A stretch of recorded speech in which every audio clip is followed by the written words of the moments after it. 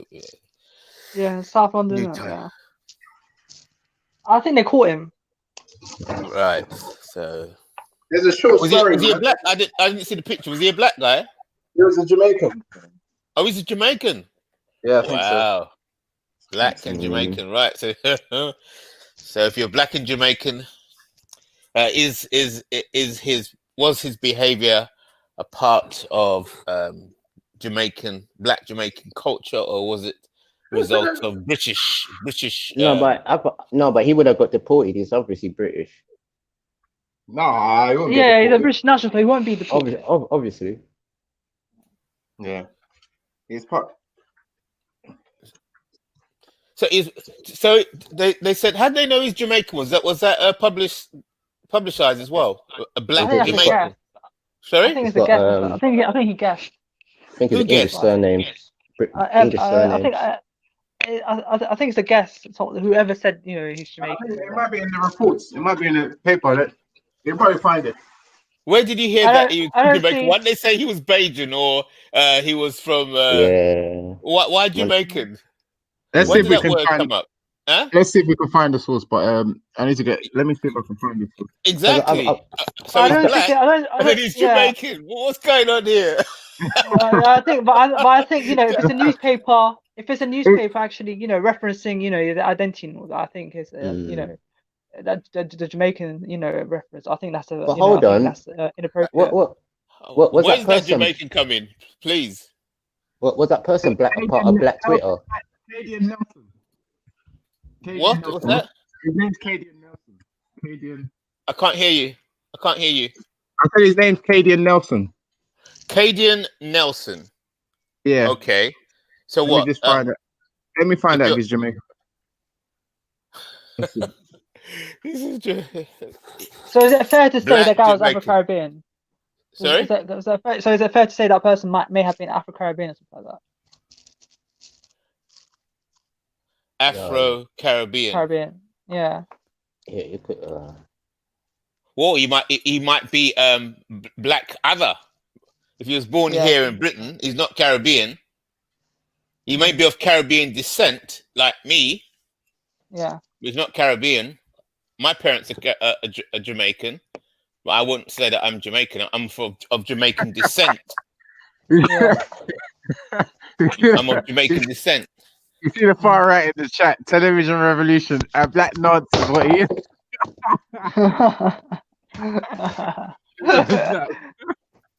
Them far right. Oh man. Oh yeah, he's fading away. Nelson. What's that? His name is Cadian something Nelson. Nelson. Cadian. Yeah, from Mitchell. Cadian Nelson. And he's is he black. mentally ill? Is he? Did he escape from the mental asylum, something like that? But where did this Jamaican come in? Where did that word Jamaican? Why is he associated with Jamaicans? I think they tried to call him a yardie. Oh, who called him a yardie? I wasn't know how Jamaica got into this. Yeah. That's kind of insane. I thought a guy may have been mentally ill and all that. You know, I don't understand why would someone reference, you know, his identity and all that in that particular way, unless they're assuming that it may have been racially motivated. Yeah, so black mentally ill Jamaican. So, so where did this? Guys, a man crazy. Okay, no, I think I might have picked up some. Speaking with. So just think, there's people just going away with the idea that he's Jamaican, but nobody knows where the idea of Jamaican come in, where that word got involved.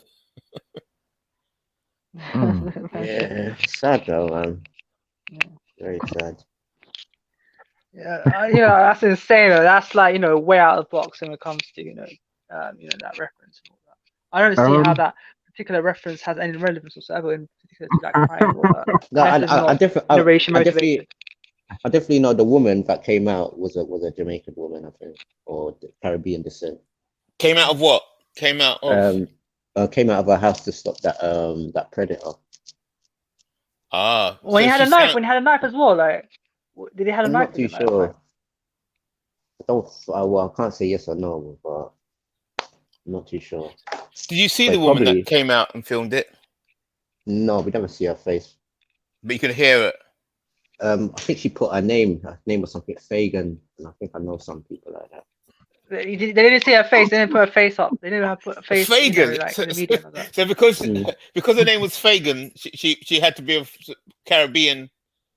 I do know some people like who carry that name from Jamaica. It could be Barbados. You never know as well. It's So an how do Irish you name. know? Wasn't a white woman that filmed it? No, How it's do a you know black it's not a woman. white woman that filmed it, but with the name Fagan? It's a black woman. Could we see that? It's a black woman who made the video, isn't it? Oh, did you see her? Is there a picture of her? Well, we heard her, innit? Oh, she sounded Jamaican. She sounded like a black woman. I said she might be of Caribbean descent because I saw her name, but put the lady's name in the article as well. Right. So did she? What was her voice sound? Did her voice sound like a black woman? No, it sounded like sort of yours, like a British sort of like Caribbean descent person. That's what I was trying to say. Oh right. Okay. So no, she never cussed nothing like a bumper cleat or anything like that. okay. So right. So from the voice, a lot of us we're assuming that she's black, and from the with some Caribbean. Girl, the child that was nearly abducted. Yeah, that was definitely black. She was definitely black. Say that again. Was the kid black as well? The kid was black. Yeah. Everybody was black there, man. The kid was black. There's videos, so we saw the videos. It was black. They're all black. Oh, so the child was black. The woman who filmed it was black, and the abductor was black. Yeah. So Black on yeah, black crime. yeah, black and It's a I was black going on to say black. that Sorry. black on black crime. Oh, it's a black on black crime. Okay. Yeah. No, it's a kidnapping or some sort of. He worse tried than to that, abduct rape. her. Yeah, it's not really a crime on each other. It's somebody that committed a crime on somebody. But did they say he's mentally ill when he escaped from a hospital, or is it he was released early and he reoffended? To be honest, it's only you I've heard say that. To be honest, that he's escaped from mental home. I heard that he has been charged with these types of charges before. Well, And, in sexual offences with minors and stuff like that. Yeah, I think so. He's on suspicion of rape. He's been arrested on suspicion of rape. Mm. Okay. So where does this Jamaican come in then? Oh, the Jamaican thing came from people in the chat. I don't know where they got it from, but someone in the chat mentioned it. Okay.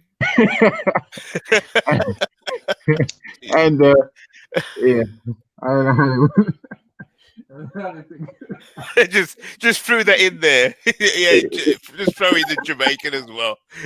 And he's a yardie as well. Throw that in. Just throw it in there. In fact, they're all yardies. They're all Jamaicans. The whole thing is a Jamaican affair. Jeez, my word. No, but tell him by the names, you would either say that person's either from Sierra Leone or the Caribbean or African American. Yeah. Do you know one of my teachers in high school? He was from Sierra Leone and he had an Anglo surname. Yeah, he's probably a Creole. Yeah, that is. but yeah, I don't know the relevance. But I don't understand why they accuse him of rape suddenly. I mean, like from what I saw in the video, he was trying to abduct her. I don't know if something before that. Well, it's an attempted rape. Well, somebody said they already something already happened, so I'm not too sure that they already made the child do something, and just about. So some people are saying that the little girl was white. I don't think so. You don't think so? Maybe her teeth was white, but that's the only thing I saw white. You saw her teeth on the video clip. Yeah, because the girl was like in shock. They didn't show the girl's full face, but you could see her mouth when the woman was there to rescue her. Like you could tell, like her mouth was shaking, like if you know what I mean, like of fear. Right. Interesting.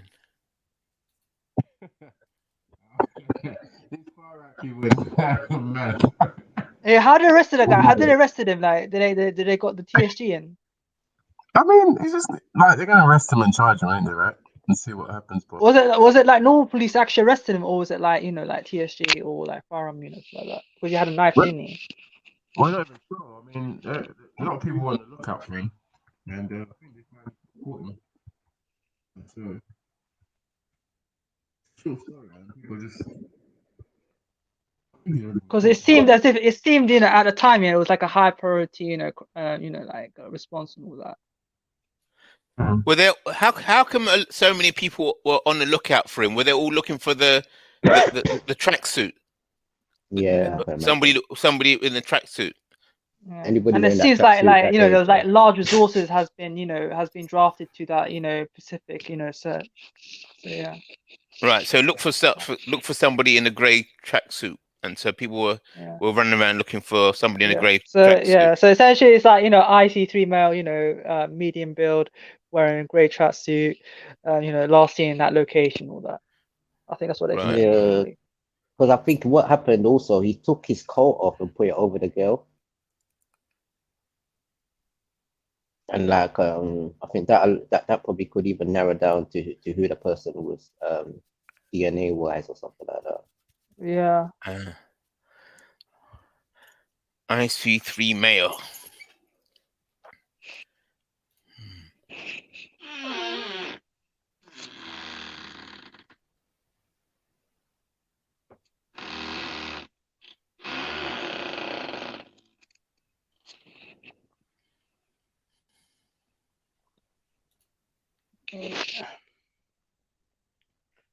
I'm assuming that guy's gonna get jail for life now, isn't it? Like, he's getting life sentence.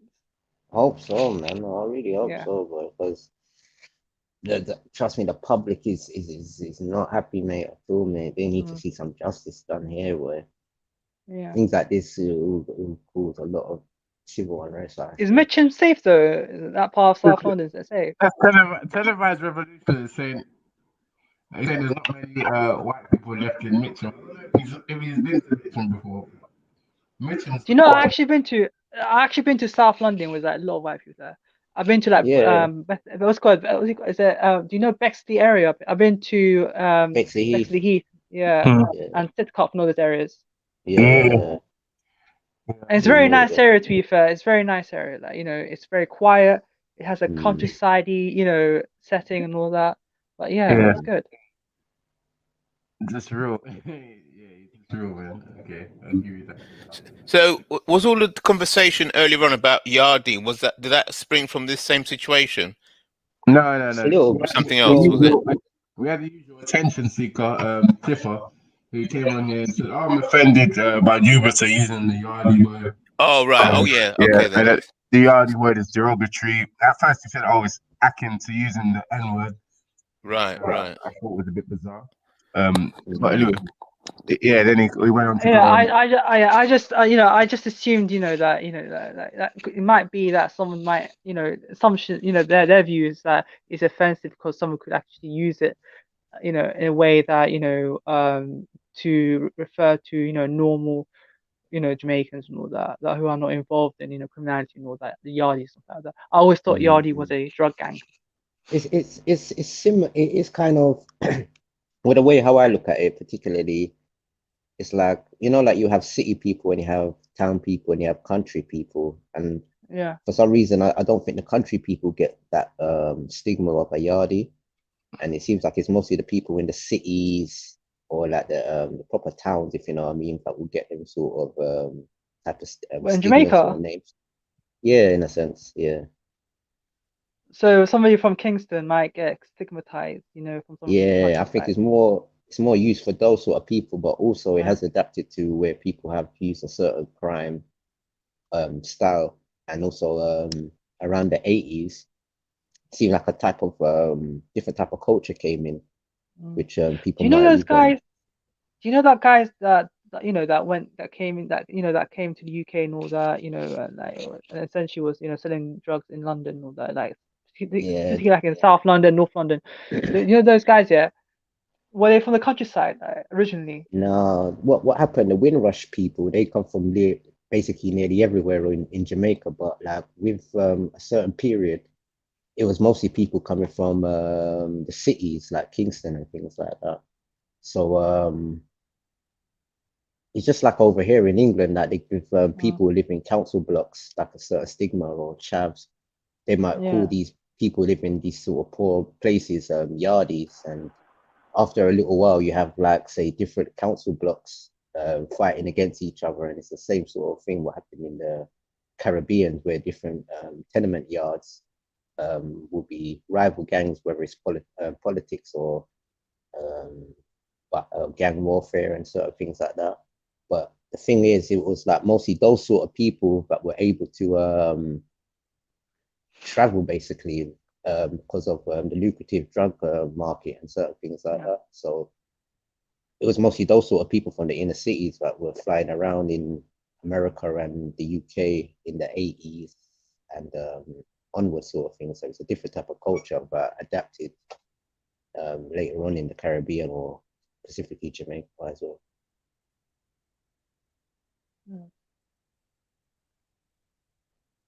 But I think in the Caribbean themselves, they call them either bad man or a posse. I don't think they actually called each other yardies, but maybe the older people that lived in like council blocks, they might say tenement yard people. So You know, there's one guy. I remember there's one guy. Yeah, he called the police one time. You know, like Scotland Yardie. Cheers. Yeah.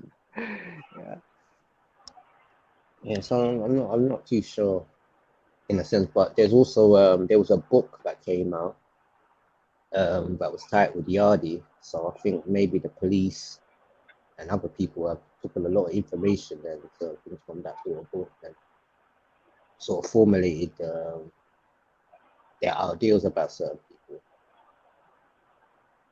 Was it rooting racism though? Say that again. Was it rooting racism, like when it came to, you know, like the Yardie term? Well, to be honest, it was a bit different because you already had people from Windrush descent in England. So sometimes people who would have family over here, they would have the connection, or some people who have no connection, but just know there's a West Indian community or a Jamaican community. They could probably get a little help if they do land or something like that.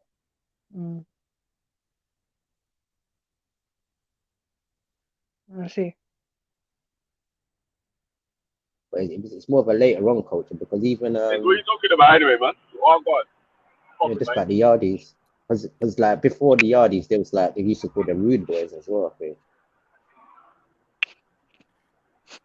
Yeah, talking about the Yardies, and before that we was talking about how that they said that the guy that they arrested was a black Jamaican. So I was asking them, how did they arrive at the idea that he was Jamaican? So I find that to be quite interesting as well when it comes to that conclusion. Yeah, just come out. So somebody just put it in the chat, perhaps, and maybe he heard it. Or is it that all black people that are thought of being from the Caribbean, they just say, "Oh, it must be a Jamaican." If they're That's usually what happens. So the Jamaicans get the blame. Is that what you're saying? No. I'm saying that if someone says that it was you could be from Trinidad, Haiti, Dominica, somewhere else, yeah, but people would just say, "Oh, Jamaican," or they thought he was Jamaican or something, because that's the most popular island in UK, isn't it? Right.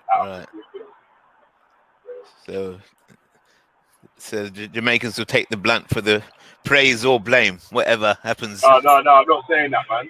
I'm saying that when someone hears someone with a Caribbean accent, they would just assume that they're a Jamaican. Right. Okay. Let's assume, yeah. Do you know what? I'll actually assume, do you know that guy, Patrick from EastEnders, when he speaks, I'll probably think he's Jamaican. And he's not. Yeah, and he's not. Yeah, it's true. Well, you could say he speaks Creole or something. What is similar to what we sort of nearing up all speed, but everybody's got their own different dialect. Bomba class. You see what happened just then? Eunice said, I thought Patrick from EastEnders was Jamaican, yeah. But no, I think if he speaks, right. I can't distinguish the accents and all that. Right. When it comes to the Caribbean accents. Caribbean, right. Are you lot ready for tomorrow, though? Just like the East Africans, do Somalis have a different language or accent from the Sudanese, and do the Sudanese? They speak an entirely different language, don't they? Right. Yeah. So But they did a rolling tongue sort of thing. So it's a bit apple oranges, yeah, from that perspective. But like, you know, when it comes to Somalis and all that, yeah, when it comes to Somalis, yeah, it's like, you know, I know, you know, even though I can't speak it, you know, like, I know, you know, where that person's from, all that, you know. You can't speak it. You can't speak it. I can't speak it. No, I Your can't. parents here. Somali though, right? I can speak Pardon? it. Your parents speak Somali. Your parents speak Somali, Yeah, right? they speak Somali, yeah, but I just reply to them in English, innit? Okay, why Yeah. don't you learn from your parents, though, man? Nah, it's just, you know, I always think that when it comes like, you know, like some of their children that parents speak another language, how comes they don't learn their parents' language? It's like, right, isn't it? Yeah.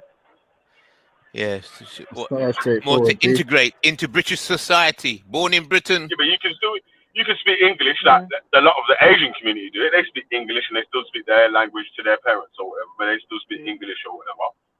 Do you know what? Like, the A first lot 2 of years of my African life, yeah. children do it as well. They speak Yeah. English and they can speak their African language to their parents or whatever. You know, the first 3 years of my life, yeah, I was probably speaking Somali and all that. But since I, you know, started nursery and, you know, until now, pretty much, you know, English was my first language, like, you know. Where's Sosa saying? But now you got a good command on English now, though. So obviously that adding another. Sosa's thing, saying, you know what I mean? Eunice, Yeah. Sosa's saying you're chatting shit because you can understand Samaya, but he's not saying that he can't understand it. He's saying he doesn't speak it. It's two different things. I don't know how to He did speak say it, no, he said that anyway. I could He say said he could certain, understand it and he can't speak it. I could say certain phrases and all that, but I just, you know. No. You understand Somali? Eunice, you understand. Pardon? Do you understand, understand, the language? Yeah, I do All right. understand it, yeah. So Belly's not been So if you listening, and neither has Sosa. He can understand, but he can't speak it. Did you not get that? I only could say like a couple of phrases said and that all to that, me. you know. I didn't say that he didn't say that. He said that to me. He said he could understand it but not speak it. But I was saying, obviously, when you're and it's the same for Arabic as well. For Like, me, it was my own personal thing, innit? It was like, right, if And my it's same- parents spoke another language, Yeah. I would have learned the language that my parents spoke as well, innit?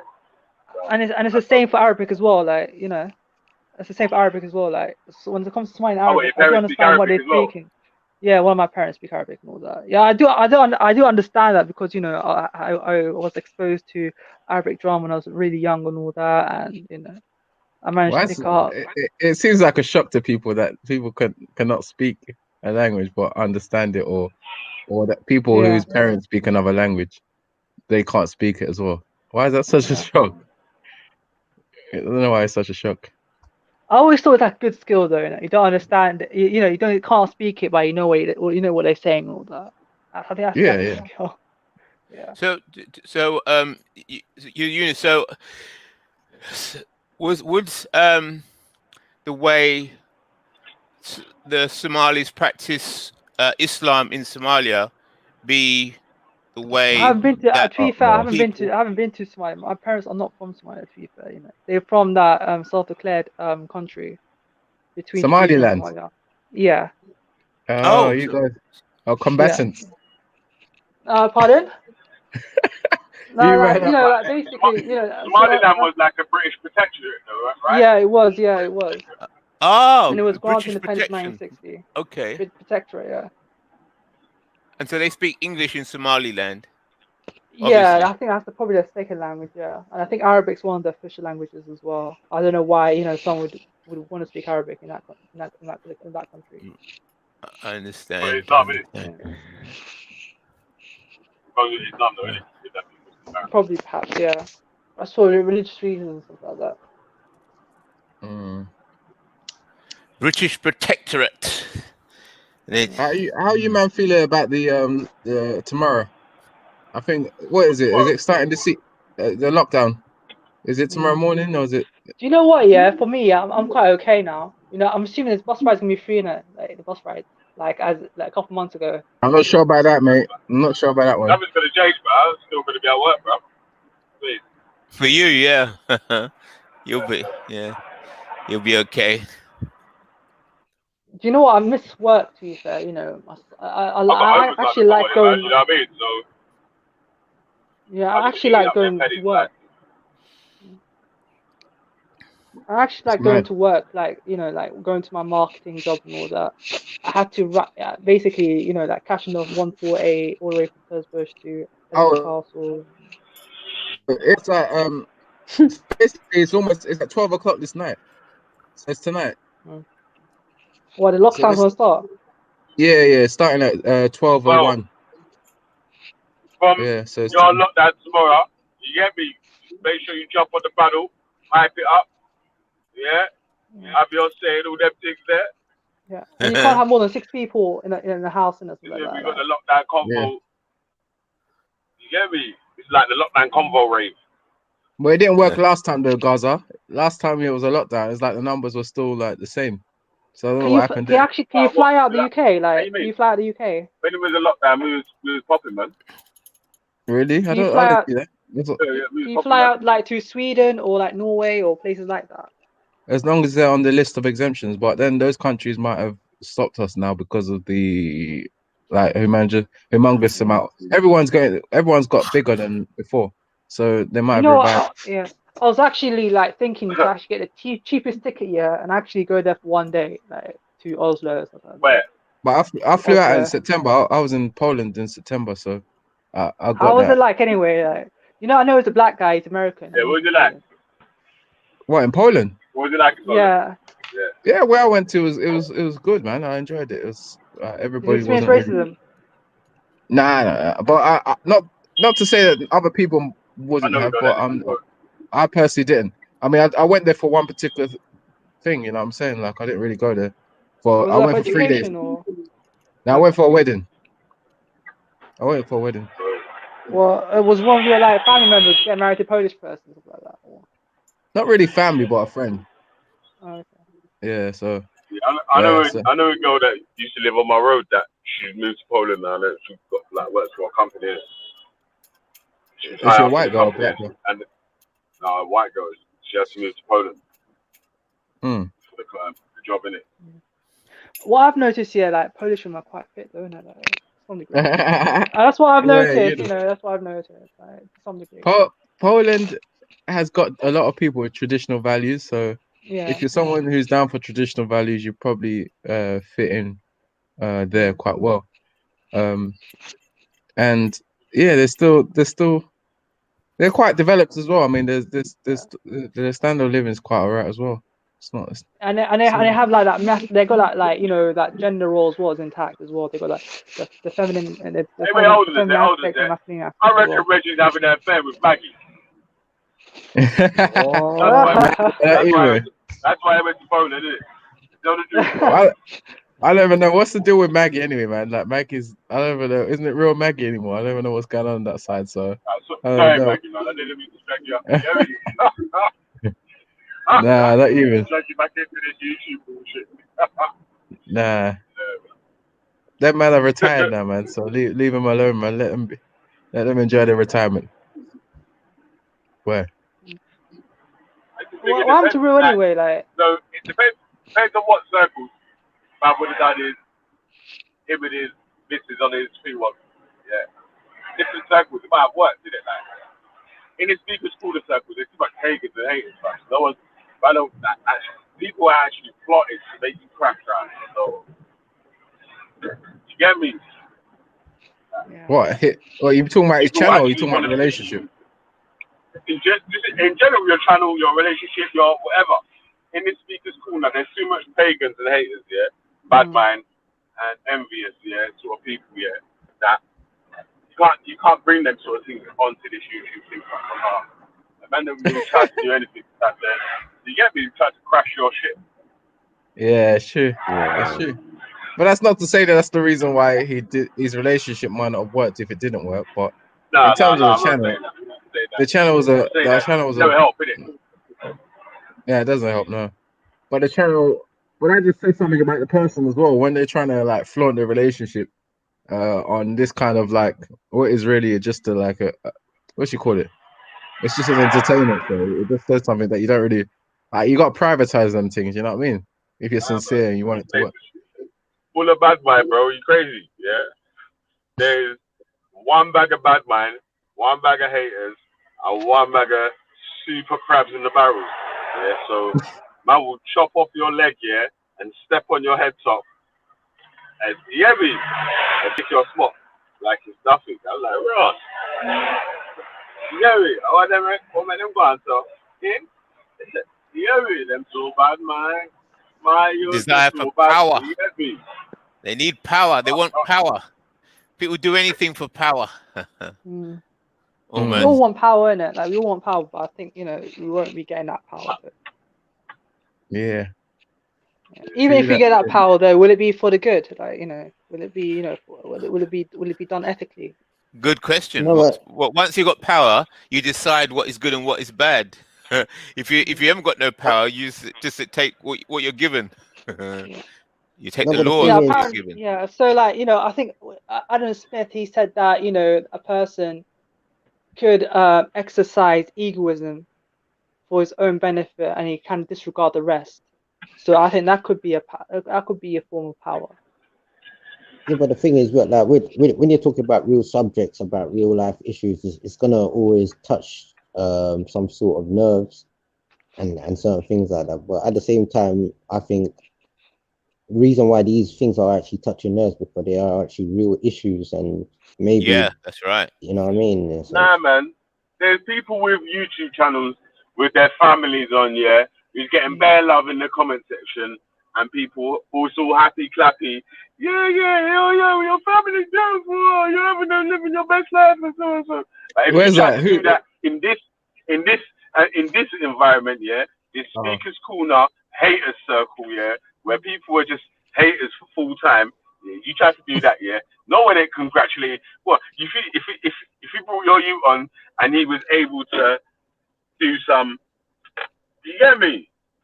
You brought your youth on, yeah, and he was like a scholar in maths, yeah, able to work out anything, yeah, and you think people will be clapping? They'll make memes of your blood like you and talking about your youth is dribbling. You know what I'm saying? Not even your youth is good at maths, Well done for your youth, yeah, he's well educated. Some blood clot haters, man. Trust me. That's what I'm saying, yeah. The circle that is around these sort of corners here, yeah. That's why man's saying, the speakers corner thing, yes. Hey, actually, Belly, you're being a bit. You're not entirely accurate. I mean, no. The YouTube, on YouTube, it's not fully like that, bro. There's different sets of people in it. But in the speakers corner thing, what do you mean? There's one bag of haters, cuz. Trust me. It depends on your reputation, though. If it's someone like you, then yeah, maybe because of maybe the reputation that you've.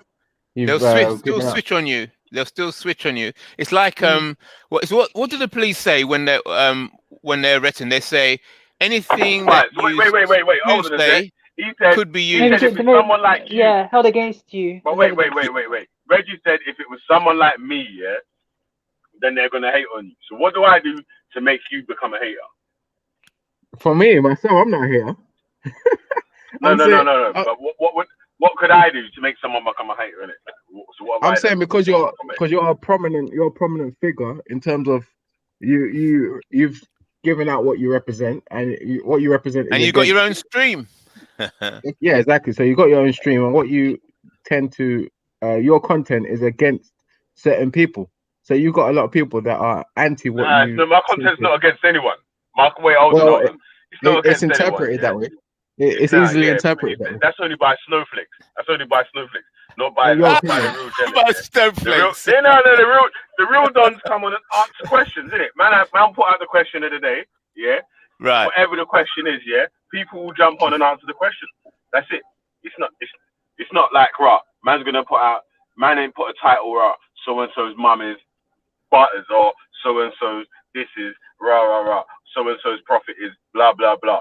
So and so's Jesus is blah. You know what I'm saying? Like it's always been a question on actual scripture, on actual Bible, actual whatever it is, news events of the day. It's always been a question about that, and then people will go in and out via the question. Like so it's never been like man's gonna have a title or the thing Bob's just about we're just gonna sit down and talk about Jupiter for 20 hours. Did you get me? Like, yeah, but you see, also having a platform or a stream, if the person who controls the platform has revealed his or her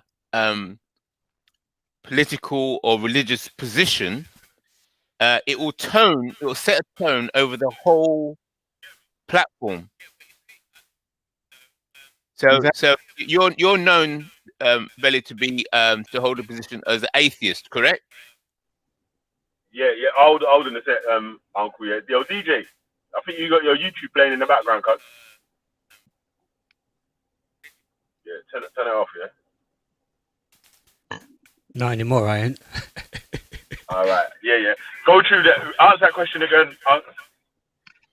Yeah. So what I'm saying, let's see if anybody agrees or disagrees with me. I'm saying that the person who is responsible for a particular platform, if that person reveals their personal point of view, their personal political or religious position, that religious or political position will set the tone for the entire platform. So therefore, people would see, oh, it's not just Veli's stream, it is an atheist stream. So even a simple question, it will have, even though the question is asked, a question for the day is asked, that question, people won't be able to see the question just as the question. They'll think, oh, it's an atheist asking that question. So what is his intention? This is the House of Pain, B. Yeah. On Agony Avenue, the Heartbreak Hotel. Yeah, if you hear me, and it's Guinness season. So if you ain't coming on, like to go back and forth with the questions, DJ, you're echoing, fam. I don't know what I'm going for you with your million speakers or something, cuz, because your thing's echoing. Yo, all right, yeah. So like, it's like it's not me. Obviously, man's gonna have questions, but boom, differently, yeah. It shouldn't even be painful or hard questions to answer if it's actually in your scripture or something like that, yeah. Because if sorry, like if you knew or you understood what you was getting into when you was getting into it, yeah, like taking up a religion or whatever, and all these different factors are going to be included and all this, that, and the other. Yeah. When someone's asking you questions about it, you shouldn't even be surprised. You shouldn't even be crying and saying, "Oh, they're talking about it. They're saying it." You should actually know that it says that. I think you're missing the point. I don't say that. And then next you're missing the point. Man has to get up the thing and say that I actually does say that. So whose fault is that then? You're missing the point. It's not about the fact that you've got a platform and you're criticizing a particular religion. A lot of people do that. It's nothing unique. But at the end of the day, like even if you were to do something more friendly, like sport or whatever, you'll still get people coming on there to criticize your opinion. Like, you think all these sports channels, people don't come on there and say negative stuff about the person hosting. Like, it happens on every. I'm not saying that, bro. I'm not saying that. So it's not even about the fact that your platform's. No. I'm saying that if my man, from Arsenal TV, was on there with his son, would any of the Arsenal TV fans be making meme videos about his son? Yeah. Not the fans, but opposition will. Opposition might. Huh? Sorry. Opposition might. Even the Arsenal fan TV guys. Did you not hear what happened to Robbie? Like, did you not see what happened to him last year? No. Or earlier this year? Okay. No. When he went to the Arsenal stadium and a load of the fans were turning against him because Arsenal were doing so rubbish. And they were saying that, his platform is used to basically fuel some sort of bad vibes. Do you not hear anything along those lines? No. Okay. I don't support Arsenal, man. So anyway, he went to the stadium, and because Arsenal kept losing, they were accusing him of making money off the fact that Arsenal was so rubbish. So basically, yeah, that's what they're accusing him of, because Arsenal kept losing, and he was fueling the bad atmosphere within Arsenal. Yeah, because I think why Arsenal was losing because of the press, and it's the same thing with England. What kills the England team is the negative media. Robbie's the Arsenal Fan TV founder, and he's always man. My battery's nearly dead. Yo, hey, listen, I'll be back in a bit though, man. I need to charge up this shit. Yeah, man. Hey, big up you, man, for holding it down. Yeah, old tight Tura, old tight Eunice, old tight DJ. DJ, you're still echoing though, cuz. Old tight IC3, old tight Reggie. Yeah, big up yourself. Yeah, big up everyone in the chat who's still locked in, locked on. Yeah, locked in, locked on. What happened the other day? Every time does the show cut off when your battery goes or something? No, I can't add people in it. Oh, what do you mean what happened the other day? I think like you did a show like yesterday, I think, and you ended it quite quickly, or it wasn't on as long. Do you know what I find because I was going to sleep, man. Oh, right. Bed, man. So we're down there, haven't we? Yeah. Do you know, like, I heard, that Tom Robinson allegedly had a blatant article or something like that, or offensive weapon with him in the park. And Hold up before you go. You're late, man. Is it? So I'm just wondering how did they come across that accusation? Am I still echoing? Yeah. Not really, no. No, I'm not, am I? See, blaming it on me, Veli. No, you was echoing though. Is it gone now, though? No, I think you have to either turn down the volume of your YouTube or something. The YouTube's not on. I don't think you're echoing at the moment. I think you was echoing. Yeah, there's some playback. Yeah, it's faint. I think it's faint now. But huh? It's what? It's faint. It's not as loud as it was before. You're coming through on mine. I can see it. Yeah. I don't know what that is. Yeah. So would you agree with this then? That like what the police say. Echoing now, isn't it? What's that? Yeah. Using headphones. Hold on, let me I'm using my headphones. I was gonna say to him, just take out his headphones. Let's see. So what happened, Eunice? Just to recap, because I think a lot of people already know this, but that initially he was caught with he wasn't caught, he was pulled up and he was dragged to the corner, and one of the cameras that was closest to him, he goes and says that, oh, they're arresting me for having an offensive weapon. So people run with that story. Then a few hours later, who's that?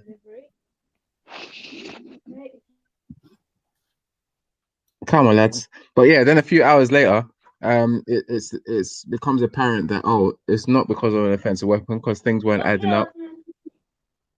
And who's that?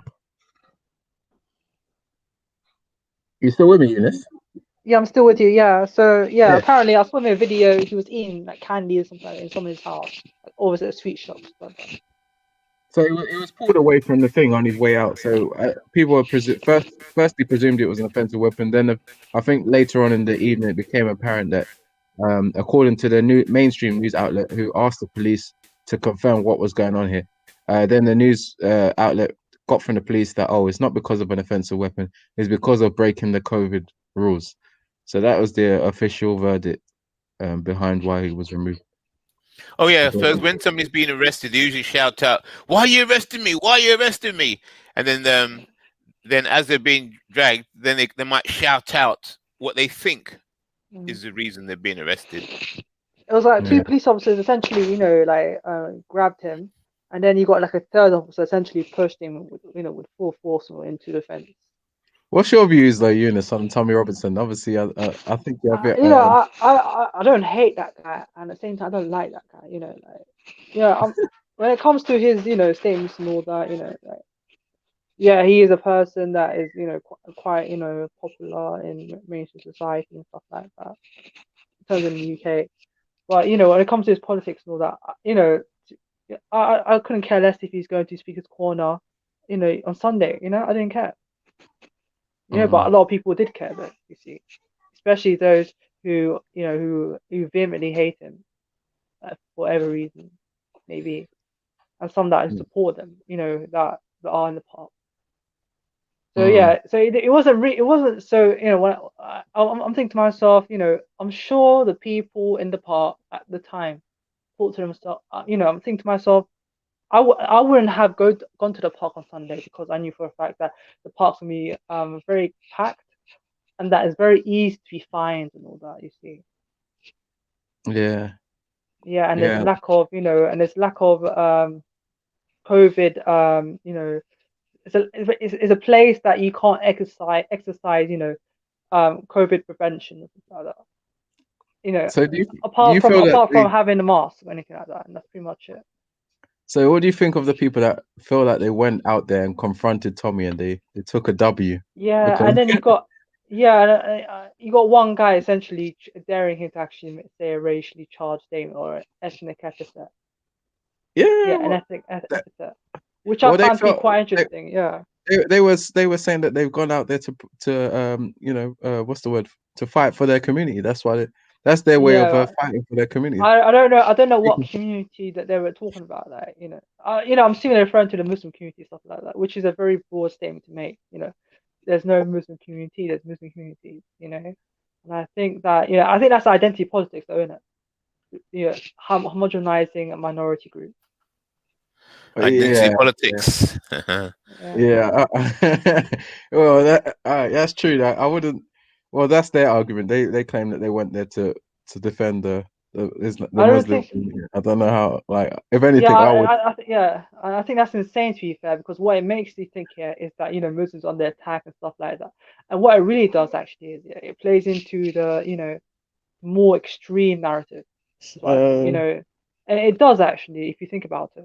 If you're saying that, you know, some, you know, like Islamophobia and riots and all that, and, you know, stuff like that, you know, I do agree for a fact that you have some people, like mostly women, who get assaulted in the streets and all that by lone individuals, which is a very cowardly act. Okay. But at the same time, you know, I don't buy the fact that, you know, there's an epic proportion that, you know, Muslims getting violated in the UK. I don't believe that, to be fair. And I think that the danger is, if people believe that, then there's a concern, though, isn't it? From the security aspect of it. You know, think about it. Most of the people, that, you know, the terrorists and all that, they believe that the UK is inherently Islamophobic.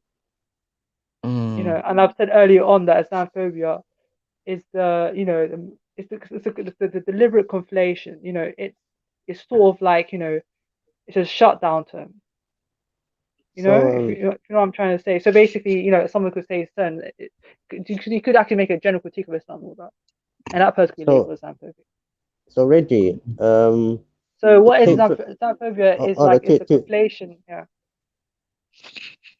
2 seconds. So Reggie, I wanted to ask you this question. So take for instance with the image of what that Charlie Hebdo done. What was I gonna say again? Yeah. How would you think, say for instance, if Jesus was around, how do you think he would look at this subject? The image of Charlie. And the image what they made of the Prophet Muhammad. Well, I mean, because obviously we believe that Jesus is nothing to do with Muhammad and is contrary to the gospel. That's our belief. So we see it as a sinful, like the whole Islam thing is sinful. So I don't think that it's a sin for us to mock it or to treat it. What do you call it? Lack of respect, as you guys would put it. So would you say it's more atheists or Christians that would actually draw the Prophet Muhammad? I would expect it more from atheists, because obviously as Christians we wouldn't feel comfortable with people doing it of our own. So that's what, yeah, I would expect it more from an atheist, but at the same time it's about the individual, isn't it? So some individuals feel that they need to express themselves in subjects, like in what I would interpret as an extreme manner, but at the same time it's not. I respect the fact that I can't expect people to have the same, what do you call it? Like I can understand that some people might feel the need to go more than what I would personally want to. You get what I'm saying? Yeah, I can see where you're coming from. You know, I think, you know, for a fact that, you know, I think that, you know, Charlie Hebdo thing, I think it's freedom of expression. Like, it's freedom of expression where he said, although, you know, I tend to, I might not like what he done, but it's freedom of expression at the end of the day. He has the right to express how he would like, you know, as long as he's not, you know, harming anybody and stuff like that. But I think, you know, when it comes to, yeah, it's freedom of speech, isn't it? And freedom of expression. Freedom of speech, yeah. Do you think freedom of speech is elsewhere in the world? No, there isn't, and that's there isn't. There hardly any in the world, though. In some parts of the world, no, like, but you do see, you know, there's a lot of people who question, you know, their freedom of speech in, you know, certain Western countries, you know, where there's. Can you think of another place in the world where there's freedom of speech? Absolute freedom of speech. In the US, there's absolute freedom of speech, pretty much. And unless here, you know, you can, yeah. You think there's to some absolute degree, freedom of some speech could here? say. Well, you know, you only could say all those stuff here in Speaker's Corner, but you can't say anywhere else. As far as I'm concerned, or as far as I'm aware. Yeah. So I think that, you know, the situation, Charlie Hebdo situation is disgusting. To be fair, I think, you know, I think people trying to say that they're trying to justify us like that. I think that's insane. You can't justify that. You know, Charlie Hebdo had the right to express his point of view. You know, he had the right to express an opinion. He didn't have to die. You know? Yeah, it's just insane that, like, you know, like, yeah. And then you got a guy, essentially, I think a month ago, that like a second attack, something like that. And then they had his father on camera and all that. They were saying that he was essentially proud of his son, you know, you know, for what he done in France. So, what do you think of this? As well, like, what do you think of this? Do you think is it still echoing? Still echoing. It's not me. Freedom of speech should include the freedom to die for what you've said. Of what? That's true. So it's a what bit do you like mean by that? Don't mind me asking. Freedom of speech, your freedom to speak, say what you want to say, even if it will cost you your life. So therefore, you have the freedom to say what you want to say and die as a result of it. Then we live in a what do you call it, in a censorious society, then, don't we? Sorry? We live in a censorious society then. Censorious society. To the point where, you know, a person, we live, you know, based on that, I'm assuming that that's a censorious society, though. I can't understand that word you're saying. Or what society? That's a censorious society. Censorious. Oh, yeah. Right. Oh, censor. Yeah, censor. Yeah, and it's very extreme, to be fair, you know. And I think that, you know, freedom of expression means that you could say whatever you want without fear of being harmed. No, there's never that. Security. And that, you know, and your freedom of expression doesn't, you know, essentially doesn't you know, contribute to someone being harmed. Does freedom guarantee security? There you go. Good questions. And freedom of expression, does it guarantee that the that which is expressed does not cause somebody else harm somewhere that you don't know about? You know, you wouldn't be saying that. Will it? You wouldn't be saying it. Of course, you know, freedom of speech. You know, it will protect in terms of, you know, security wise. Everyone values freedom of speech. Sorry. So everyone values freedom of speech. Everyone values freedom of speech. Therefore, it would be safe, though. You know, right? So that there will be, you know, a person will be like in a very secure, will be in a very secure position with that. What, the person who's speaking? Yeah, so he would be secure. He'd be secure enough for the fact that, you know, to express those point of views. That's the beauty of freedom of speech, though. As long as it doesn't cause other people harm, correct? Yeah. As long as it doesn't cause other people harm, is that correct? But yeah, but it doesn't. You know, it doesn't basically, essentially, like, you know, saying that certain stuff and all that, and it's saying, okay, so basically someone could. Pardon? I don't know what you're saying. You're saying you know. So I don't know. A person, all right, okay. So a person could say what he wants to say and all that. That's freedom of speech, yeah. And, you know, freedom of speech is not somebody saying, you know, such and such harm those type of people, that harm certain people. That's, you know, like essentially, you know, that's not going to be freedom of speech, though. That comes out of freedom of speech, isn't it? I don't know what you're saying. Are you saying? Let me see if I can repeat what you're saying. Are you saying that Essentially, freedom it's somebody of speech? somebody invites, you know, people to advocate, you know, the harm of others, or something like that. No, I'm Then that completely wouldn't be lost. that wouldn't be considered freedom of speech, wouldn't it? What wouldn't? Would it? What wouldn't? That the one I just said right now, like somebody said, okay, that for instance, well, you know, this and that, you know, like you know, a person could say freedom of speech, yeah, and it's at the same time, you know, advocate for somebody to be harmed. That's not freedom of speech. Let me see if I understand you. Let me see if I understand you. You're saying, if somebody actually, no. Let me see if I understand what you're saying. You're saying the same thing about 3 or 4 times, but I don't understand what you're talking about. Okay. So, to test me out, see if I understand what you're saying. So, freedom of speech means that somebody has the right to say what they want to say. Yeah.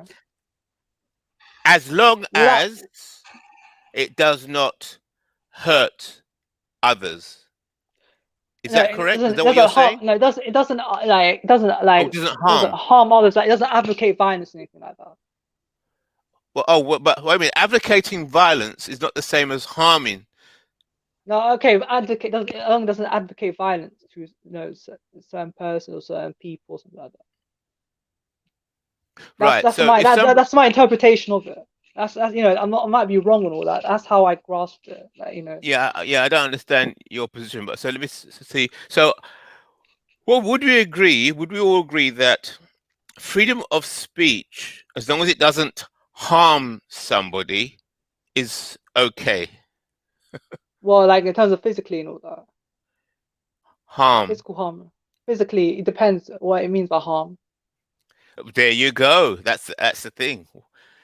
So, but what I've meant, sorry, is that as long as it doesn't advocate violence against people or person, that, you know, that's, you know, advocate violence. Yeah. Right. So if somebody gets harmed or people get harmed as a result of the freedom of speech expressed by a person, well, that's okay. Well, you know, like, as long as you know, like, harm can be interpreted in many different ways. Right. So therefore, freedom of speech and I should have cleared it off in the beginning, though. Like, so essentially, So essentially, freedom of speech is the right to say anything that you want.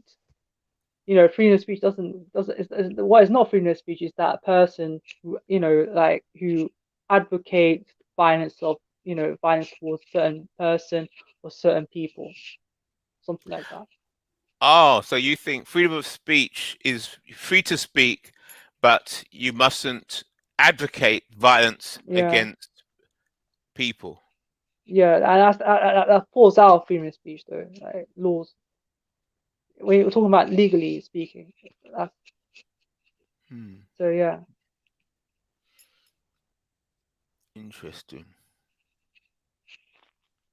I know it's a bit confusing, but, like, you know, that's how I see freedom of speech. You can say anything that you want, as long as you don't advocate. I don't think I think the whole issue is confusing. I'm not focusing on you. Yeah. I think it's in general quite confusing. That's why a lot of people are always arguing and testing it. So it's not just you. I'm just thinking holistically. So it's a challenge. It's a challenge because then what is freedom, and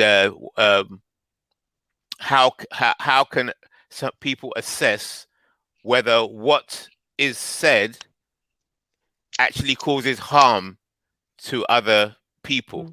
You see, so it's quite deep. It's quite a deep issue. Because then could somebody say, well, I have been caused harm by what somebody said a week ago. This person said this. Would say that. A snowflake would say that, though, wouldn't it? Like, you could actually picture a snowflake saying, you know, I'm harmed, that, you know, that speech harmed me, or stuff like that, you know. Because you have No, I'm not saying that, but like, I do picture the fact that, if you go to, certain universities and all that, you have people saying that, I feel harmed because, that person's speaking in a certain way and all that, like you have a lot of, in this generation, you've got a lot of soft people, Right. Well, But yeah. So do soft people deserve the right to say and express the fact that they feel harmed by what somebody said when they exercised their freedom of speech sometime before? So these snowflakes, yeah, do they have a right to speak and say? Of course, they have the right. They have the right to speak and all that. But the thing is, but they say that in a way. They say that in a way in order to shut down, people in terms of their freedom of speech and all that. A person could say, he could have a person with a Cecil Rhodes scholarship, and he goes to Oxford University, and what he could say is, that statue, it reminds me, it's a wound of history or something like that. I feel emotionally attacked or something like that. And we're talking about a statue. Essentially, where you have it, you got people that are essentially personifying a statue of a dead person and saying that I feel it's for some reason it's saying to people that I'm harmed or something like I'm suffering from a from a oppression or something along the lines of that, like. And I'm thinking to myself, hold on a minute, man. You got a scholarship to Oxford University. I would like to have a scholarship to Oxford University. I got a first class in my undergraduate degree. I'd like to get, or I'd like to go to Oxford University and do a postgraduate or maybe a PhD. But you have people that actually tend to speak in a language of victimization, basically. Where we now live in a time that people have, people are being validated, by having a victim status, something like that. And you can see that. Status. Right. Yeah, so it's quite a number of serious words here, that people throw around. It's like freedom or free speech, harm, victims. You see, a lot, not just you, but a lot of people are throwing these words around, and there's all kind of recipes, all different kind of mixes. And then justice comes into it. Then the word justice gets thrown in as well. So justice, victim, free speech, harm. It's like, whoa, very difficult. But I think when it comes to people who are saying, freedom of speech and say it's harmfulness and all that, I think there are people that are very censorious people, and that's how you see. That's a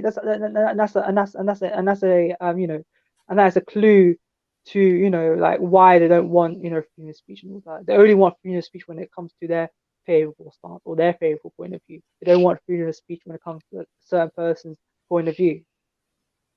So it's very biased and all that. It's a one-way thing. One way? In which way? It's a one-way thing in terms of when you have for instance like in certain universities and all that, you got like certain people get these platforms or something like that, right? And it's like certain people can't come to certain universities and they can't speak and all that, unless they are unless they're left-wing people and well woke and they're socially aware and stuff like that. They get the privilege of of speaking in universities and all that. However, if you're a person who is not left-leaning or who don't share the philosophy as as many people as of lately has been expressing, their virtual signaling and stuff like that, then you won't be given a platform. Like that. That's my point. That's my understanding. Right. So if I can understand what you're saying, so the institutions harmfulness. Yeah. So harmfulness. Hold on. Let me say what I'm saying. See if I understand what you're saying, and then tell me if I'm wrong. So, what you're saying is that the institutions seem to be holding a bias and that bias is impacting on what is perceived to be free speech within that institution, like a university. So therefore, the university has a bias on what can be said within the walls of that university, and it could also have a prejudice against other types of speech within that institution. So in which case, the institution, the university, does not have free speech. Is that what you're saying? Yeah, but like if you think about it, many universities, like we as of lately, they're very left wing in it. But like in terms of when it comes to like humanities subjects and stuff like that, they're very left wing and all that. But when it comes to like business schools and mathematics, right, okay. So they have a bias. So these institutions seem to be having a bias, right? Do you think these same institutions could have a racial bias as well? Like in this day and age, I don't think so. Like they're trying to virtual signal all that. I don't think it would be a waste, wouldn't it, if all that virtual signaling all that, and then you have a racial discrimination suit against university. I think that would be a nightmare for university. Well, I do find but I do find what quite interesting is that you got a lot of universities or even schools that essentially emailing one of those Black Lives Matter type of leaflets and all that. I'm just wondering well, before you even send that leaflet, did my Black Lives Matter and all that? Yeah, good point. So, and it questions people and all that. So what it does is they essentially shoot themselves on the foot and all that. Some degree. Okay, right. I'll say you were saying that you perceive that some of these universities, these institutions, they have a left-leaning bias, which obviously would restrict. Well, that's what I've heard. Like that's what I've heard, and that's what from. Okay, hold it. So I'm thinking in general now. Would a university say we have a left-leaning bias? Because I've heard from lots of people, not just you. Lots of people say, look, the universities, the institutions, they all seem to have a left-leaning bias. Loads of people seem to be saying that, not just what you just said.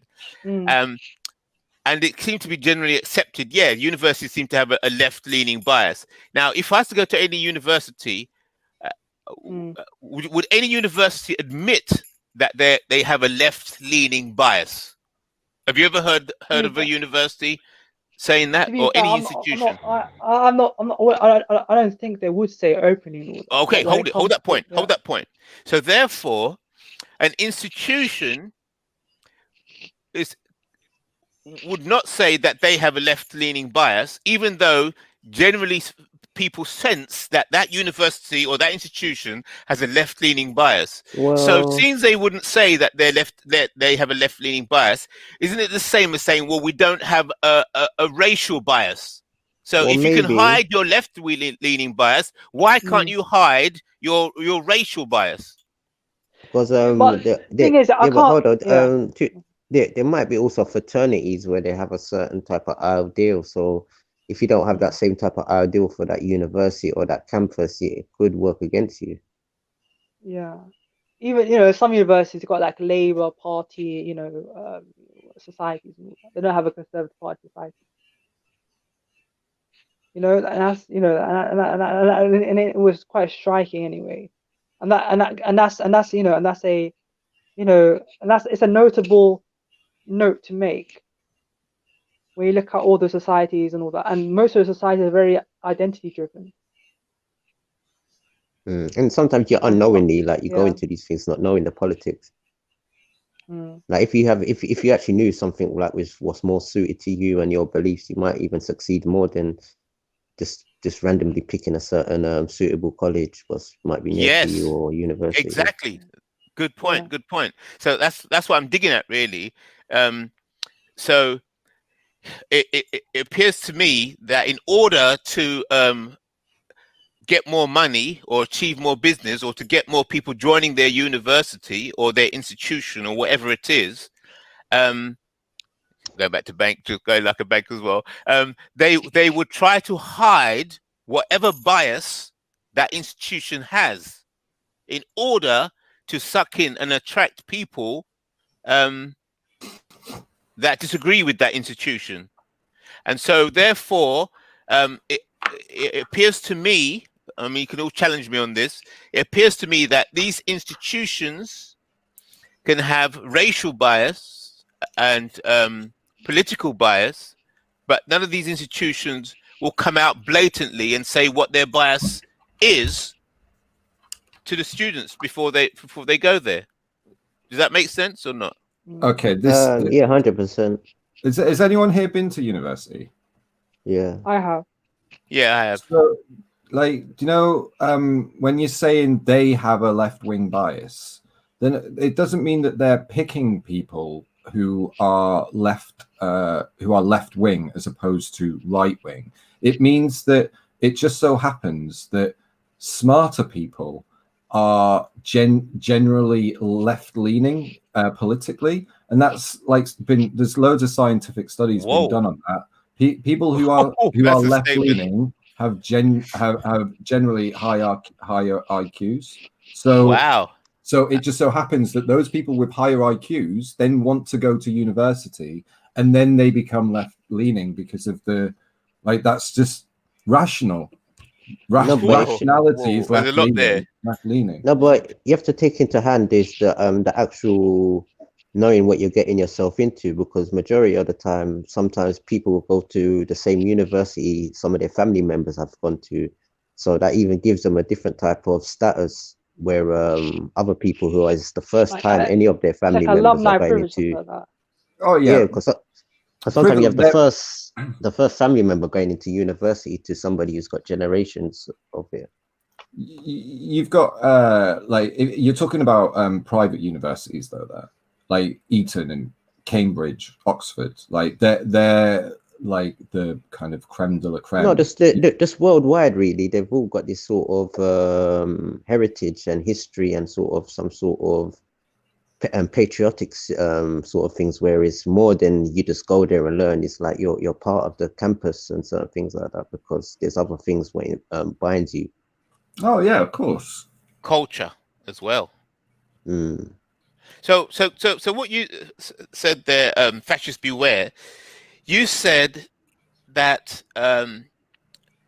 people who are intelligent tend to be left-leaning or something like that. Is that correct? Yeah, it's been okay. Hold that point there. Right.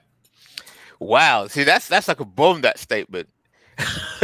People who are left-leaning tend to be more intelligent.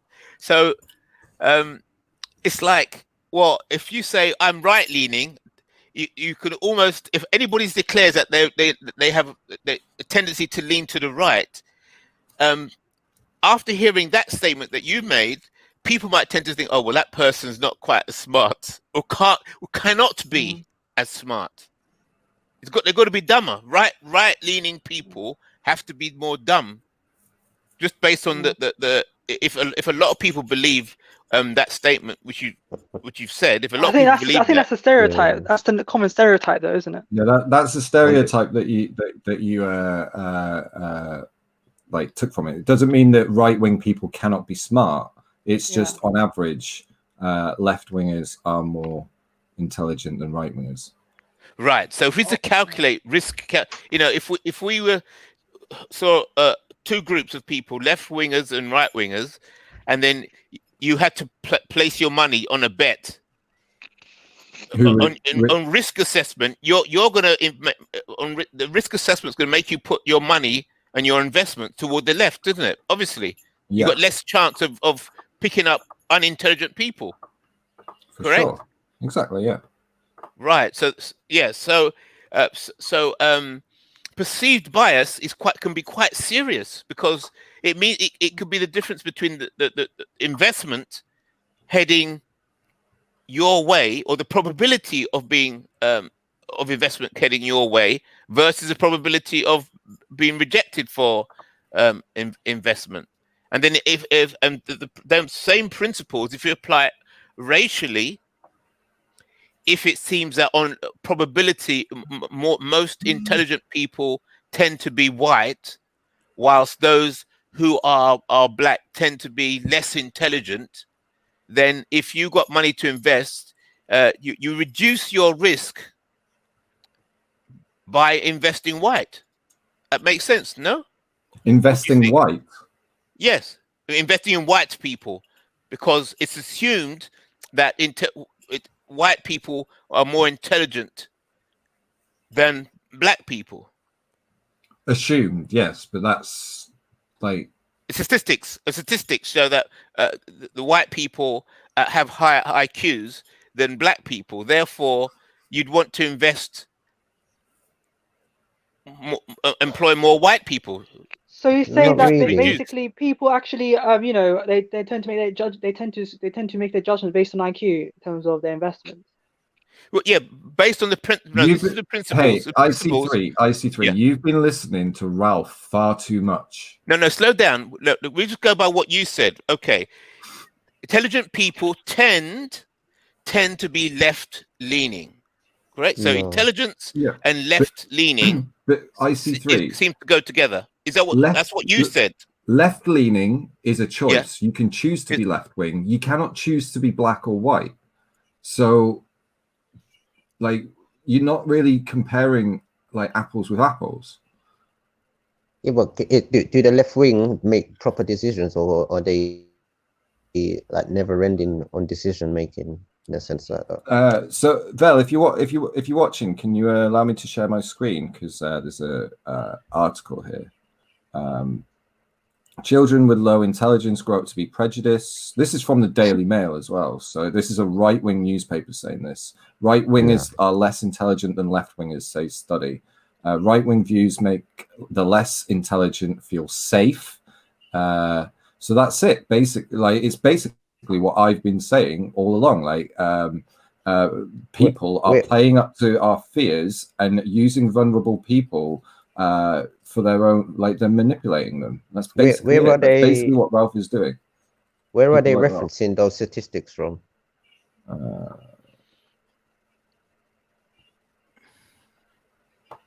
A study published in Psychology Science. There's no link to it. Hold on, let's see.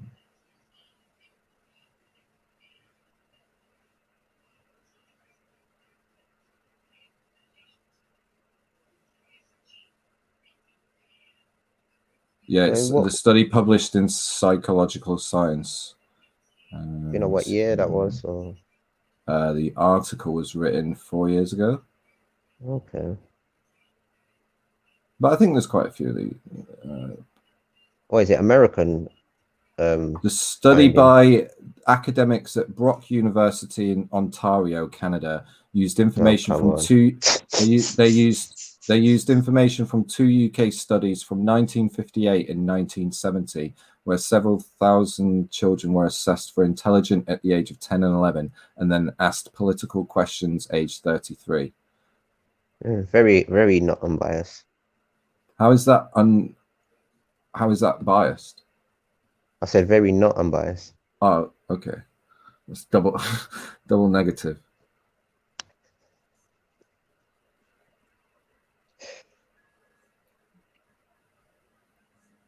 But yeah, man, this is it. What kind of intelligence were they? Huh? Assessed for intelligence. I imagine it was IQ. But they think it'd be better if you done it somewhere, I don't know, in the mid 2000s than the 50s, in a sense, because not to say everybody could read or write at that time. I'm sure there's been loads of studies done. Because realistically, I'm sure that's not the only study. You could finish school at 14 or 12 in those days. Yeah, but like the thing is, these studies have been replicated. That's the thing about science. No, I'm just saying that I hope they have took that into consideration as well, that people used to finish school very early. And it's only really if you could afford to go university or college like that in those days. Okay. So how does that... Okay. Mind you, and it was just after the war. Yeah. Just after the war as well, mind you. How this conversation came about is that we were talking about free speech, freedom of speech, and we were saying that freedom of speech is okay as long as it doesn't harm anybody. That, yeah. Yeah, but then we later, I later corrected that, you know, it shouldn't, you know, freedom of speech is that, you know, what's not freedom of speech is that you advocate violence against a person or people in general. Yeah, So that's not freedom of speech. Right. So then, as the conversation progressed about freedom of speech and the harm principle, as related to the harm principle, then I think the conversation moved on to I think Eunice called the snowflakes. Because I was saying, well, you know, do people who say that I feel that I've been harmed as a result of the freedom of speech expressed by somebody last week, and so I was harmed. So that kind of speech shouldn't be allowed, or something like that. And then I think Eunice was saying that. Well, that person who's saying that I feel harmed as a result of somebody else's freedom of speech, they're a bit of a snowflake. And then I think it moved from there onto the fact that how freedom of speech expressed in institutions that appear to have a left-leaning bias. So that's how we start going to left and right-leaning. Do you not think the right are snowflakes, though? Like, I think the right are more snowflakes than the left. Backstage at Philly. Backstage at Philly. Well, there are like people on the right that are snowflakes, but like what is noticeable is that people on the left, especially people on the left, are. But that's because we have they tend to censor people. That's because we have a right-wing media who constantly show the left to be snowflakes. Like, there's no right-wing media, though, is there? There's no right-wing media. What do you mean there's no right-wing media? Most of the media are left-wing. No. So do you think billionaires... There's no neutral media. Right? Do you think billionaires are left-wing or right-wing? You know, I'm assuming that many of them may be left, some of them might be right-wing. Okay, so left-wing means like socialism and communism. Right-wing means capitalism. What you're talking about is authoritarian. Can you be a person that can you be in the left at the same time be opposed to liberalism? At the same time, can you be in the left at the same time, you know, support capitalism? Yes and no. Because many people that say I'm against capitalism are in fact the ones who are the richest people, like, you know, who are doing quite well for themselves. But can you be on the right and support? Can you be on the right and support liberal values? Yeah, you can. You can be like a libertarian.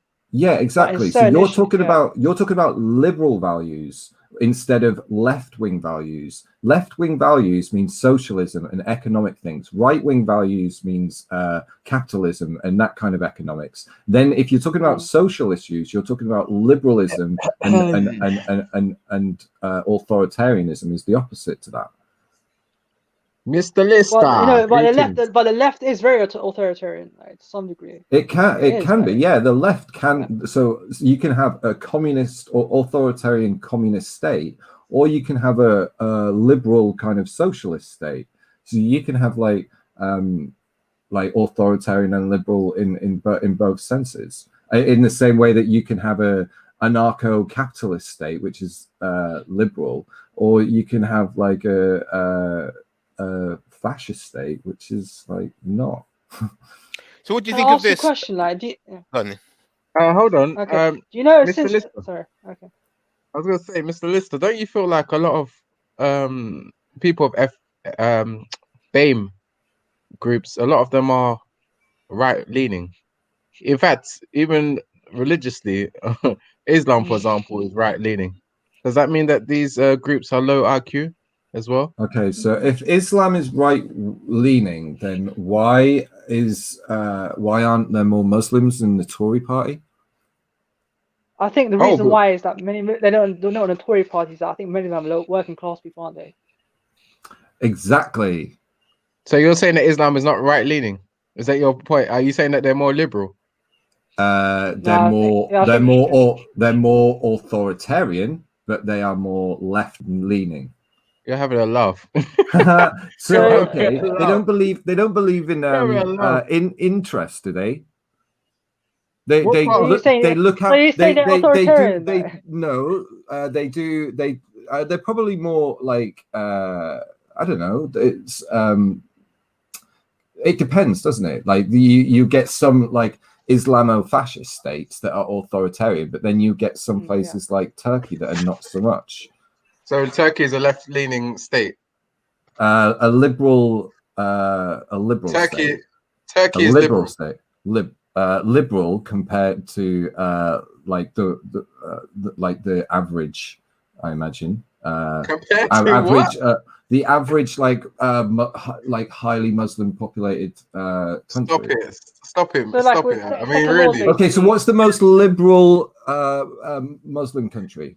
If like Turkey, a Muslim country is a thing, exactly. That's what I'm saying. Why would you even compare it to just Islamic countries? Why do you just say they're not left leaning? They're not left leaning. Like really, you're they're trying not left leaning. No, I didn't say they were left leaning. They're I'll probably say right-leaning. Tunisia as well. Tunisia. Or kind of centrist leaning, like capitalist. But left leaning means socialism or communism. If you're talking about social issues like gay marriage or whatever, that's liberal values. That's not left leaning. That's liberalism. And opposite to that is authoritarian, which is like traditional values and that kind of thing. So are you saying that in terms of social values, Islam is left leaning? Oh, I'm lost. So like I'm trying to fix this dichotomy that people have, where left leaning can mean communism and gay rights, and like they're just the exact two same. Like they're just the exact. Like if you believe in one, you believe in the other. It's just the world doesn't work like that anymore, and it never worked like that in the fucking first place. You have people on the right who are pro gay rights, and you have people on the left who are pro gay rights, and they are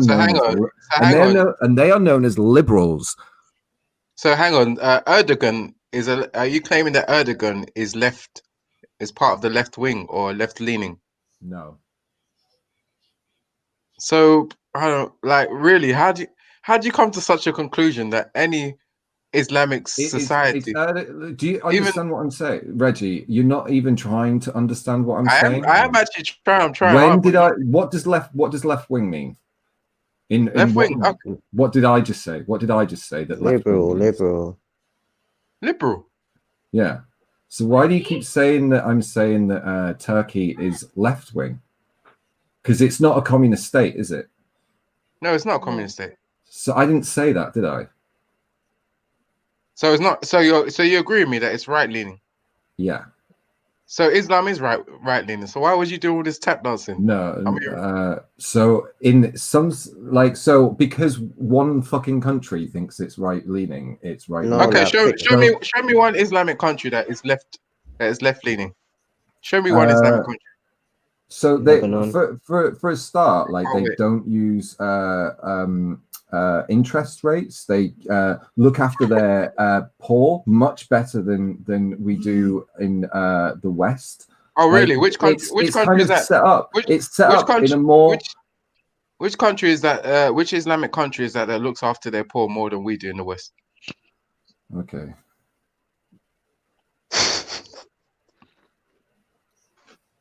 Like, you can just look up the studies, man. Like, I want to practically say all of them. Me. Which Islamic country have you been?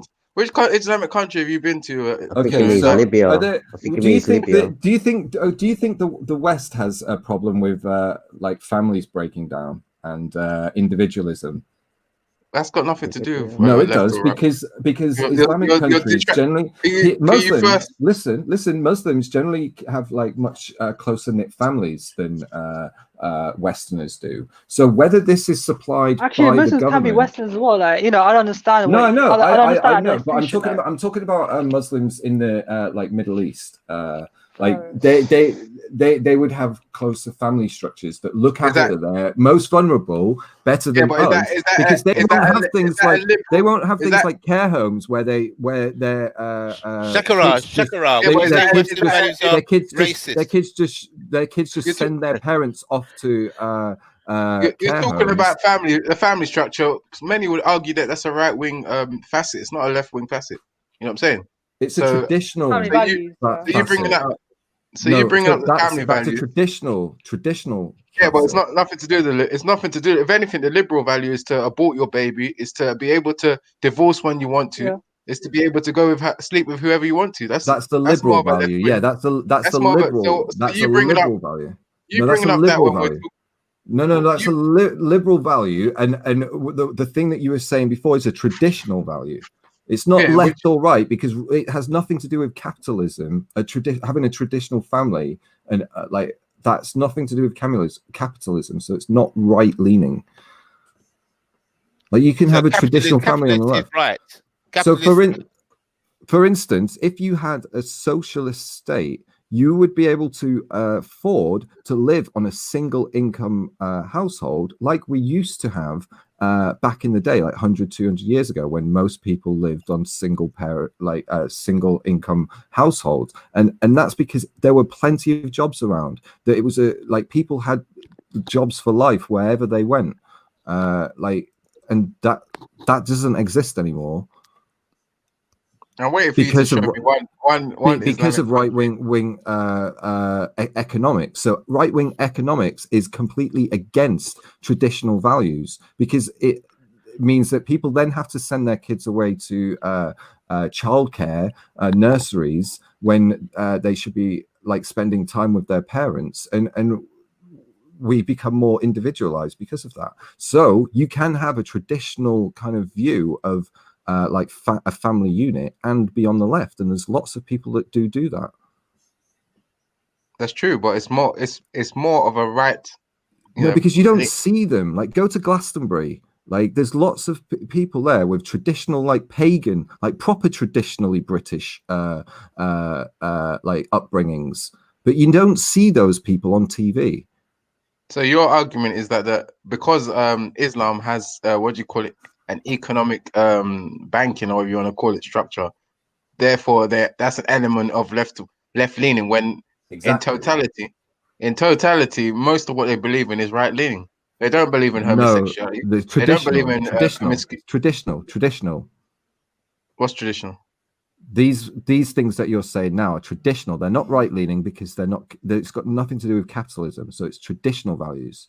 And this is the problem that's going on in the world. There's lots of easier ways to divide things up than just left and right. There's no left, then you must believe in all these things, or right, then you must believe in all these things. Because there's different ways to kind of break it up, like traditional and liberal, and you're mixing up left and right with traditional and liberal. Okay. So when you say that most left-leaning people are more intelligent, when you make that claim, does that apply to? Okay, so you're saying that can also apply to these Islamic countries. They can also be left-leaning. I guess so. Yeah. But you're yet to show us one Islamic country that's really left-leaning. Okay. Let's have a Google then, because I don't know. I've not really looked into this. So should we learn together? Because that's fine. Let's learn together. Yeah, educate me, because I've not seen. I can't think of any Islamic country that is left leaning, as you've said. That would be interesting to. And left leaning people are more intelligent. And I got backstage. Jupiter's coming through. Yeah, and studies show, based on what Lister was showing us, that left leaning people tend to be more intelligent. Valley Vision. We've got people in the back. Well, you said studies show that left-leaning people tend to be more intelligent. Yeah, that's what Lister was showing us, some stats on that. Studies were done, and left-wing. Yeah, go on. I was gonna say, is there proof of, you could say that this person is left-wing and he's done this to better society? I think that in itself needs to be looked into deeper, though, IC3, because if you think of it, this country in itself was has traditionally been right leaning, and you know, a lot of the people that have gone before us, they weren't stupid either. You know what I'm saying?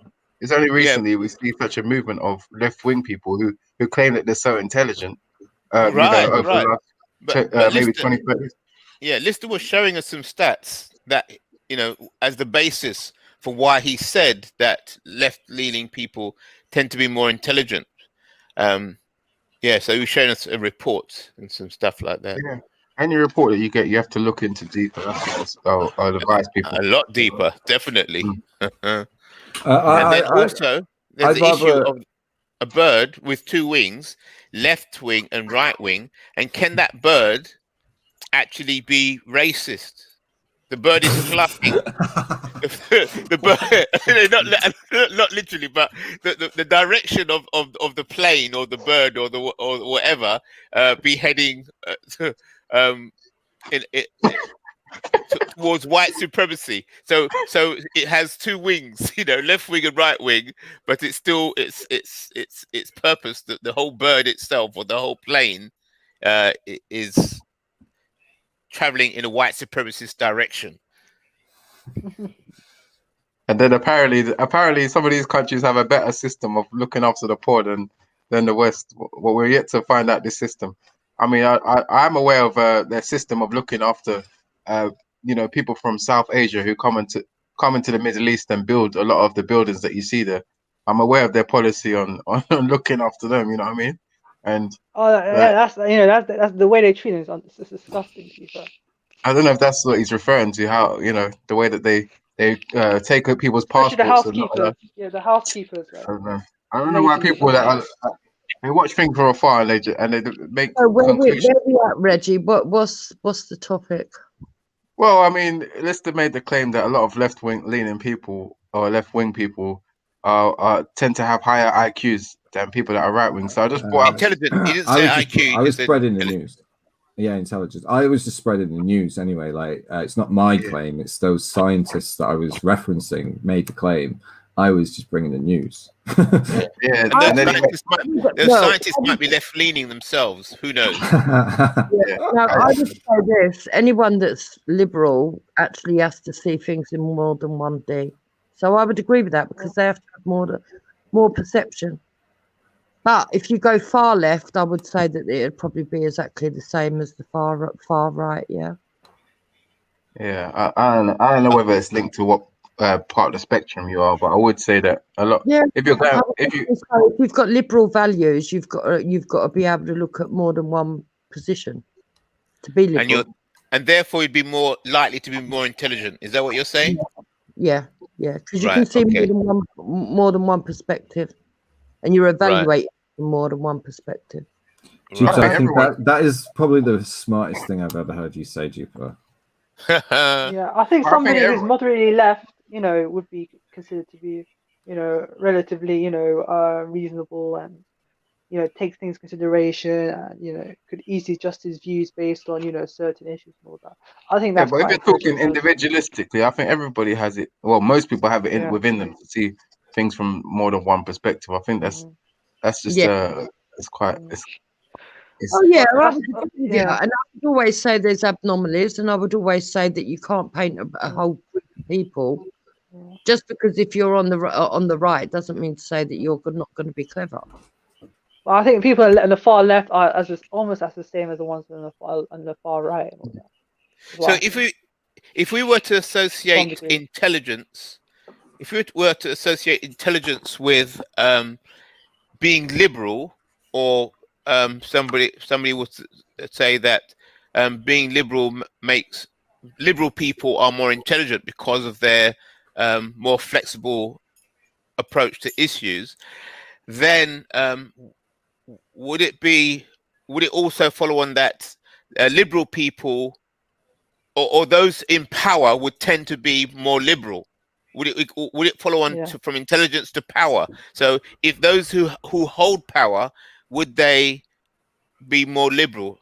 So it's interesting that you talk about this because Boris Johnson in Oxford University at the Union, he went for president of the Union twice. He failed the first time, And it's interesting because he really wanted to get this position because his dad used to go to the same university, and it was the one position that his dad couldn't get. So like Boris really wanted it.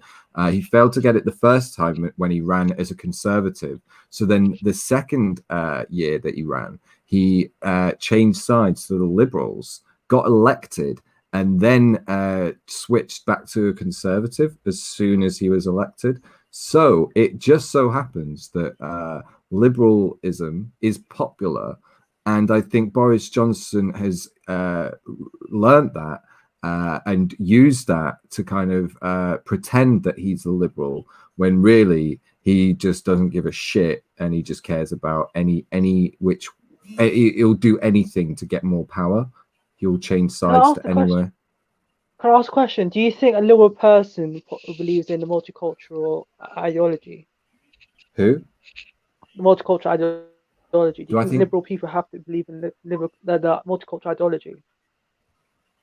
Yeah, because like liberals don't really have that fear of difference. I think they're much like more natural response to seeing someone who's different to them, and it's just like, or looks different to them, just kind of treat them as they so would liberals their next can't be door neighbor. racist. They're like, Liberals can't be racist.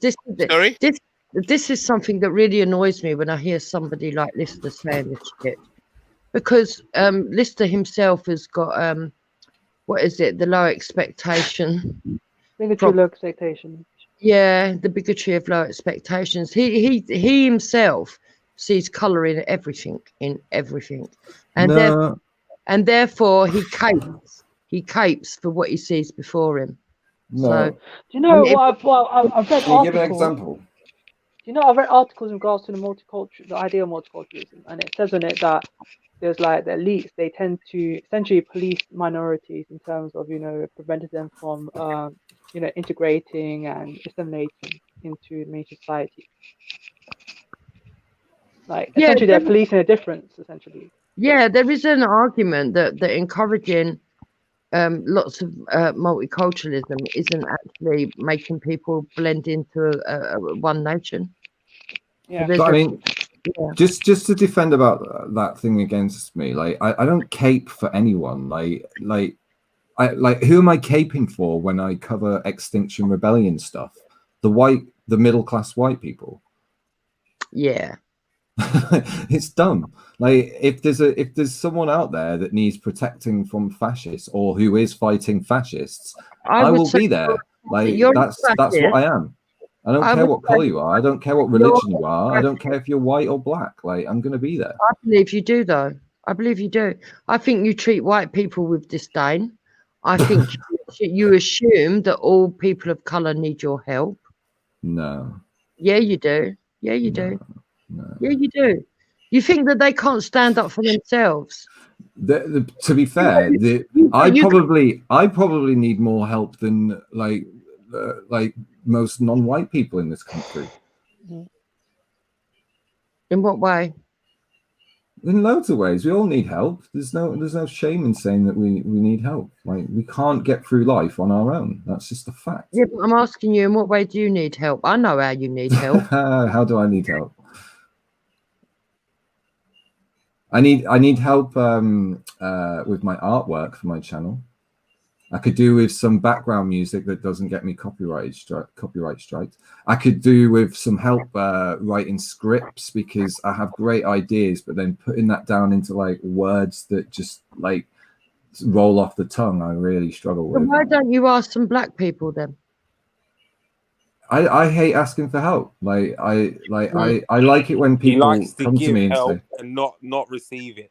Exactly. Yeah, it's difficult, and it is difficult. It's difficult asking for help because then it's kind of like, hey, you kind of feel like a failure, but like you shouldn't have those feelings. Yeah, especially if you're white and having to ask the dark for help. Do you know what I mean? Do you know what I mean? It's a shame. It's a shame how the mighty have fallen. But like we've been like driven into this kind of individual kind of lifestyle, which is forced on us by the economics that we live in. Like it's inevitable. And if we had a more socialist kind of system of living that cared more about the family unit, then maybe we wouldn't be in such a mess that we are now, where we're all just I arguing with disagree each with other. you Like fucking, because now you're agreeing with Ralph, and that's how Ralph sees things. That there Huh? should be individualism. I disagree with you. I think everybody should be motivated by individualism and being unique. However, of course, yeah, I agree with that. Society, it should be a general consensus. But that's exactly what I'm talking about. Like, how you can't really say that I'm not like an individual or unique. So like, I'm all for, hey, everyone try and find your own way, your own path, but let's like help each other out and stop provoking each other constantly and trying to score points off each other by doing it, because that is accelerating. I am not agreeing with Ralph. I am anti-accelerationist. I want to decelerate and rewind the acceleration to a peaceful, serene fucking utopia, as opposed to a fucking Mad Max accelerated like dystopia. Who's got the echo playing? Someone's got another thing going. Anti-accelerationist. I want to decelerate and rewind the acceleration. Shaka, I think it's you. Serene fucking utopia, as opposed to Mad Max accelerated. Shaka. Who's got the echo playing? Someone's got the thing going. Shaka. Is that on purpose? Are you trying to prove a point like some people do on here? I don't know. No, he's echoing. Shaka's echoing. It's going to be silent for a while now because we're all silent, and then there's going to be random bits of echo. It's going to be well annoying.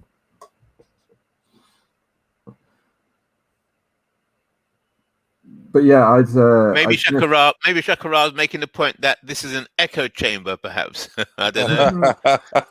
I see 3. You're dropping some bombs.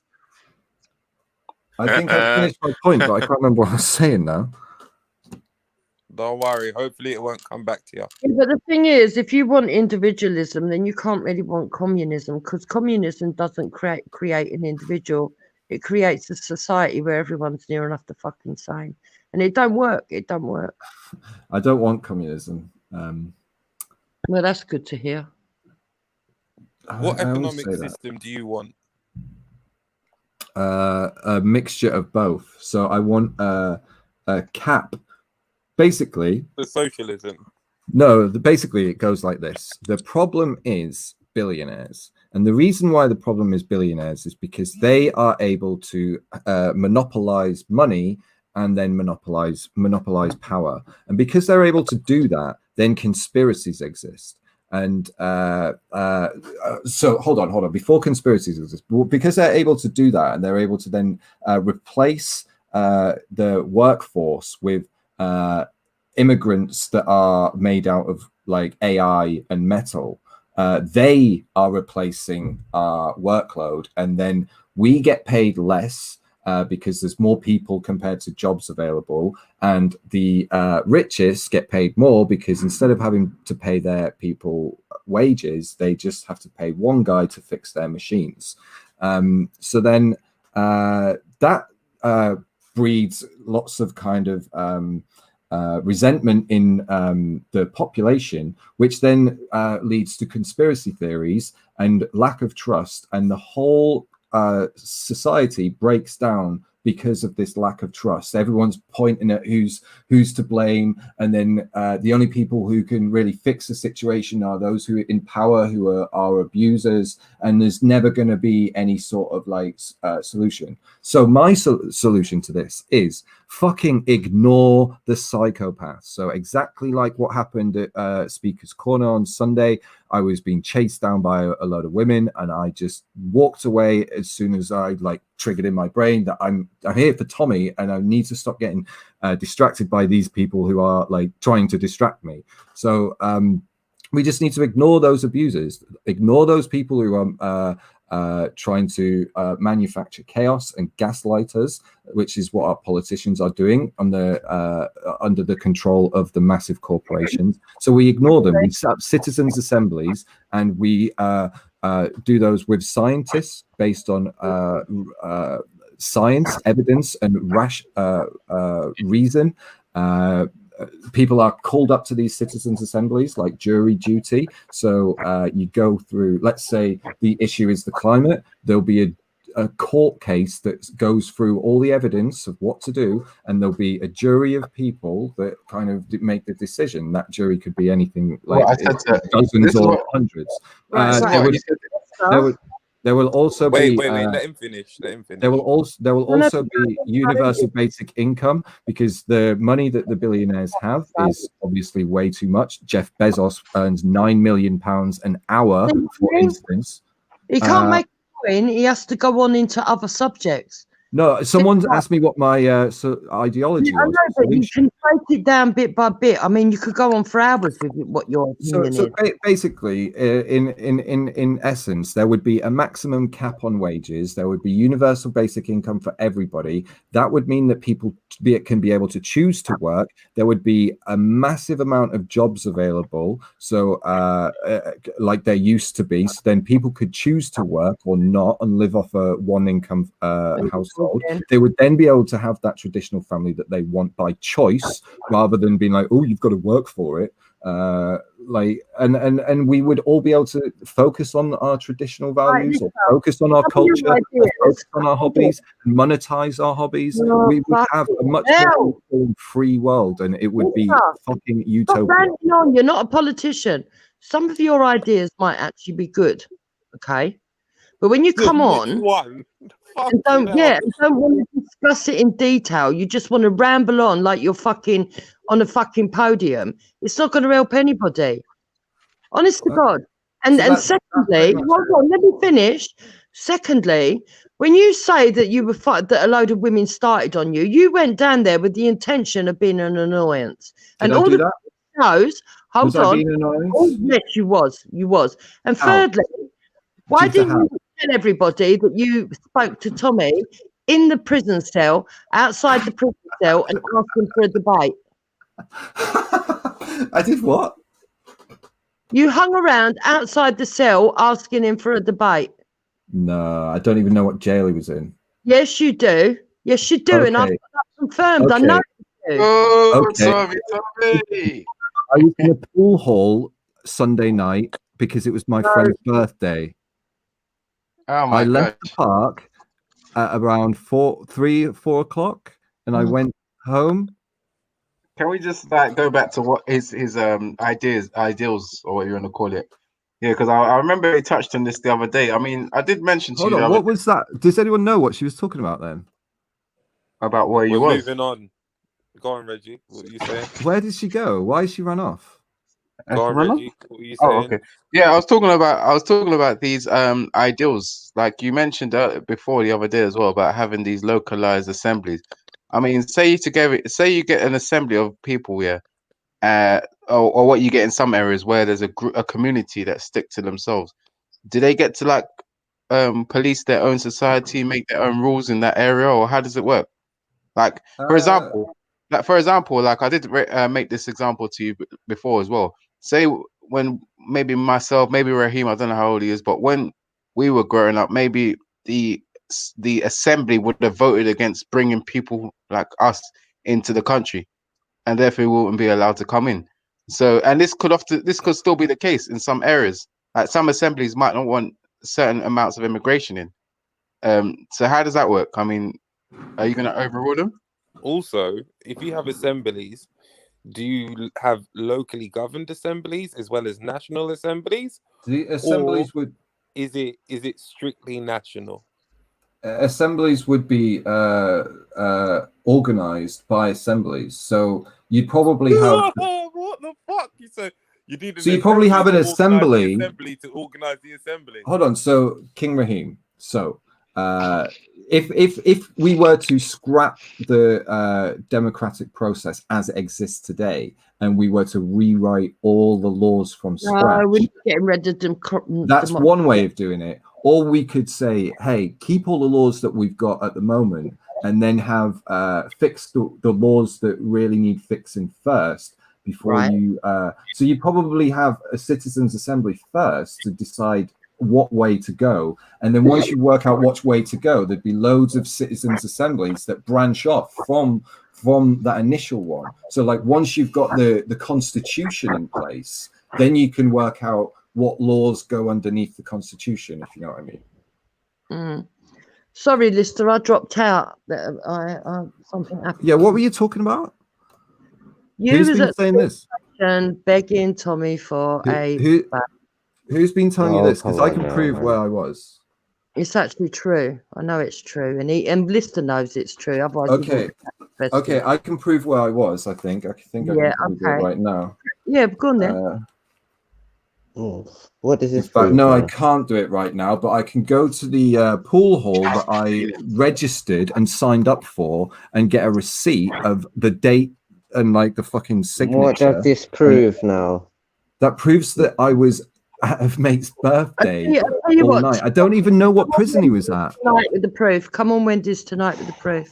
I'd have to go to the pool hall, and I think it's shut for lockdown. I wanna. I know you haven't got the proof. You're lying. I want to hear. Mate, I don't even know what. Tell me what fucking jail he was at. I know Haiku was in the jail next to him. Yeah. It literally on my video that I just released, Haiku, I put a speech up because he was in jail next to him. And he was saying, listen, Luke. My name is a Japanese poet. Guys, I'm going now, yeah? Jupiter. Where was what I Braden? think's happened here is someone from Tommy Robinson's movement has got the idea that all people look the same, and he's mistaken me for Haiku. Everybody knows who you No are. one is mistaking you for Haiku. What the fuck are you talking? I do not know where this fucking you're jail denying was. for the moment, so let's get back to your ideas because that's more interesting. Fucking Haiku. Right, hold on. Look, right. You can see in my video, you can see in the footage where I'm 3 or 4 people away from Tommy, and I just walk away because I'm like, what's the point in shouting at him? Like, do you think I'm really going to waste my time going to a fucking prison and working out which window he's in and then shouting at him through a fucking window? You've been waiting. You're having a like fucking laugh. Fucking year 11 debutante girl going to prom. Yeah, that is Tommy is your bride, your white knight. That's who he is, and you're gonna expect us to believe the man that you've chased for a year. You're just gonna be like, oh, it's not worth it anymore. Mind you, I'm not even chasing. I've actually proactively tried to talk to him like 2 or maybe 3 times. That's what I said. Yeah, but Lister, what is it about Tommy that you really irks you the loves most? his blue eyes. Like, why? What do you? I mean, what specific? Or is it just generally you go after all right-wing people, far right people, brother? Yeah, like I'm anti-fascist, so it's not just Tommy. Oh, okay. Man. Like, go look at my channel, man. I've like only got 2 videos on Tommy. Yeah, because the rest are on your PC. That's why they're your videos, your special videos. For them, why are you so butthurt, man? Like your big cup of your big glass of red wine, eh? And you turn the lights down low. So it's like Kingo said, man. Like, what have you got against me? So what? So I mean, what is it about? Hey, no. Let's put the spotlight on you guys. Like, what have you got against me? I've already told you what I think of you. Where have I touched you that you haven't touched me? Thank God. Oh, what's why are you so bruised and bad? Real. You can't touch each other. Stop it. Silly language. This stuff. Tommy's the one you want to touch, not me. Nah, I just want to talk to him. Like, did you see what happened to me? That's like, how you seduce him. Did you obviously saw what happened? In his ear like yin yang twins. King. So, you obviously saw what happened to me, and you've not even condemned or said, "Oh, mate, I saw what happened. That was fucking ridiculous behavior." I never see anything bad happen to you. Really? Should we watch on, Lister. They'll ask me to come here to watch it, so let's.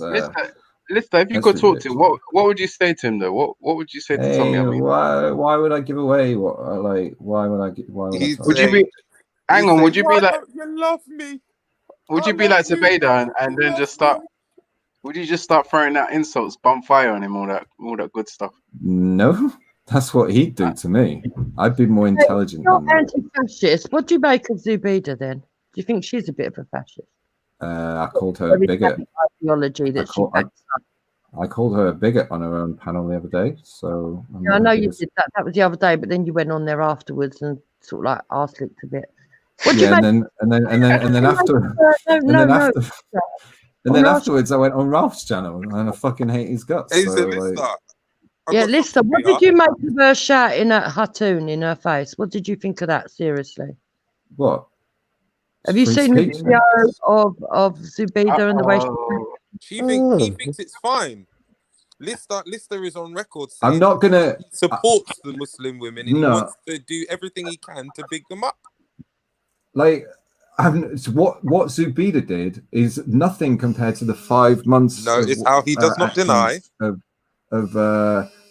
Hatun. Like, do I have to repeat? No one should ever hit a woman ever. Even under such provocation that I suffered on Sunday. Okay. How many people on the far right, if we're treated like I was on Sunday by women, would have kept their hands down? Yeah, no, I'm not having a go at you. No, but answer me that. Don't get answer me that because if these people really care about women, they would recognize that they are 20% more likely to abuse their wives after their favorite football team loses. Oh, what's that got to do with anything?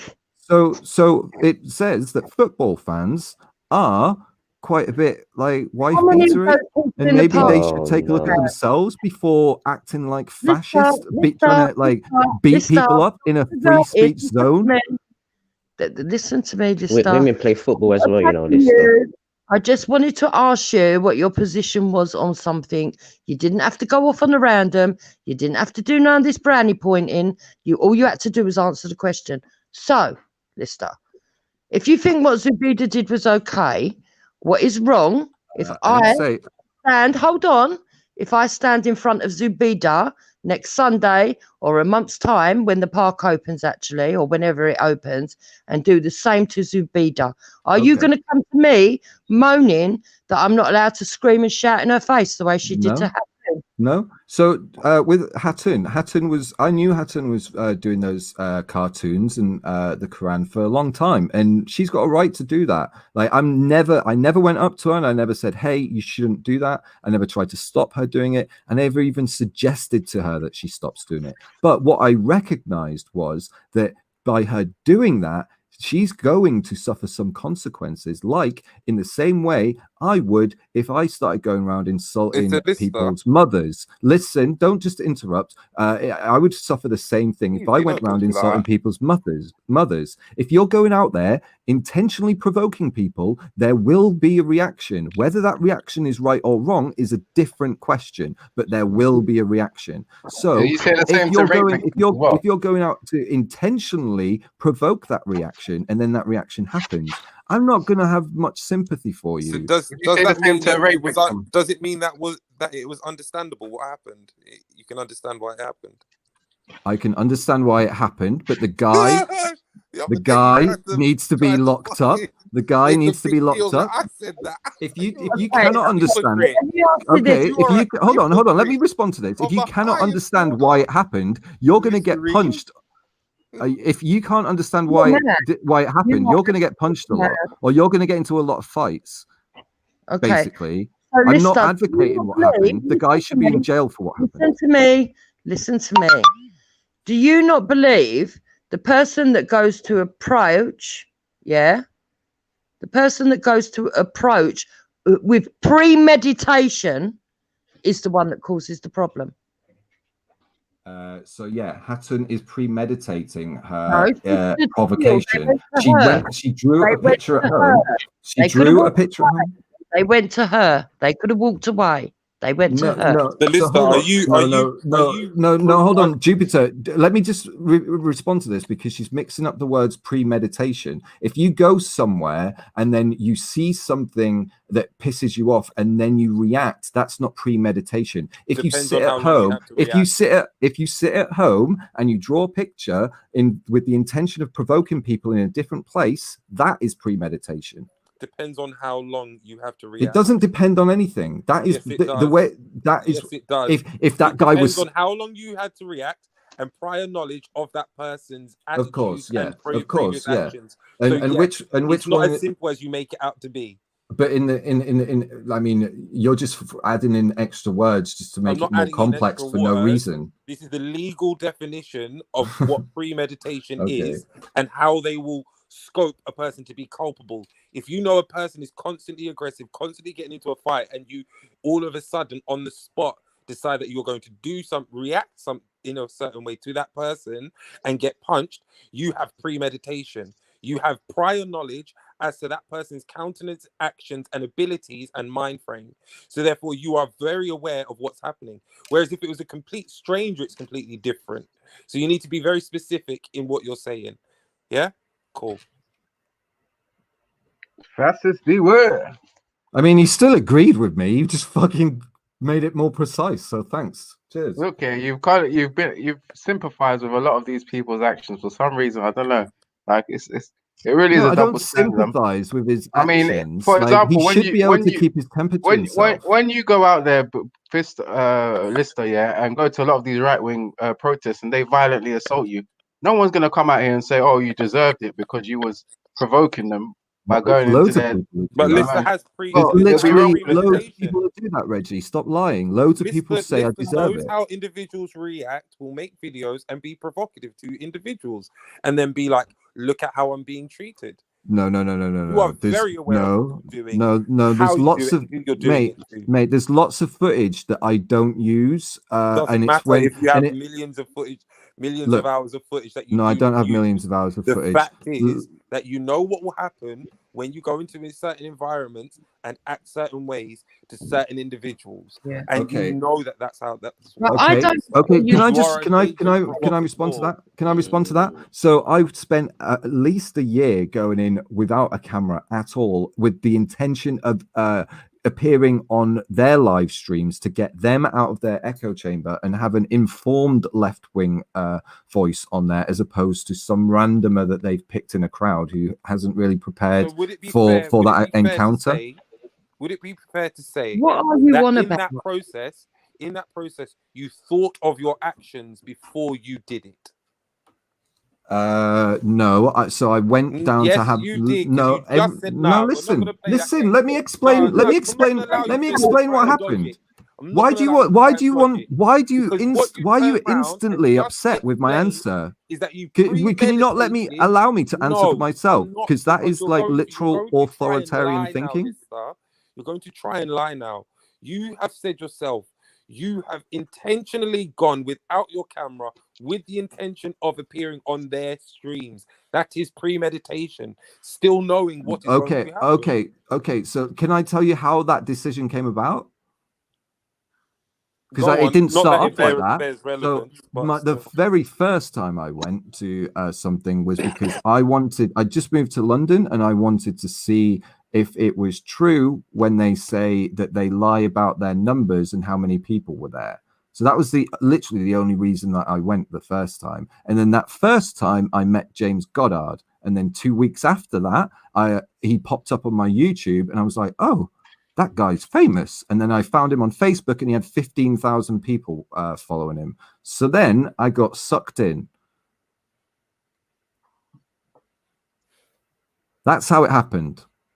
And then, so I went to another one outside the Old Bailey, where Mr. Rax filmed this interview. He just happened to be there. I didn't know he was going to be there, but I wanted to challenge James off camera on something that I recorded, him saying that he wants to put the left wingers in concentration camps or re-education camps.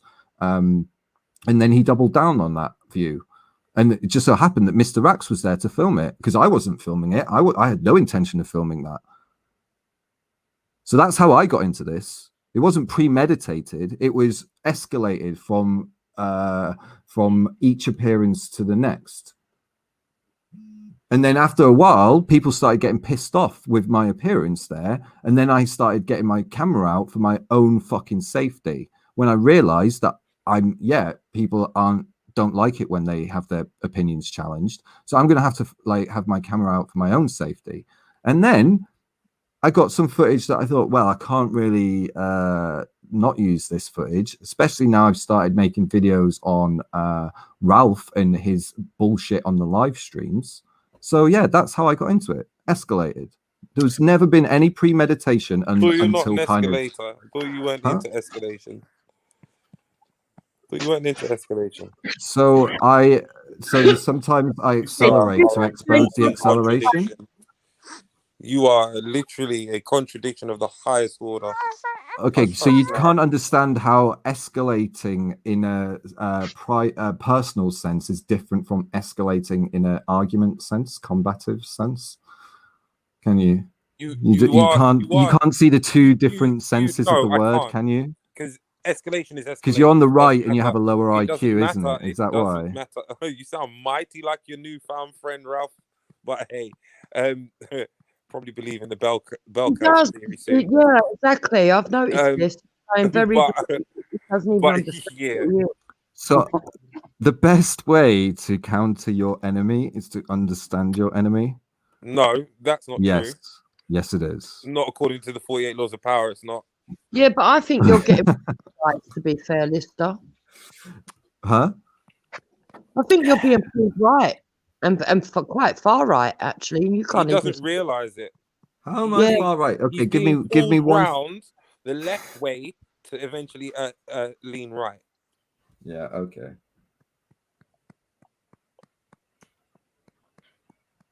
Like you literally got no evidence to back that up. So whatever. Like no one's sincerely going to believe or think that has any chance of being true. So nice opinion, good one. So right now, greetings in the name of the Prophet Marcus Mosiah Garvey. You don't know, say Shakara there.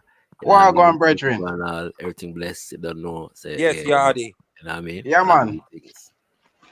Yeah, what I'm saying though, Lister, man. I mean, you support Zubaydah's right to go around and bomb fire on various different groups of people within the park. I'm not. No, here's the thing. I'm not going to support people's rights to go start fucking shouting abuse at people. But what I'm not going to stop it either. If it's at Speaker's Corner, then no, because that happens on a fucking minutely basis. Like, why would I stop that? Do people stop it when people shout at me? Like, do you stop when you shout at me? No, it's not about stopping it. It's about when you have the opportunity to, you should put her straight that the behavior was inappropriate. I called her a bigot on her own fucking stream like last week. Keep mentioning that on her own stream. Yeah, but why are you trying to? Why are you telling me that I have to go and start telling everyone off now? I'm not everyone's fucking teacher. Well, you want to be everyone's savior. Yeah. No. And you do go around telling people. You've been going around on the right telling people when they're wrong all the time. So you need to tell her. You do need to tell her. Tell her what? No, because I didn't tell Hatton that she was what she was doing was provocative. So why would I tell Zubaydah that what she's doing is provocative? I'm not anti-provocation. I'm anti-fascism. Well, you made it very clear. You're anti a lot of things. Sorry, Reggie, go on. You made it very clear your stance when it comes to the behavior of Hatton in many ways. You get what I'm saying? The only thing that you said is that Zubaydah was wrong to No, you said about the guy that hit her. That's it. Well, you haven't really made it very clear where you stand in terms of, you think it's okay for her to go around confronting people, shouting in people's faces, putting cameras almost touch tight to the person's face. No, she shouldn't do that. No, like I've made it clear that I only get my camera out and film people who are either being violent, abusive, or like figureheads, and it started off with only the figureheads. So even people who are like were like generally just violent for the like sake of it. I generally didn't like relate a lot of that footage at first. Wouldn't you say that her behavior was abusive? Yeah, and I was trying to be a figurehead as well. Of course, but like if you're like. If you're going to call Zubida out for being abusive, then you can't fucking go around following Tommy Robinson or like likes of Danny Tomer when they do the same shit, because like she might have it in her mind, like me, that when I put my camera in someone's face, yes, it is provocative, but I only do it because they follow people who do that, so they think it's not. And they think it's acceptable. So then let's see how they like it when they have a camera in their face. What are you on about? I don't see how you can hold me to that, because number one, I didn't verbally abuse anybody on Sunday. No, I'm not talking about you. I'm talking about the issue with Zubida and Hatun. So just because you follow Tommy doesn't mean to say you can be assaulted. What are you talking about? You mentioned Tommy Robinson. You said you shouldn't go around following Tommy Robinson. You're breaking up, Jupiter. I can't really hear you properly. She said that you shouldn't. Is that your screen that you're sharing at the moment? Yeah. So this is what happened to me. Videos? No. Oh yeah, of course. Fair enough. What was I going to say? So, do you make videos? Who, me? Do you make videos? No. If you made videos, do you think you'd like your own video? No. I find no, so you'd be so this is why you're quite dumb, because like why the only way, because liking your own video gets it that extra like. I mean, it's probably negligible, but at least it's when you one more like, so that means hey, Shakara, you there? Shakara, you there? You've got a video with no likes. If you Brother Shaka, you there? Yes, I'm here, brother Reggie. Yeah. Lister made the claim that a lot of people from the right, I mean the left wing, basically have a higher IQ. Would you say that the black community is largely left wing or right wing? That would depend. I don't think that the black community neatly fits across any of those. You know, so like some might say that the black community is socially conservative but politically liberal. Do you know what I'm saying? So yes, that wouldn't make them right wing or left wing. It just depends on the subject or the issue or the context. Okay. Okay, would you say that they're, I don't know, how would you say we're liberals?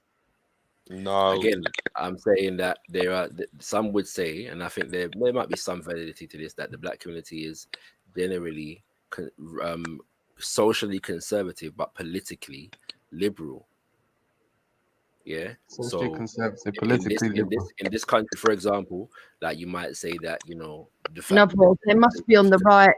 there's a Because significant they've got to portion be a of bit thick, because they're living one way and voting another. Yeah. Why? So in respect to the fact that there's a significant number of the black community that is church going, you know, them kind of things that they might align with certain levels of conservative values, but most of us vote Labour. You know what I'm saying? Because politically speaking, you know, most of us are working class. Most of us, you know, are employed by the government, either through the NHS services.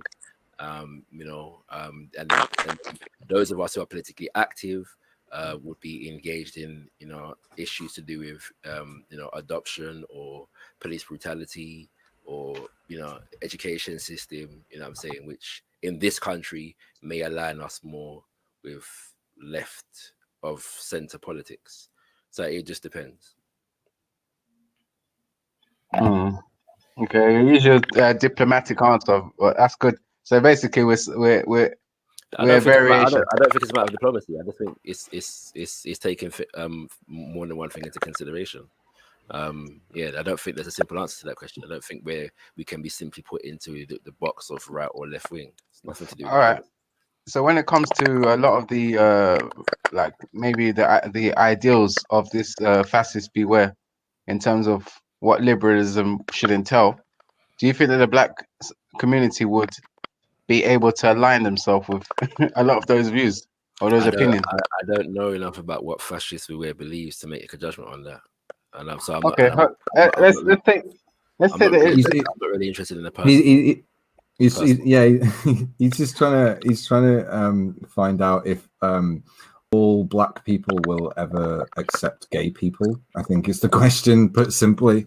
Oh, probably. The answer to that is no. Maybe not. But that's neither here nor there. I think there are, as far as the living standards of black people and the issues facing black people in this country, homosexuality is not at the top of the list. You know what I'm saying? So yeah. I mean, I wouldn't. It's neither here nor there. Maybe not. You know what I'm saying? I think gay people suffer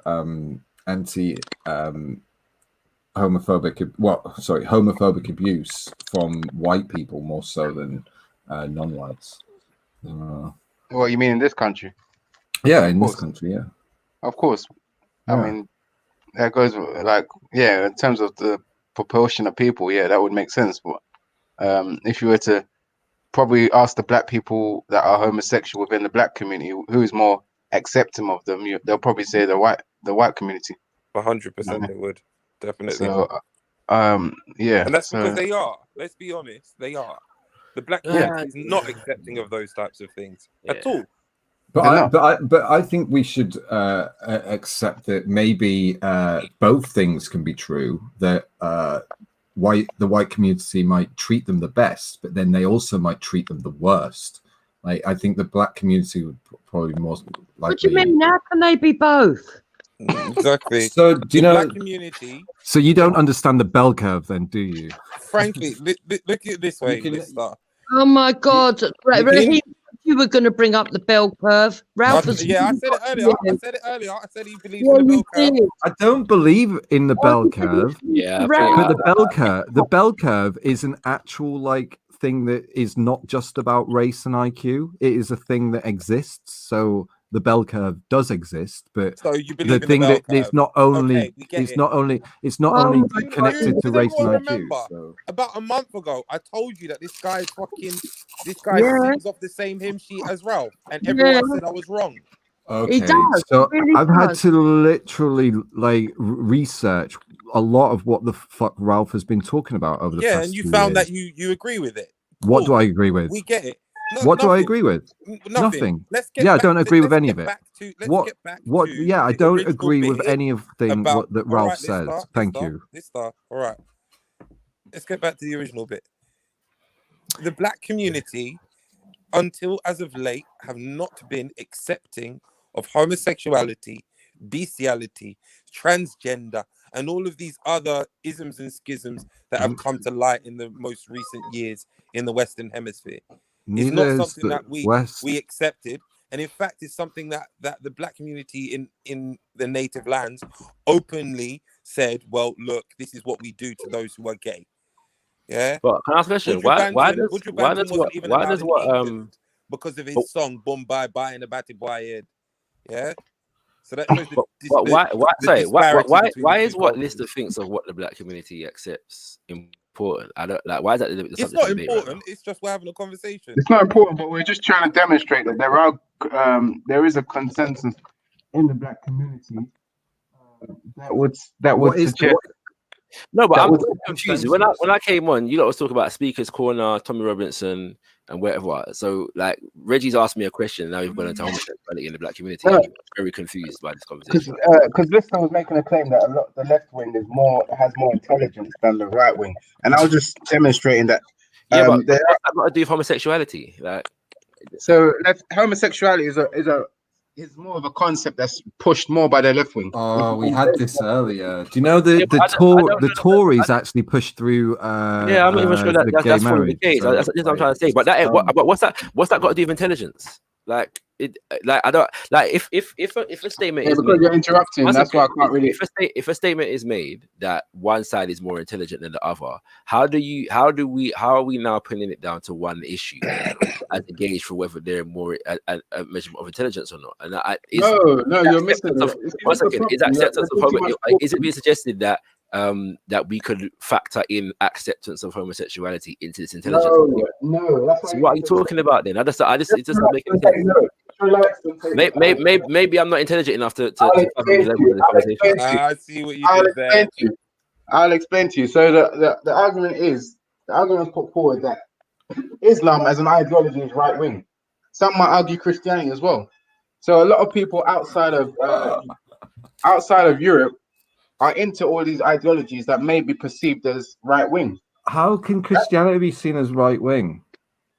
It can definitely. It's conservative in terms of. I'll leave that to you, Lister. But what I would say, a lot of these people that follow these ideologies that are perceived to be right wing are from ethnic minorities. So therefore, there's a consensus among ethnic minorities who prescribe to right wing ideologies. But again, he doesn't understand. Okay, so let me finish. No. Okay, continue. Finish. So as a consensus that follow that, especially the black community that follow the Abrahamic faith, probably we put in the 89%. These are right wing ideologies, according to you, Shakarov. You know what I'm saying? These are right wing ideologies. So if we have these right wing viewpoints, therefore, does that mean that we're basically less intelligent?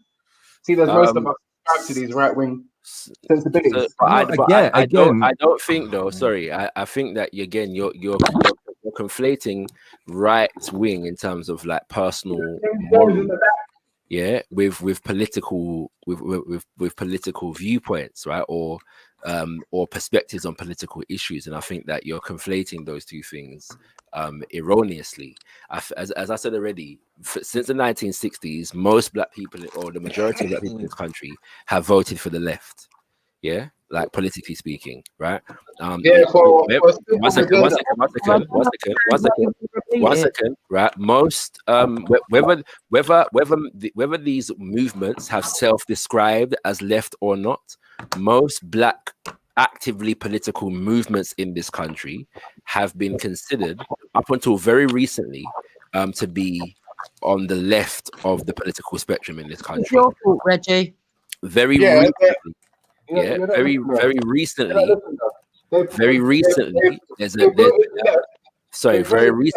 there has been the development of that's why, and I learned this the other day, and I was actually surprised because I thought it was sooner than this. But the first black conservative MP was elected to parliament in 2005. I didn't know it was that soon ago. So we don't have a strong presence on the political right in Britain. We never have, and it's developing at the moment. You know what I'm saying? But it's even that is rather minuscule in terms of the population in this country. It's growing though, Shaka, now. So you're that's not true. Sorry, one second.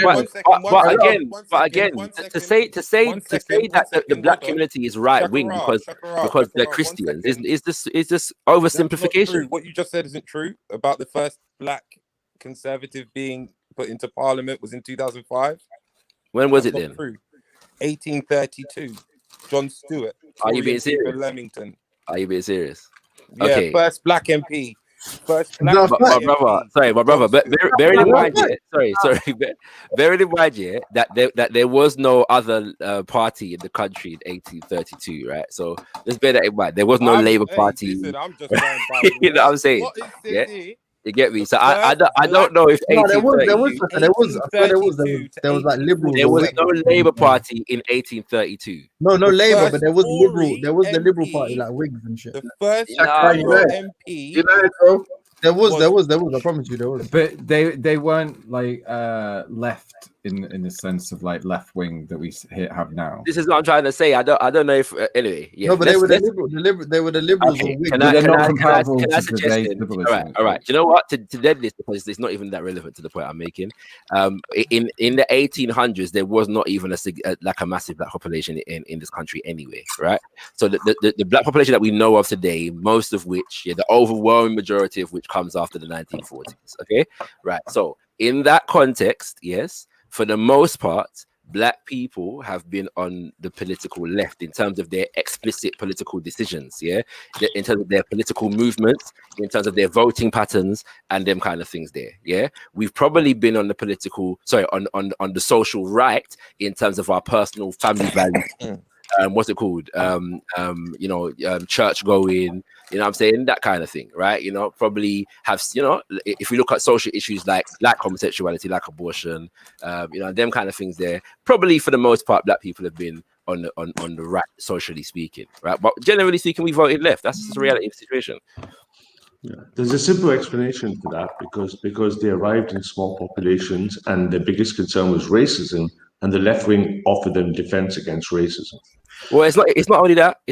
It's because Black people came into this country looking for employment, and so the government and the social so-called benefits that under which it employed people benefits as well, became our number one means of self-sustenance, right? So as well as protection from racism. Right? Yeah, well, I'm not denying what you're saying. Both factors, I agree with you, I'm not denying what you're saying, but I'm saying that even when Black people organize among themselves, there's been a significant Rastafari Pan-African movement in this country since the 1970s, and whether those movements describe as left or not, they have been described as left. They were very right-wing, like African nationalists. Yeah, you know what I'm saying? They were right. But I'm saying the Black nationalists were described as left-wing. They were described as politically left. Yeah, that was wrong. They're all right-wing. Whatever the case, they were referred to as communists and socialists, and some of them were socialists. Some of them were communists. Yeah, some of them were not. Right. So, but I'm saying that politically speaking, in that respect, so I'm saying that the point basically is that this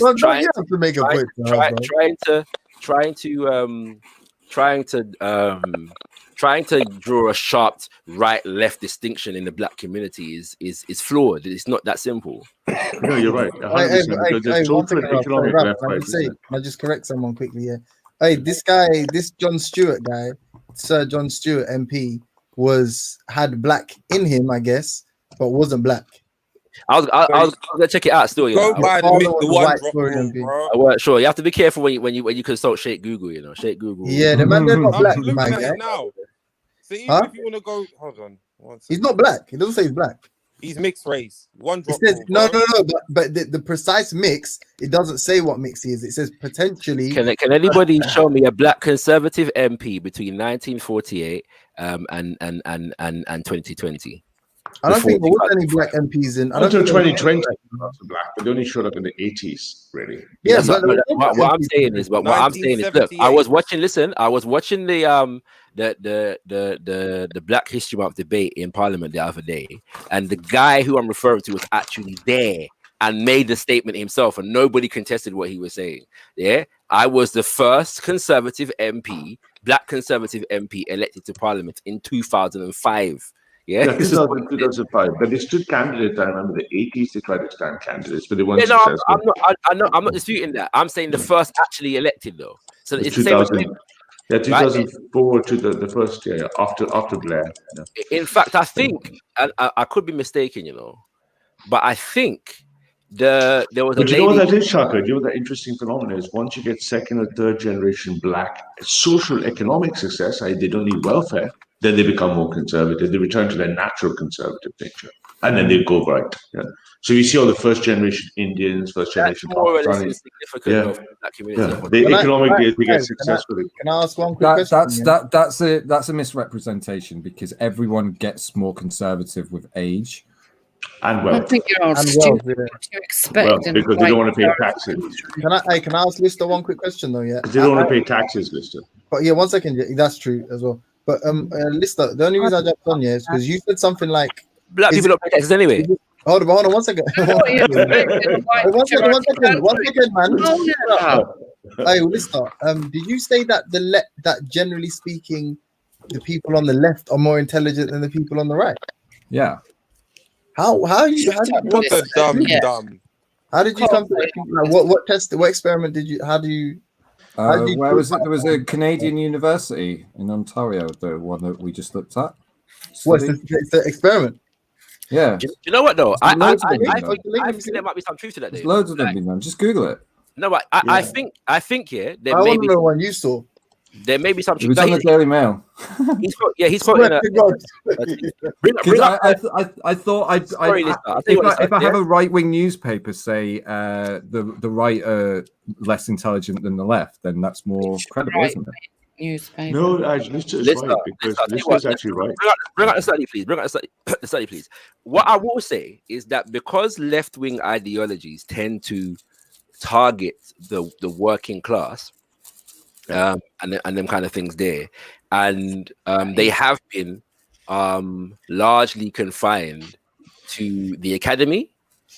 There may be some validity to this statement, yeah. Like if I think of most people that are politically engaged and left-leaning in their convictions, they would be more well-studied on political ideology. They would have gone through the indoctrination machine. You know what I'm saying? Yeah, all that kind of stuff. But they've read Marx as well as they read Adam Smith. They've read what's his name? Hitler as well as they've read Engels. But the people on the and Lenin, right, and them kind of people there. You know what I'm saying? And the people on the right have been get indoctrinated by people like Ralph. What, like you? Well, the left is getting indoctrinated by people like this.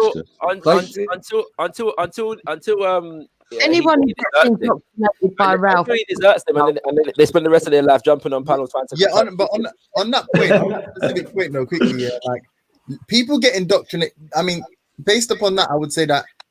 And a good way of it kind of exemplifies what Lister might be alluding to is that Lister generally there's more open conversation around someone like Lister. And I'm not saying Ralph dictates to people, but there's a lot of people that would sort of defer to Ralph, whereas people on the left don't necessarily defer to Lister. They would agree with Lister or engage in a conversation where he was sort of 100%, James. You know what that difference is? Do you know what that difference is? Because just to talk to Lister's IQ, when Lister's right, people on the left have a higher IQ. But they also have a higher trait neuroticism, so they're more likely to be emotional. So if you imagine the difference between your mother and your father, you listen to Lister like he's your mother, but you listen to Ralph because he's your father. Your father's authoritarian.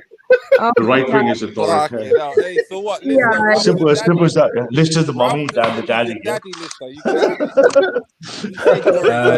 I'm pretty sure. James, are you trying to referee this here? You trying to referee this?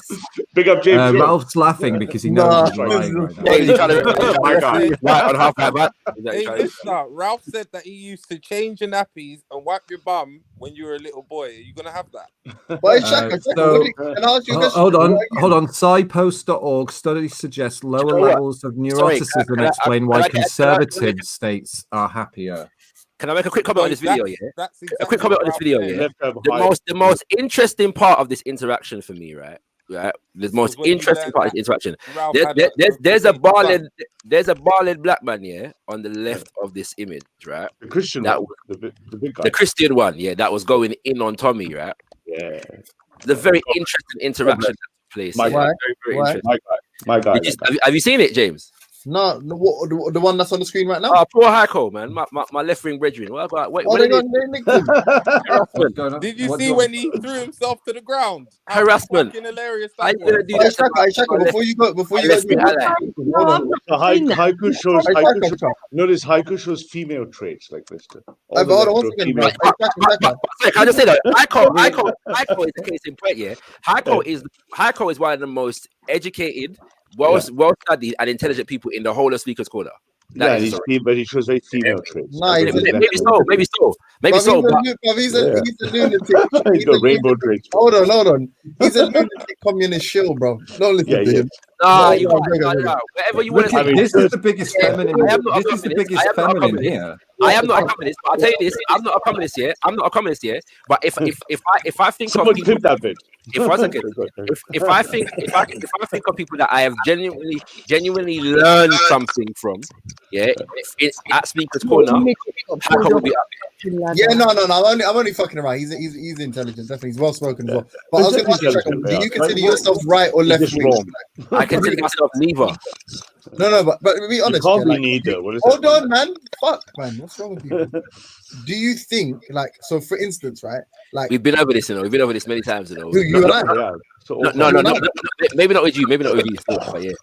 I remember. Okay, so you know what? All right, then you're basically telling me you're going to be stubborn on that point. It's fine. We can move. No, yeah, I am definitely. Yeah, no problem, no problem. I can ask Shaka a question. Shaka, when you see this imagery, the list of video and stuff, whatever, I think it's a list of video, right? If you look at all of this, do you see that no one uses the word tribal and savages for these people? Yeah, you hear what I mean? No, what I do you don't. see there? Yeah. I'm not. Some tribal savagery, My level of intelligence if you watch my video, Tommy makes a comment about cavemen, and that's just projection, because him and his goons are the only cavemen there. Like, come into a park in this big man bubble that just like is like allegorical for the echo chamber that he's in. I'm not gonna lie. You were rubbing up against Tommy. That's all that is. You love his man bubble. Agree, but Tommy came up like someone asked him from what I saw, because I only saw maybe 1 or 2 videos, and there was one where like someone shouted to Tommy. Actually, I think it was Zabida. You know, now that I think about it, she shouted to Tommy something like, "You said X about Somalia." And he tried to like I don't know, man. He extenuated it in some weird. He was like, yeah, I said. He's like, yeah, I said the ones we've imported some Somali barbarians or something to that effect. Yeah, I can't remember exactly how he described it. Yeah. He said Somalis are savages. That's what he said. No. What he actually said was that Somalia is full of backwards barbarians. But then when he was asked, he tried to sort of.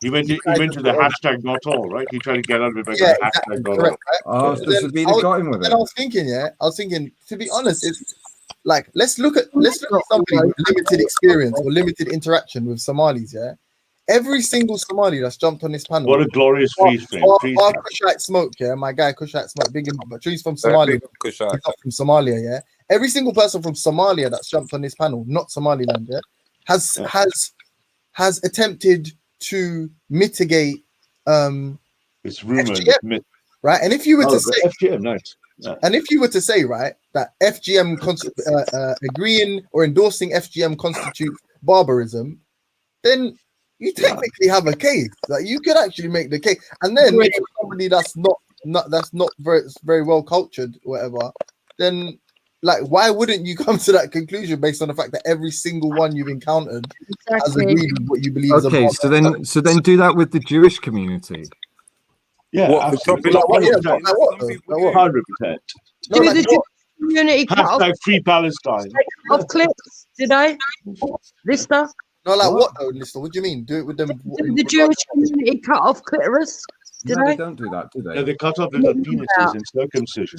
Yeah. So what's the barbaric nature about them? I agree with you. You're right. You should do it. I'm not saying you should. I'm saying even that's flawed. It's flawed logic to say. No, neither. No one should be. No one.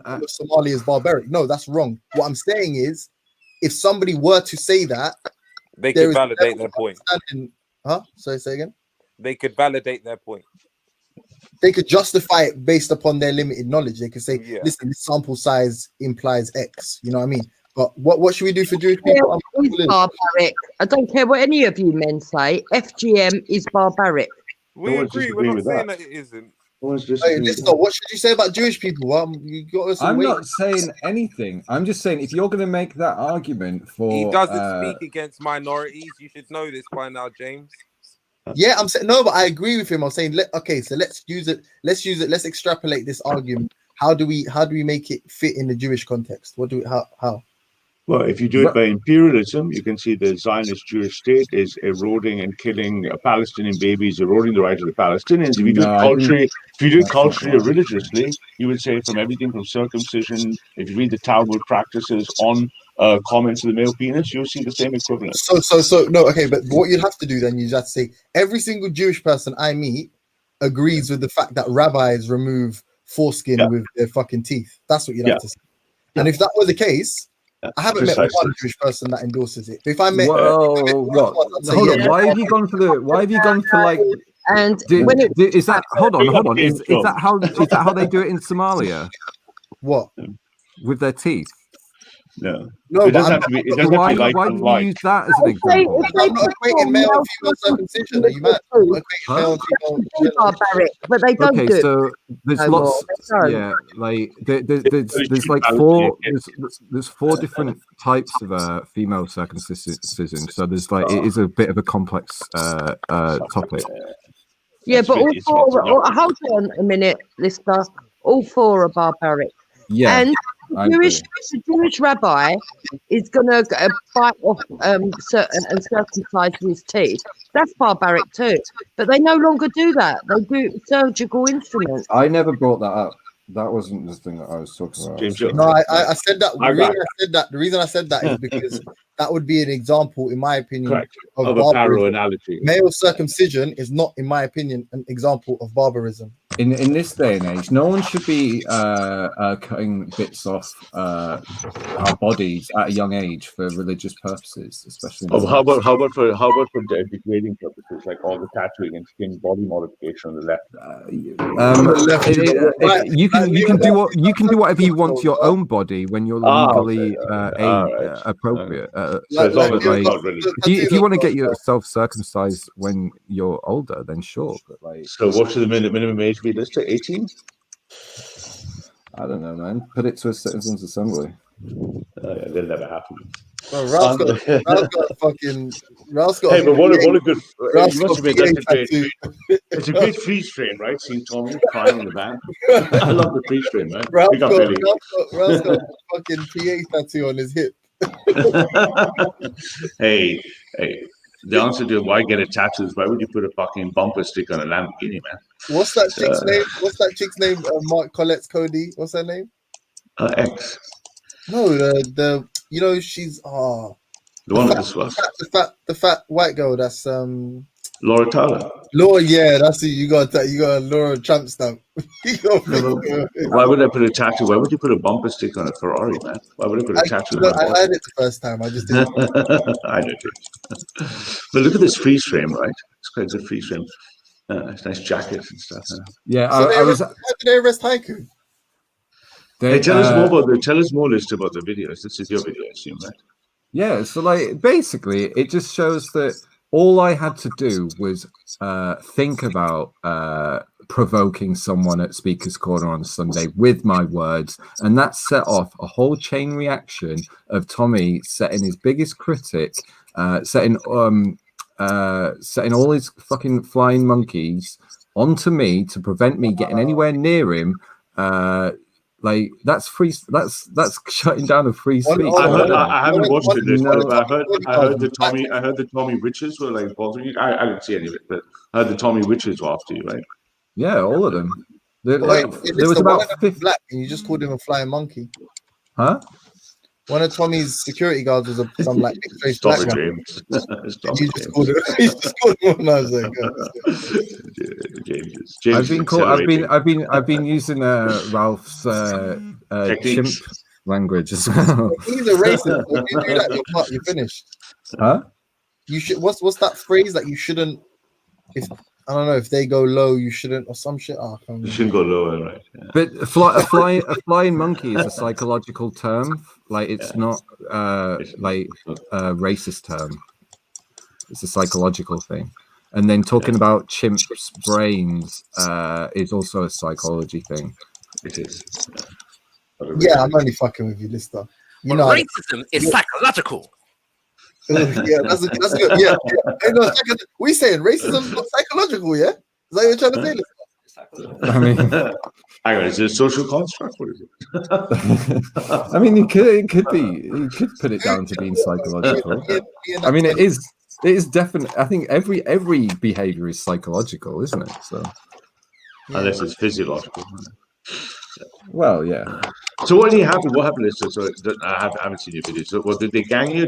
I bet they prevented you getting close to Tommy, right? Yeah, like so they had their biggest guys, their meatheads, pretty much circling him, and then their people who went to the park who just fanboys circling the circle. So it was like this double fucking man bubble. Double wave of like the goons followed by the fan clubs, right? Yeah, and then you had all the cameramen like the other side. So I see this crowd coming on, like it's obviously him. I'm like looking at it, trying to work out what to do, and then some woman that always is fucking around me like a fucking bad smell at any protest. Which one of the three witches or a different one?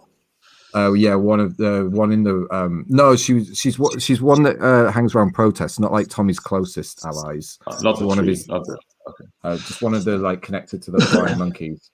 And then but then Ginger Tony has been in and out of that chat, my chat stream, lurking as usual. Oh, has she? Yeah, she got me in an embrace at the end of it.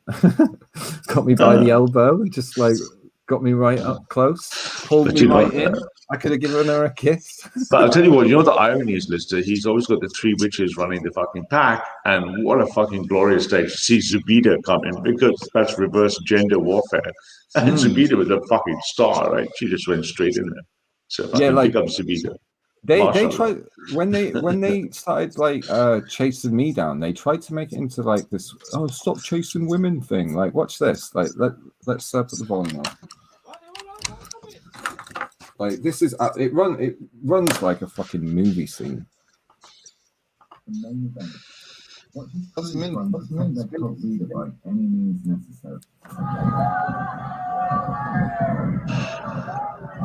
Shaka, watch the tribal. Shaka, watch some tribalism. And now we are witnessing Western tribal warfare. Yeah, precisely. Fact check. Well, you're not allowed to say that, right? The Western alpha male is protected by the Western right. Observe how the Western she-wolf attacked at the first sight of nature of her male. Shaka, watch how the she-wolf snarl and snap at the predators. Hey, can I ask you, why do none of them have their own teeth? I don't know. It's mad, isn't it? That's actually really weird, though, isn't it? Alcohol and crack. So many of them. Alcohol and crack, man. Like, even the ones And look at her trying to like knock my phone out of my hand. Look at that. So then I go away, I'm here for Tommy. I don't get distracted by these numpties, and then this guy had to go. Sorry, Lister. Hey, Shaka, notice how the three female lionesses try to savagely crawl their way towards the invading predator. Westerners don't have lionesses, Ralph. They have wolves. Yeah? Westerners don't have lionesses right there, fam. Oh, they're not indigenous. Lion come from Africa, you know. Okay, I'll leave with him. So. Shaka, man, I'm going to subscribe you. I'll do anything you want if you do a narrative voiceover of this video, yeah? Yeah, please do it. That'd be great. Shaka David Dimmu. That would be legendary. Fucking on a BMT, you know. That would be the repost for the repost. That would actually be you would smash it. Yeah, please do it. Smash that one. You have my blessing. Alpha Lion approaches. Hey, donate to that. Anyone in the chat that wants to see that, give him an incentive to do that shit. Just for that one, I'm going to give Sublight Share Shaka TV. What's it called? Surfish TV.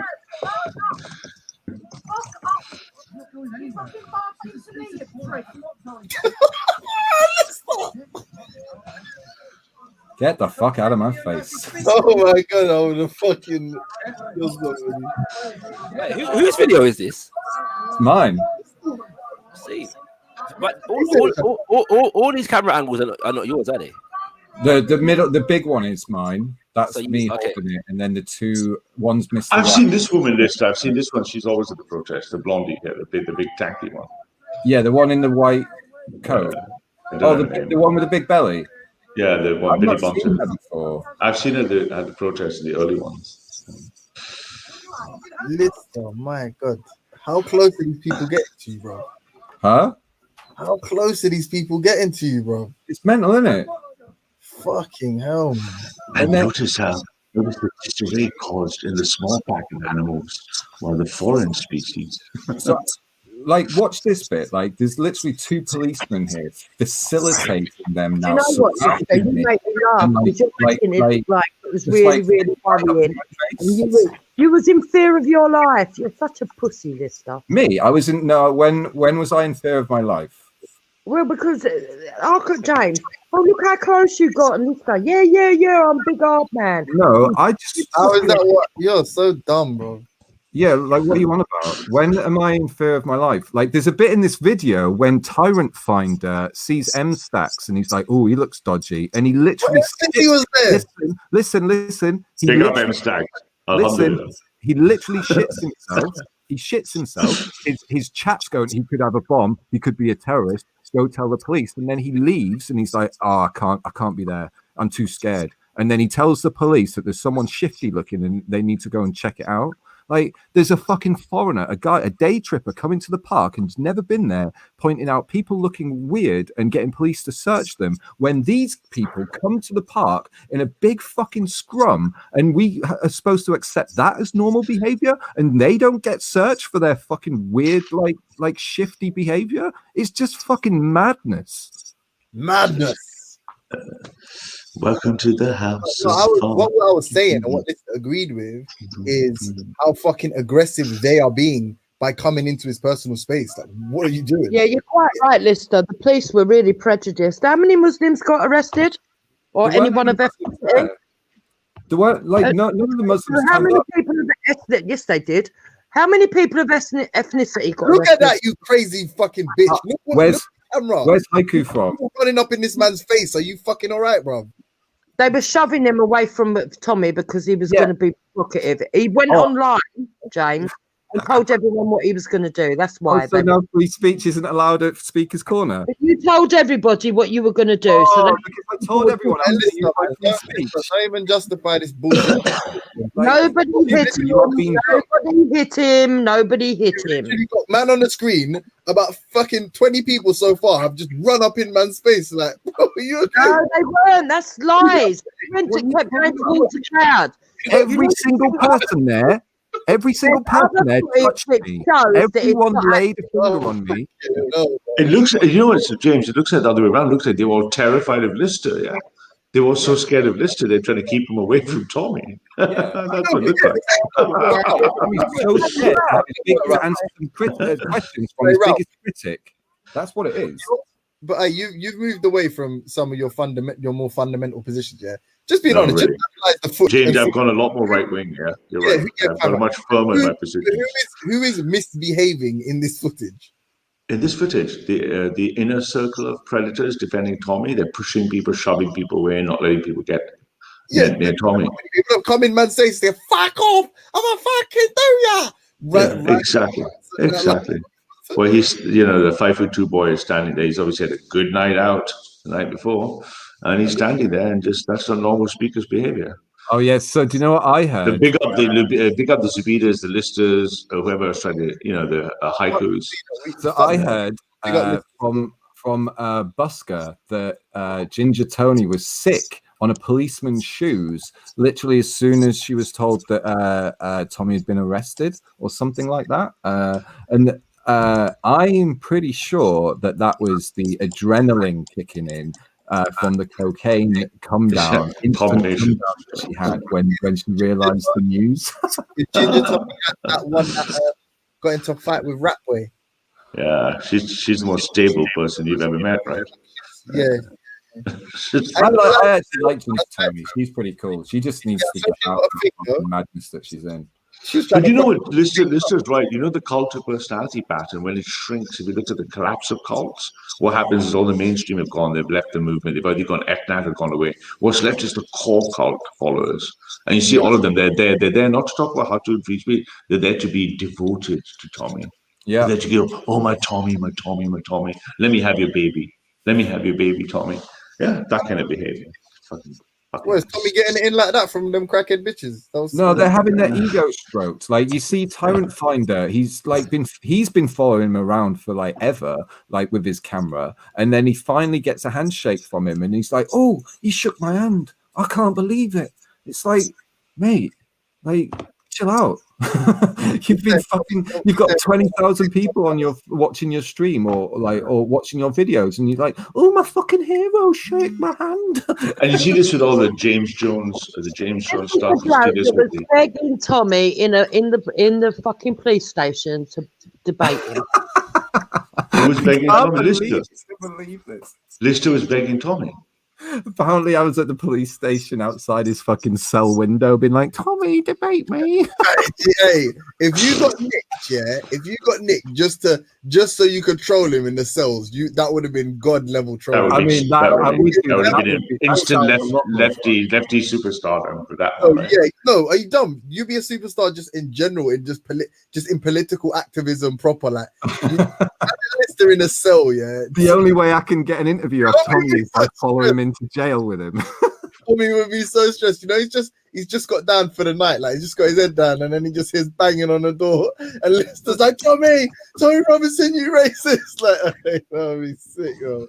So Tommy, Lister hit the nail on the head a few months ago. As Lister's been accelerating himself, he's realizing Tommy's increasingly small fry for Lister. Lister needs to go up now and go up the chain, right? Because you're just seeing the dying. It's too easy for you now, Lister. It's just, you can see what happened on Sunday. Like, it's not big fish anymore. The Speaker's Corner that I showed him. Yeah, I might head to his court cases in the future, but just to see how big the numbers are compared to previously, because that'll be the real kind of test for how his. I think that, and there might be tensions if the COVID rebellion kicks off, and then you have the right and the left appear the COVID rebellion. That's going to be more. Tommy's on the way out. Right? Hey, Ralph, you know, Mark. Like, obviously, like Tommy likes to sort of, I don't know, like frame himself as like a little hard man, like a little hard nut, yeah.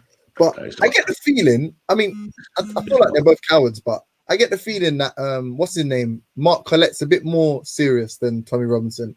Like, as in, I don't think Mark Collette is surrounded by the real violent far right, and they don't want to run like, Allo Geezer, let's have a fight, Allo Geezer. These are the guys who train with weapons in the woods. Man. So type of violence, if Lister was to approach Mark Collette in the same way, as he'd be spocked out. He'd just be down in a one punch. Like, watch out, Tommy Robinson's.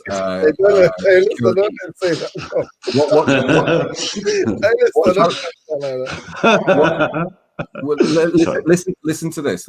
Watch this. It's like 2 seconds. This is his security. Where's your Tommy gone? Where's your Tommy gone? Where's he gone, lad? Oh, I'm sorry. Right, okay. What, is a tail between the legs to the left? There's no more Tommy to protect. Yeah, and they were like, the guy was like the biggest security guard was like, you're causing me alarm and distress. Hold on, wait. So all those guys that thought they were gonna come there, yeah, and do an SG for him, and then they got nicked. Oh no. He got nicked, so they had to run off alone. And then I'm just like, "Where's your Tommy gone?" And like, "You're causing me alarm and distress." And you know what? Tommy gone. But James, you hit the nail on the head, man. That kind of violence, this is football terrorist type of these football boys, football thug type boys. They're not the actual right-wing violent types. You won't see them doing this stuff. Those are different boys. They train in the woods with weapons.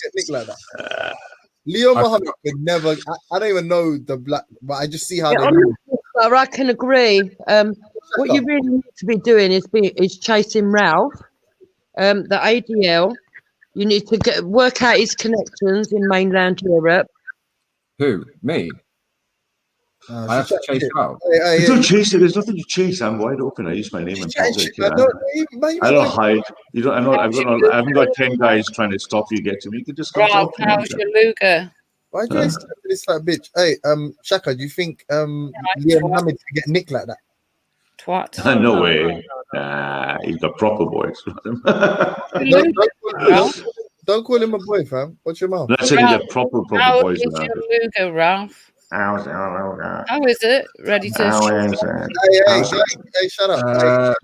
Right, guys, I gotta go. But before I go, I'm just gonna play this woman, the fat one, punching a police officer in the face. So nice. That might be needed as evidence. Just be here. Should we end it with a bang?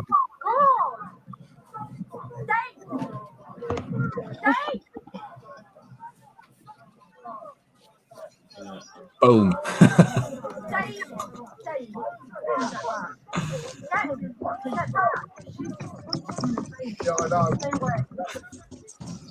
Right, and then I thought you were going. I thought you were going. I am going, but this is the best bit. Just I felt a bit bad about putting this in, to be honest, but it's here now.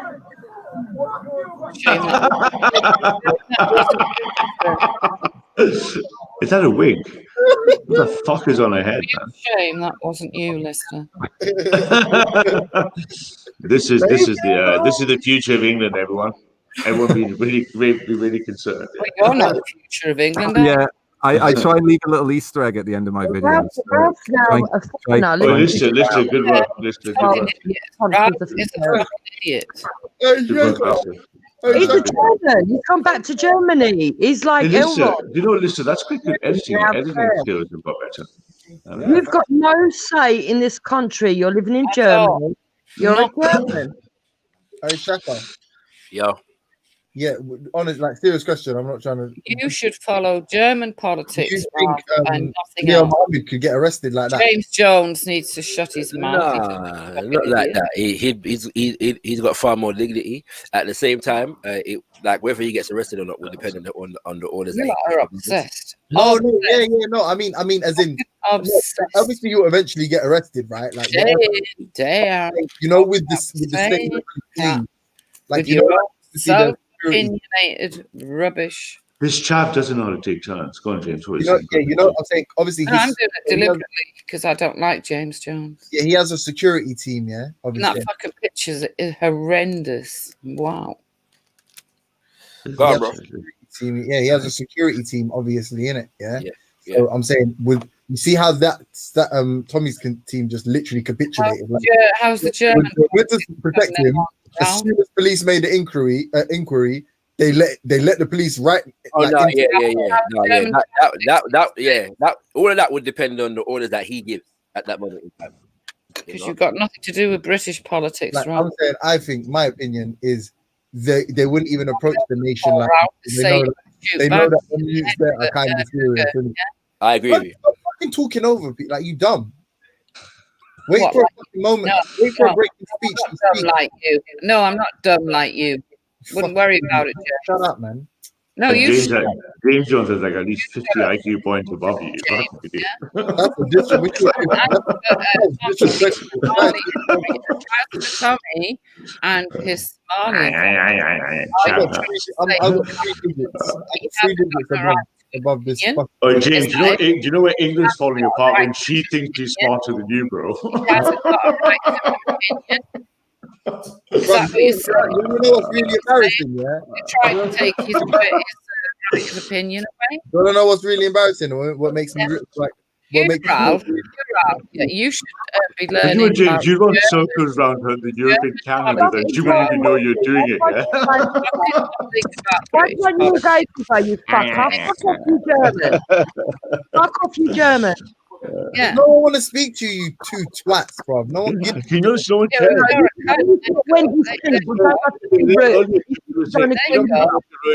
We don't come here to ruin panels, and you're there here to ruin panels.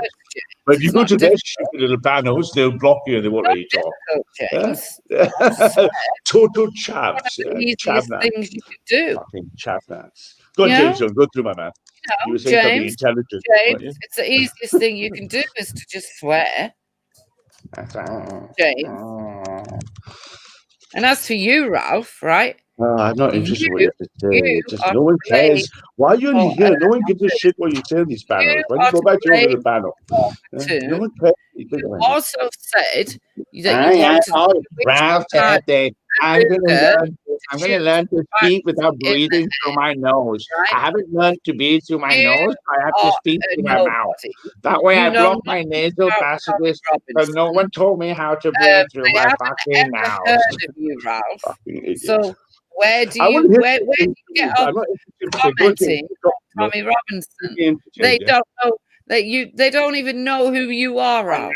I even know how you are. You can't know how to speak to them now. You're a nobody. I'm going to sit wait till James You or know Shaka what, speaks. Ralph? Come on. No one. I want to wait till the James or You're Shaka. no one, Ralph. No one. You're someone that sits at home. Oh, yeah. Oh, I think I did this. I did that. You're someone that got kicked out of the alt-right. You're someone that got kicked out of the alt-right.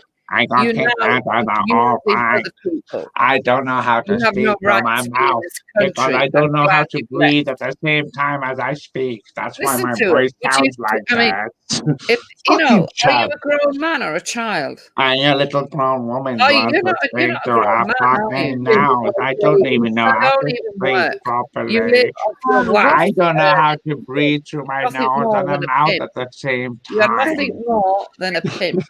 You live off your wife's. Hi, James. Yeah, James and Shaka keep You waiting. are nothing more I am here than a to speak pimp. like this. Or when I Yeah? go to my panel, I say, I cannot You handle are Ralph, nothing so I'm more not going to than a go pimp. anywhere Ralph is because I I hate can't your handle fucking Ralph. guts. And now I'm back here to Yeah. speak to Ralph, And but now I you're don't know how pretending to to be speak through my nose.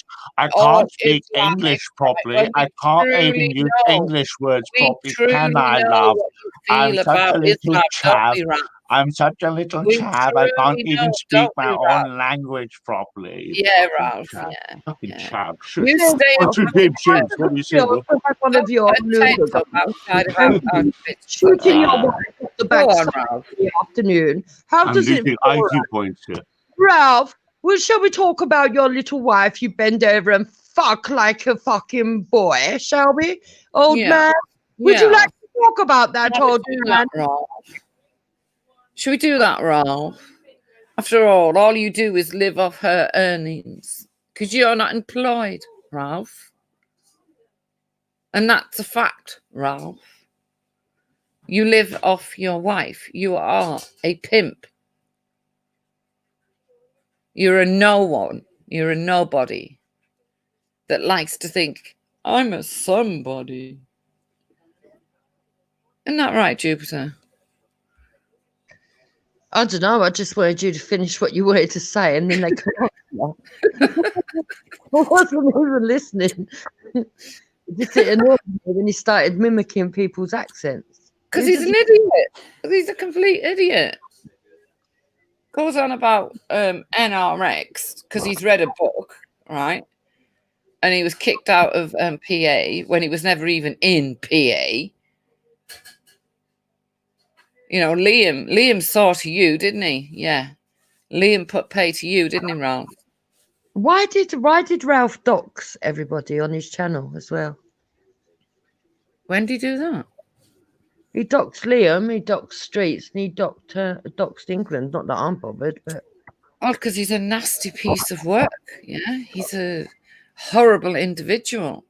He's also a child, a big baby. It's probably why he's never had any children, you know. There's not enough room for more children in his household. He's the biggest child. You'd see him sitting there with his books. Oh, I like this book about NRX. Yes, now they don't want me at PA because I'm a fraud. I'm going to say this is what I'm looking for. After all, I did go to school with Nigel Farage. Yeah, Ralph? You went to school with Nigel Farage. Oh. the truth is, Ralph failed in his mission, and now he's got to go back to Germany. That's what it is. Yeah. Oh, he's got to stay there as long as his wife's there, working hard, while he sits about on these streams from morning till night.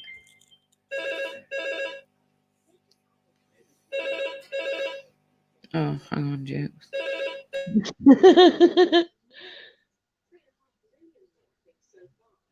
Where's our tickets back home you promised 2 years ago? Who's that? Watching me, watching you. Did Wendy promise you tickets? Where did she promise you tickets to? That's quite funny.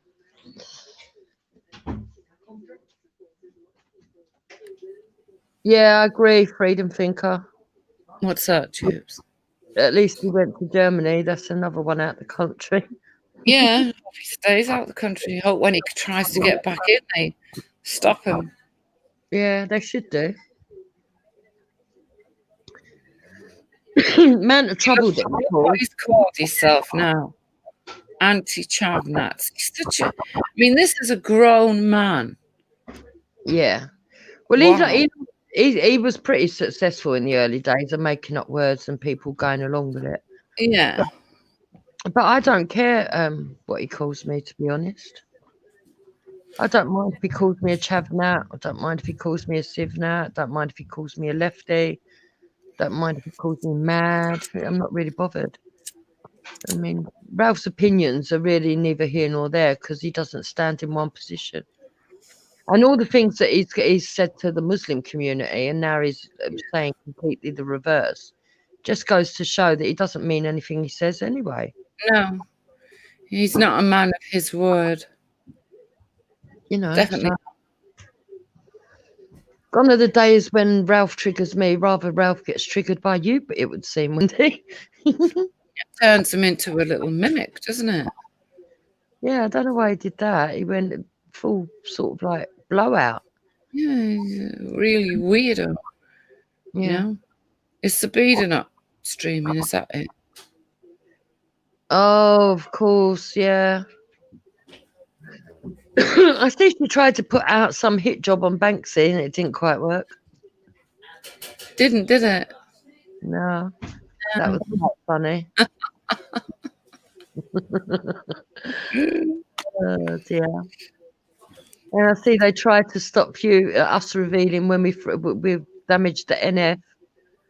Oh, your little friends now striking us because we put a dent in the NF. Something you couldn't do, Ralph. Yeah, Ralph. Yeah. You do absolutely nothing, Ralph.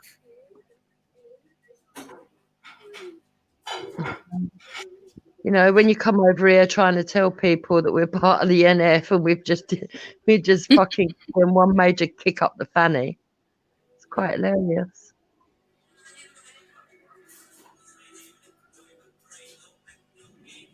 What was he saying about Mark Collette? Mark Collette could punch what? Oh, apparently Mark Collette's more vicious, more violent than Tommy's people. I'd agree with that, though. They are. Oh, so it's a competition now. Yeah. Yeah, but I agree with that. They're more into AK-47s and shooting up mosques. Yeah, I'd agree with that. Yeah, they're the real terrorists. Ralph's people are the real terrorists. Yeah, so I would agree with that. I ain't got a problem with him saying that. That's true. You know. That's why, you know, he wished he had a Luger to shoot Banksy in the head. Then you put the stream on private, didn't you, Ralph? Yeah. So. Yep, we did blow him out the water live, Goofy. We blew him right out the water, the NF, something that Ralph couldn't do. And at the end of the day, or have the guts to do. Ralph's just a baby. He talks really big. He pretends he knows everything. He ain't got a clue what's going on on the right anymore. Because PA don't want nothing to do with him. And Tommy's lot are not extreme right and have never had nothing to do with him. No, they don't even know him. Danny Tomo was the closest he got, and Danny only spoke to him because, do you remember he done a recording of that bloke at the park? I mean, he keeps saying that he bigs up Islam, but everyone's forgotten that he reported a bloke for being a child groomer that agreed with that and I agree, you should report him as well, by the way. Yeah. The man who said that it was okay to marry a 9-year-old, and now there he is caping and saying it's tradition. Yeah, because he's insane. But he was the one who took the footage and put the hit piece out and gave it to Danny Tomo. Do you remember? Mm-hmm. Funny how he's not doing that to Nin or Zubida. Yeah. Why Funny is that how, wrong, boy? Funny how the Muslims have forgotten that he done that. Well, they're easily manipulated, obviously. Yeah. But that's what he does, isn't it? Because he's the devil. Yeah, he manipulates people. And they think, you know, and unfortunately, Jupiter, we have to accept the fact that the thickest people listen to Ralph. Yeah. Well, Lister just turned up and said the people on the right, and I would imagine further right, it must get worse, are meant to be thicker. So yeah, I could agree with that. Right, so he's got to be a real bad imbecile. Yeah. Having said that, Lister must be fucking far right as well, because the crap he was coming out with, you could tell that he's been indoctrinated by Ralph. Quite sad, really. Yeah, I heard him talking about the bell curve. Yeah, unbelievable. But then again, Ralph knows. I mean, this is what you've got to understand about Ralph. Yeah? NRX is like secret, isn't it? It's a secret. Like, you're not supposed to know who's NRX and the rest of it. Yeah, but he sat there the other day going, "Oh, we've got NRX in the police force. We've got them in MI5 and MI6. This guy's a fucking fantasist." Yeah. Well, look at what he's just wrote in the side chat. You got to laugh at him. Big up Lister, because he thinks he really has managed to fucking turn Lister far right. Oh my God. He's mad. See, that's what I mean. He's an egotistical fool. Yeah, his ego is very big. I mean, according to him, Tommy weren't even going to turn up, even though I told him he was definitely coming. He was going around telling everyone, "Oh, Tommy's not going to turn up. He's going to pull out at the last minute. He didn't come last time. They're going to arrive. This is how it's going to be. They're going to turn up. There'll be some commotion, and then there'll be an excuse." Yeah. Ralph, I told you, he's coming. And to say that, none of them are interested in Tommy. They've spent an awful lot of time talking about Tommy. In fact, I don't think we've spoken about Tommy as much as what the likes of he has. Oh, he's gone. Yeah, he's going to come back when we stop talking, apparently. But there's plenty of things we can find to talk about. Well, I wonder, is Goddard going live or not? Well, yeah, it's weird, isn't it? It's cancelled the last 2 days and then said that he was doing it at 10 o'clock this morning, didn't do it. I don't know. I reckon what happened the other night has really affected them. I've heard the rumours that the camp's cancelled for a start. Yeah. And I don't know. I think some of the other stuff must have affected them. Well, they might have given up the ghost. Well, they've got no one else to blame but themselves. Well, yeah. You run around going, "Oh, I'm in F, I'm in F, I'm in F, I'm in F." Oh, you in F? Oh, yeah. Okay, fuck off. We are done with. Yeah. They guarded the south coast. We didn't get any immigrants then. Christ's sake. Yeah, Goofy. If you want a picture of him doing a Nazi salute, the footage that what's his name just showed you contains it. Lister, that video that Lister but literally just played has got his Nazi salute in it.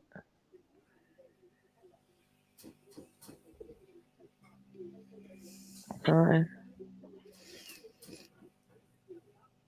I mean, I don't know what James Jones is doing with that avatar he's got. I mean, Him, that don't bother me. Why does it bother you? Because they're just idiots at what they pick. No, who's it meant to be? Exactly. Some sort of warrior or something. God knows. Well, why can't he be a black warrior? Why does that bother you?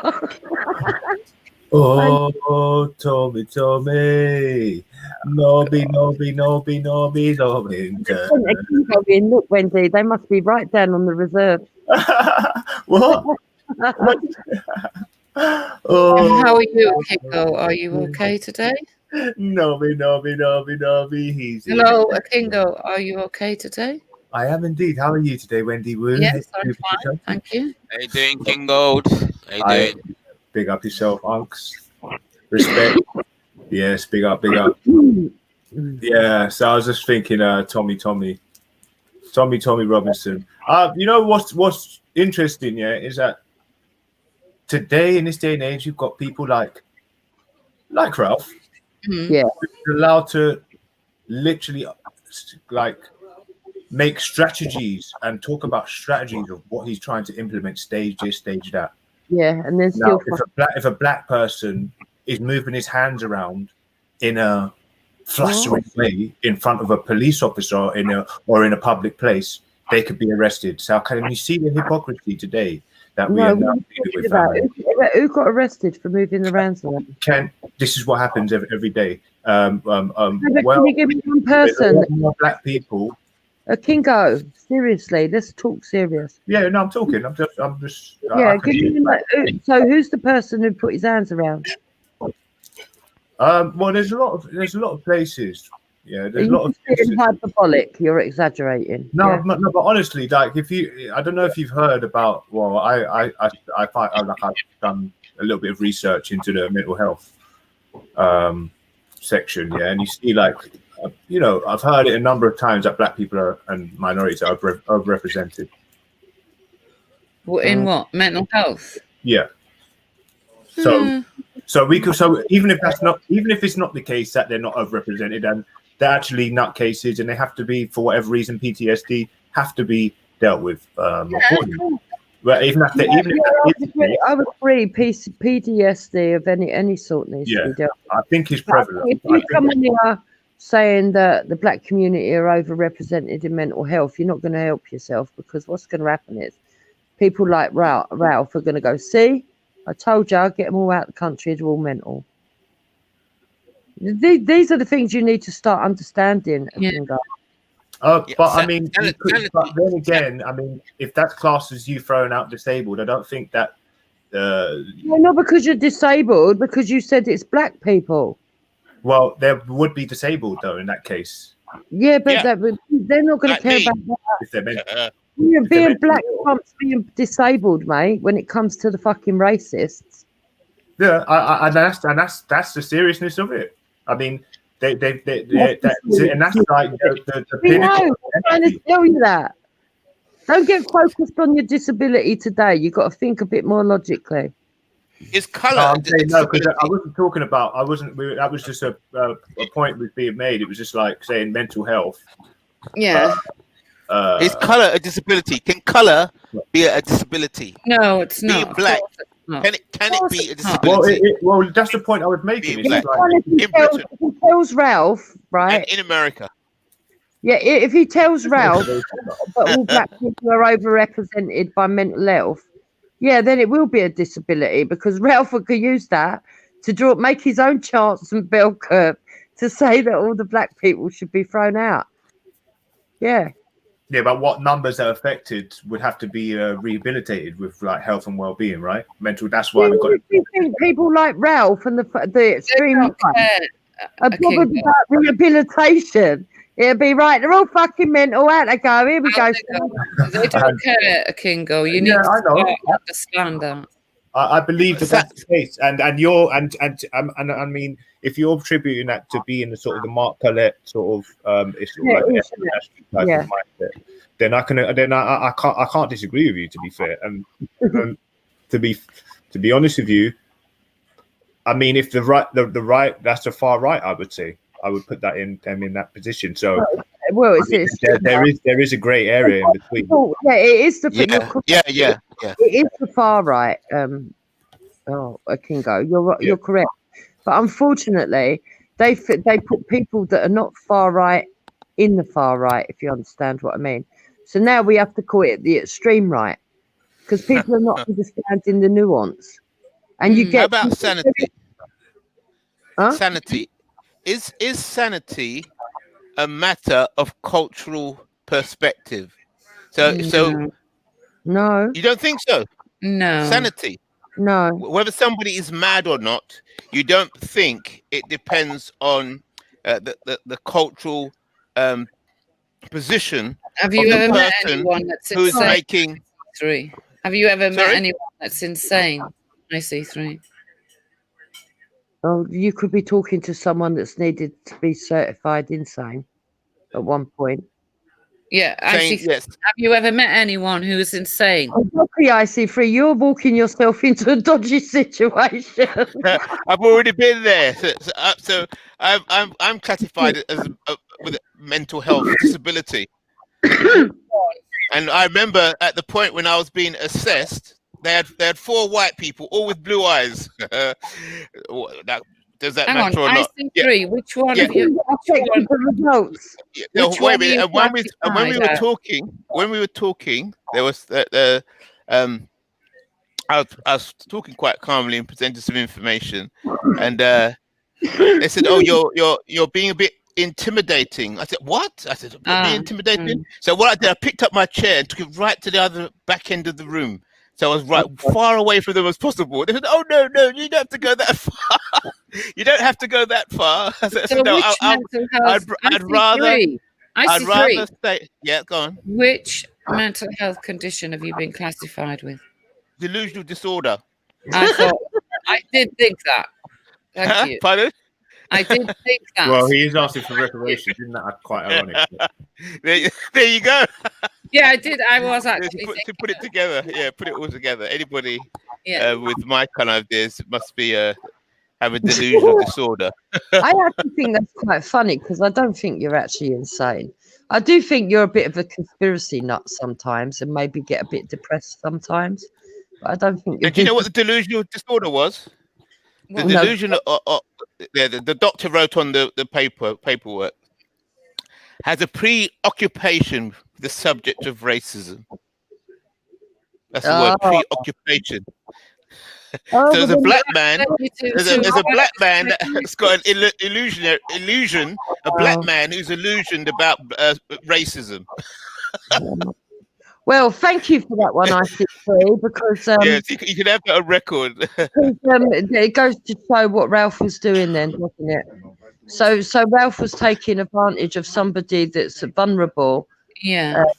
That's been certified as having delusions of race, and Ralph was taking advantage of you. Yeah. So how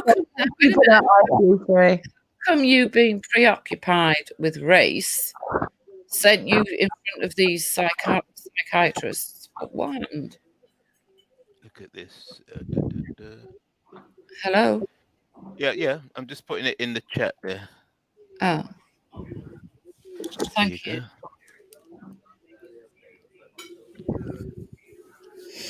Yeah.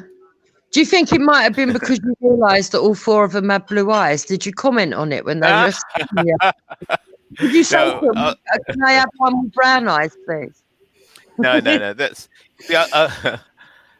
the mere fact that I got there to be assessed by those psychiatrists is because I fell out with the job centre. Okay, what did you do in the job centre? You fell out with the job centre. Yeah, and the job centre was sending me to the what's it? The Citizen Advice Bureau.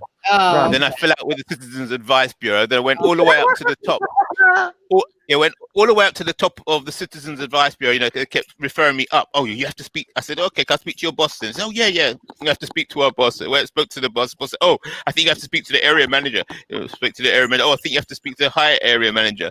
It went all the way till I went down to the City of London, you know, the head office of the head office of the Citizens Advice Bureau. They thought you were delusional because you kept asking for the manager.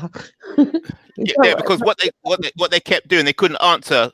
They couldn't answer the question. They got stuck, and then they had to go up somebody higher until they run out. Then you know like you see these superheroes in these movies. Oh yeah. The superheroes can fly through the sky and they come out of nowhere. Yeah. I met one. Delusional. Yeah. When you end up in a situation where you're up against the head of an institution like that, then they bring this an adjudicator. Have you heard of it? An adjudicator. Yeah, an adjudicator. So these people they come out of nowhere, no reference. You can't question them. You can't do anything. They just say, this is so, and they disappear again. You can't trace them. There's no information about where they come from, who they were. Can their judgment be questioned? Nothing. They just come in, decide, and disappear. Right. So let's start at the bottom. You went to the job centre. What was the bone of contention? They wanted you to go work. Yeah. Now here's the bone of contention. Here's the thing. The question was this. I can't remember how it goes. Yeah, the question was,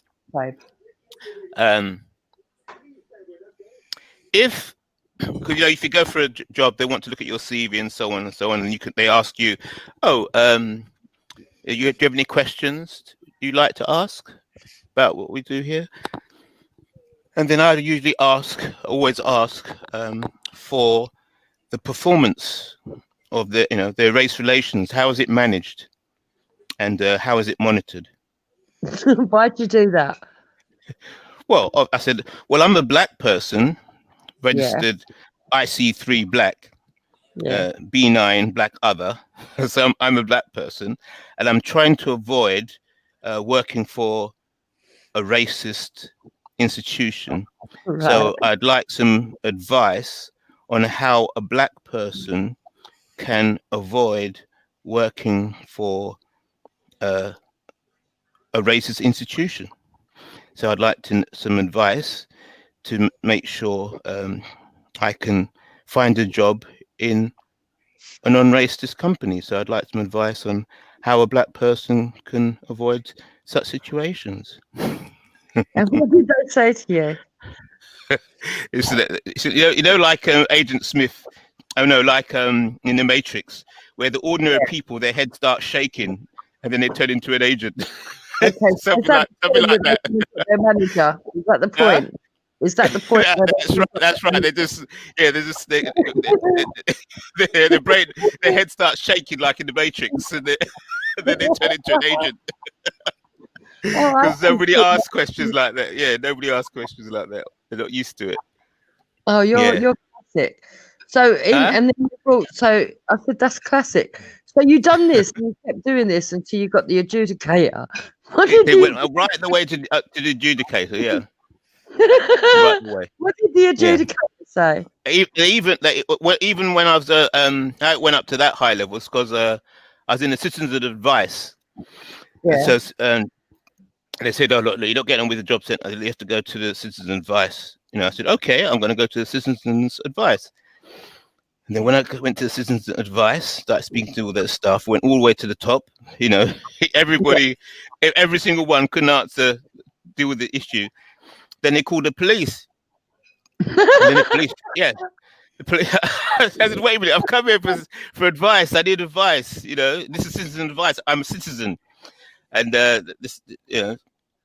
and so they called the police. I mean, the police came down, and the police was asking, "Well, what's going on here? What's going on here?" I said, "Well, I'm a black person. So IC3, B9, BUR." Oh yeah. There's a police.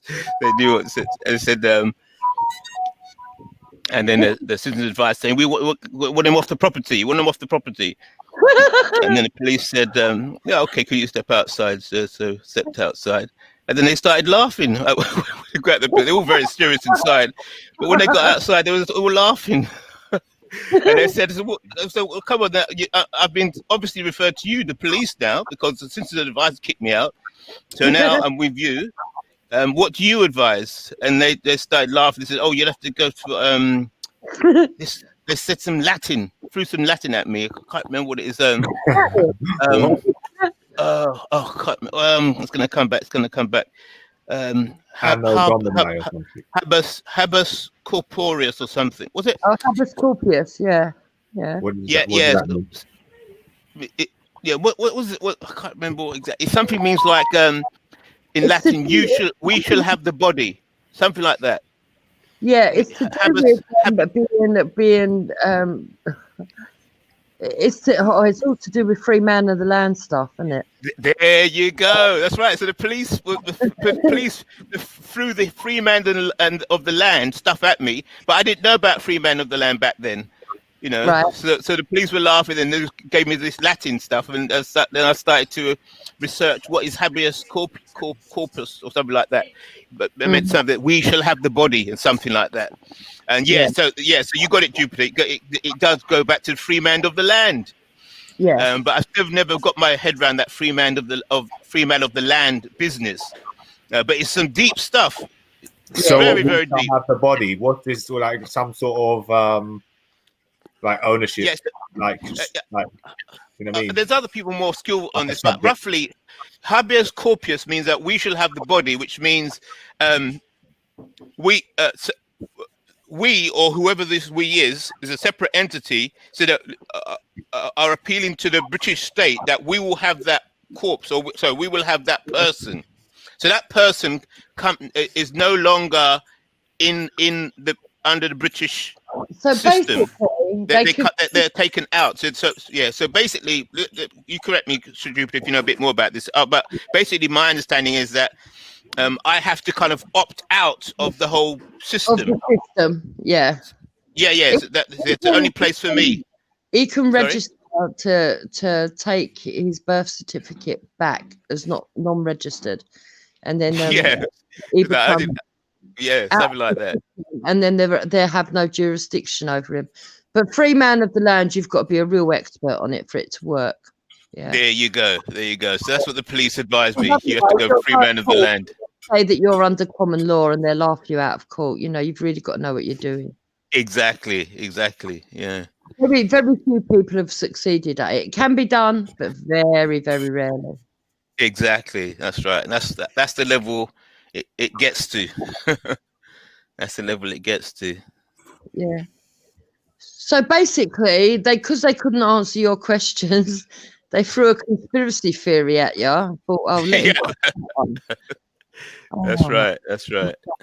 So how did it come about then that you had to go to see a therapist? Well, once you start going down that road, it's like imagine your interviews after that, yeah. Oh yeah, exactly. Yeah. So to cut a long story short, basically, it's just like the movie The Matrix. After you've defeated, where they say, "Oh, you're going to have to meet the agent sooner or later," and that's it. Basically, every time I was going to court, the court couldn't handle it, and so sooner or later you get to the point where it starts hitting the financial system, and that's when it really starts to hurt. And then you meet one of the real agents, and they say, "Look, you don't say it, but you can tell it's the situation is either you're mad or we're mad." So one of us is going to have to go, and I'm just, I was by myself. So so you're the one who's insane, because obviously insane. Sorry. So therefore, they classified me as insane, because if they didn't, then I'm just going to make them look stupid and insane. Yeah. So one of us had to go, and it had to be me. So I'm the insane one. So basically, you got certified insane as being scared of racists in the system. Yeah. Correct.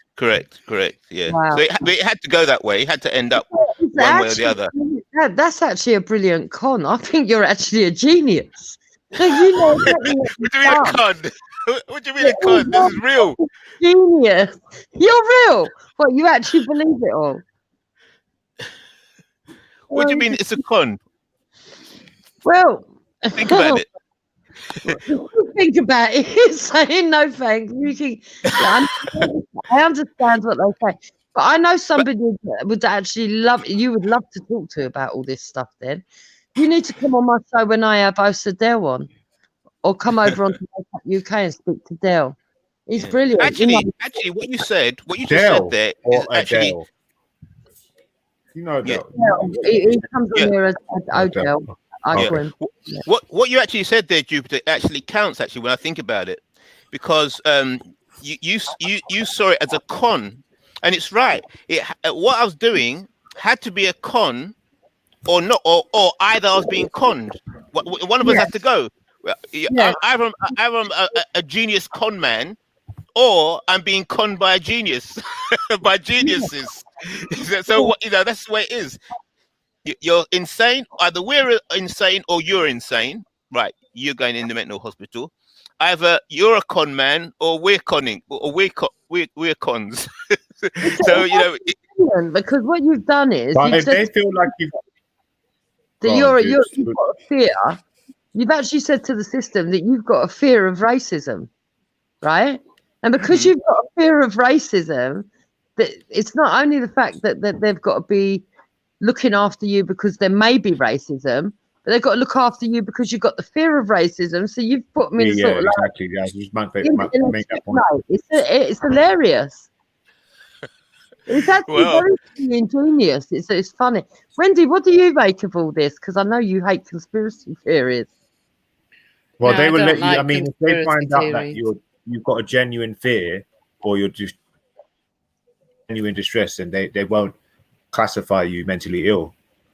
So it's actually sometimes probably won't even work in favor. He's just played the system. He checkmated them. I don't think anybody understands how ingenious he's been with it. It's actually quite clever. What was you saying, Wendy? No, I do think he has an illness. I personally think that everybody has. You have got a mental illness. Me, honestly, Wendy, which is how I look at it, yeah, right, guys. Yeah, I personally think if you're not thinking how you should, like what we would say a human should be defaultly thinking, so that would be getting the fears of not making it in life, okay, and getting yourself like money, stable house, and all the rest of it. Not the fears of something that can be easily avoided, like racism. So yeah, so I mean, like that is definitely something that has to be treated. Exactly. So therefore, I'm sick. You see, I'm mentally ill. I'm sick because if and a lot of people are in the case. Yeah, if racism exists, then there must be racists around, and there must be racist organizations around. Yeah, but what they're saying to you, IC3, is that you are not just talking about racism, you are delusionally obsessed with it to the point where it's affecting your everyday life. Manic thoughts. So that means it will make you. It's actually the truth. That's the truth, Wendy. But in a way, is he wrong? That's trauma. That's trauma almost. Is he wrong to? How do they cure that then? How do they cure it? I don't know. I don't know if he's been to counselling sessions. I don't know what. Yeah, but he's going to be fixated on whether the counsellor's got blue eyes or not. But they'll try and work with him to stop him from thinking that way. But I doubt if they'll ever stop him from thinking that way. So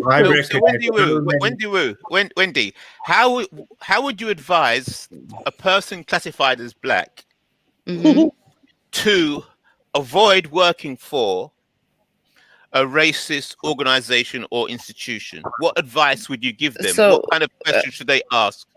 Well, number one, I'd ask, how do you know it's racist? Right. Institution. So one second.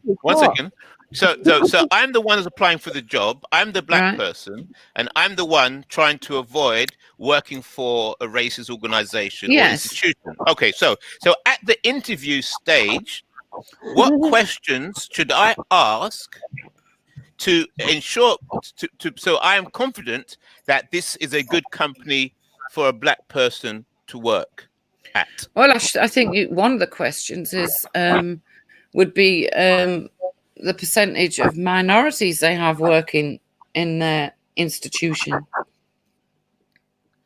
So a percentage of minorities. It's to tell whether it's a racist company or not. Is that what you think? Because if you go somewhere and you say, oh, so how, we'll speak in normal terms, so how many black people you've got working here? None. Well, that's going to send up a red flag to you, isn't it? But because they got no black people working there, does that prove? Don't you understand what he's done, right? Because if they say that he needs medical help for being afraid of racism, he's going to say they're racist. No. He's not afraid of racism. He sees racism everywhere. Yeah, he's delusional about it. Yeah, but that's that. One second, Jupiter. No, that is the diagnosis. But all I was doing is asking. Yes, I was asking. How does a black person assess whether an institution or organization or company is racist or not? I'm not accusing them of being racist. I'm not saying that I'm afraid of racism. Go. I mean, surely you'd have to go by if it's a big place of employment. Yes, you'd have to go by the amount of minorities they employ. Okay, and that's enough, isn't it?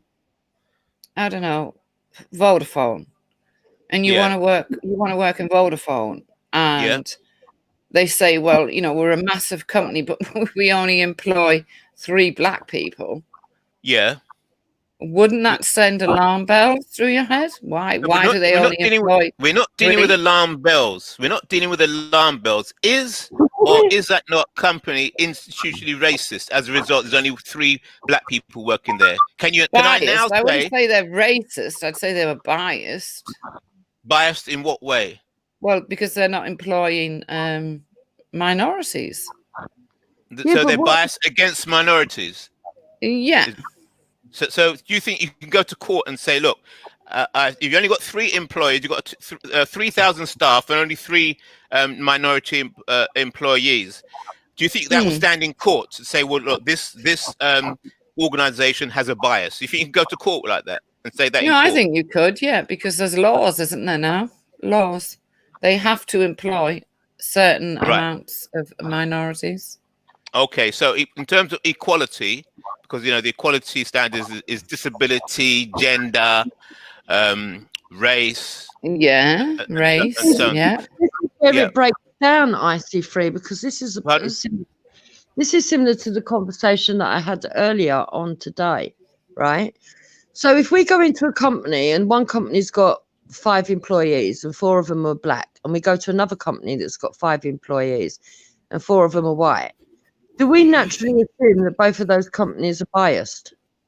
Because if we're going to naturally assume that and we're going to correct it and we're going to say, okay, the company that's got 4 white employees and 1 black one needs to up the black employees, then we've got to go to the company that's got 4 black employees and say, right, you've got to get rid of some of your black staff and bring in some white ones.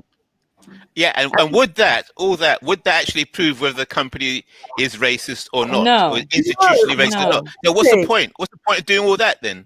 What's the point, Wendy? Yeah, Wendy, what do you think?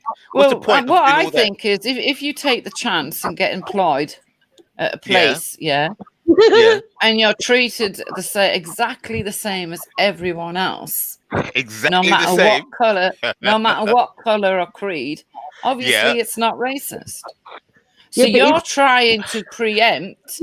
What you're trying to do. Slow down, Wendy. Slow down. IC3, what you're trying to do is to preempt what is going to happen in the workplace. That's what you're trying to do. So okay, so before you join a company, if you go for an interview for a job or for a company or institution and so on, and okay, if they're racist, and they say, one second.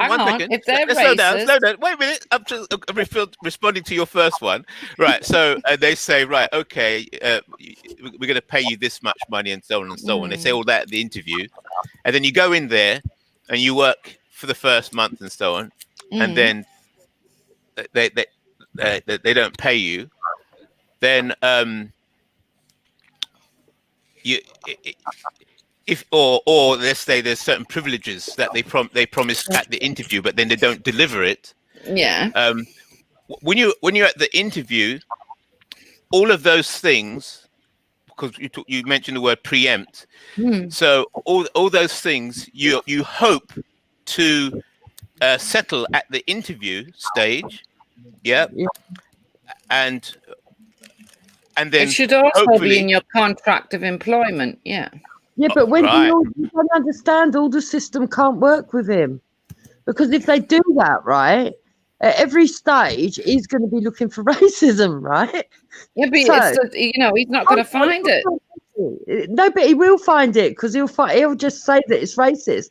Then they'll have That's to. why he's got a mental health condition, because he's preoccupied with bloody racism. Yes.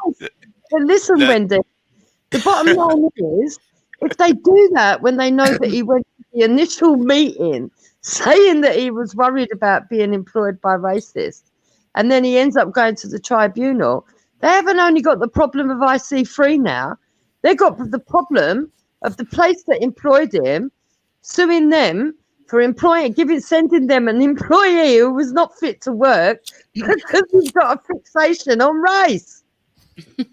You'd have to do.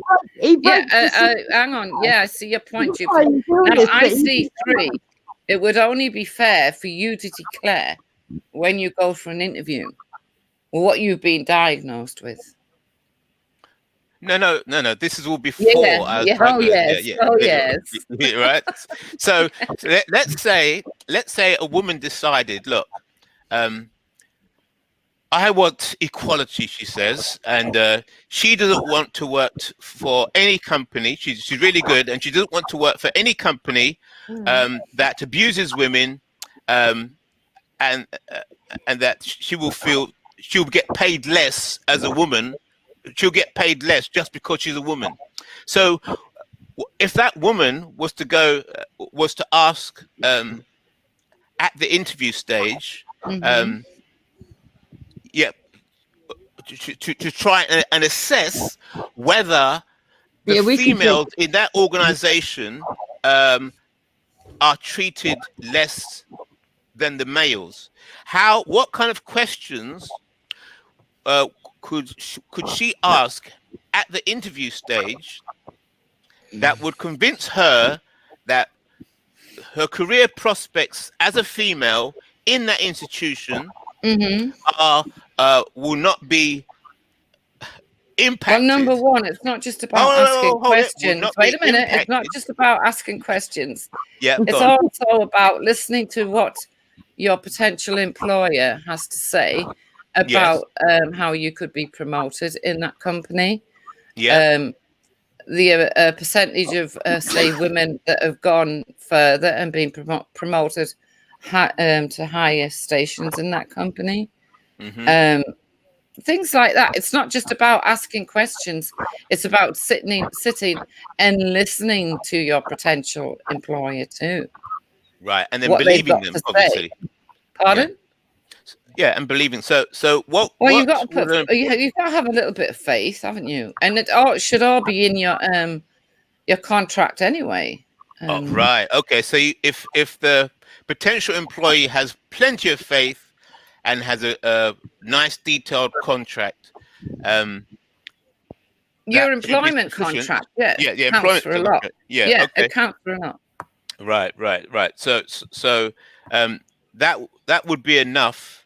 So what if they gave you a job with all black employees? If they gave you a job, what about if they found you a job with all black employees? Would that sort of throw your ball curve off?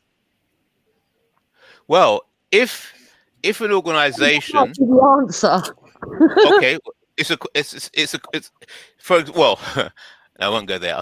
Let's leave it here. So if you have a white employer who employs only black people, does that mean that institution is not racist, or that company is not racist because it employs lots of black people?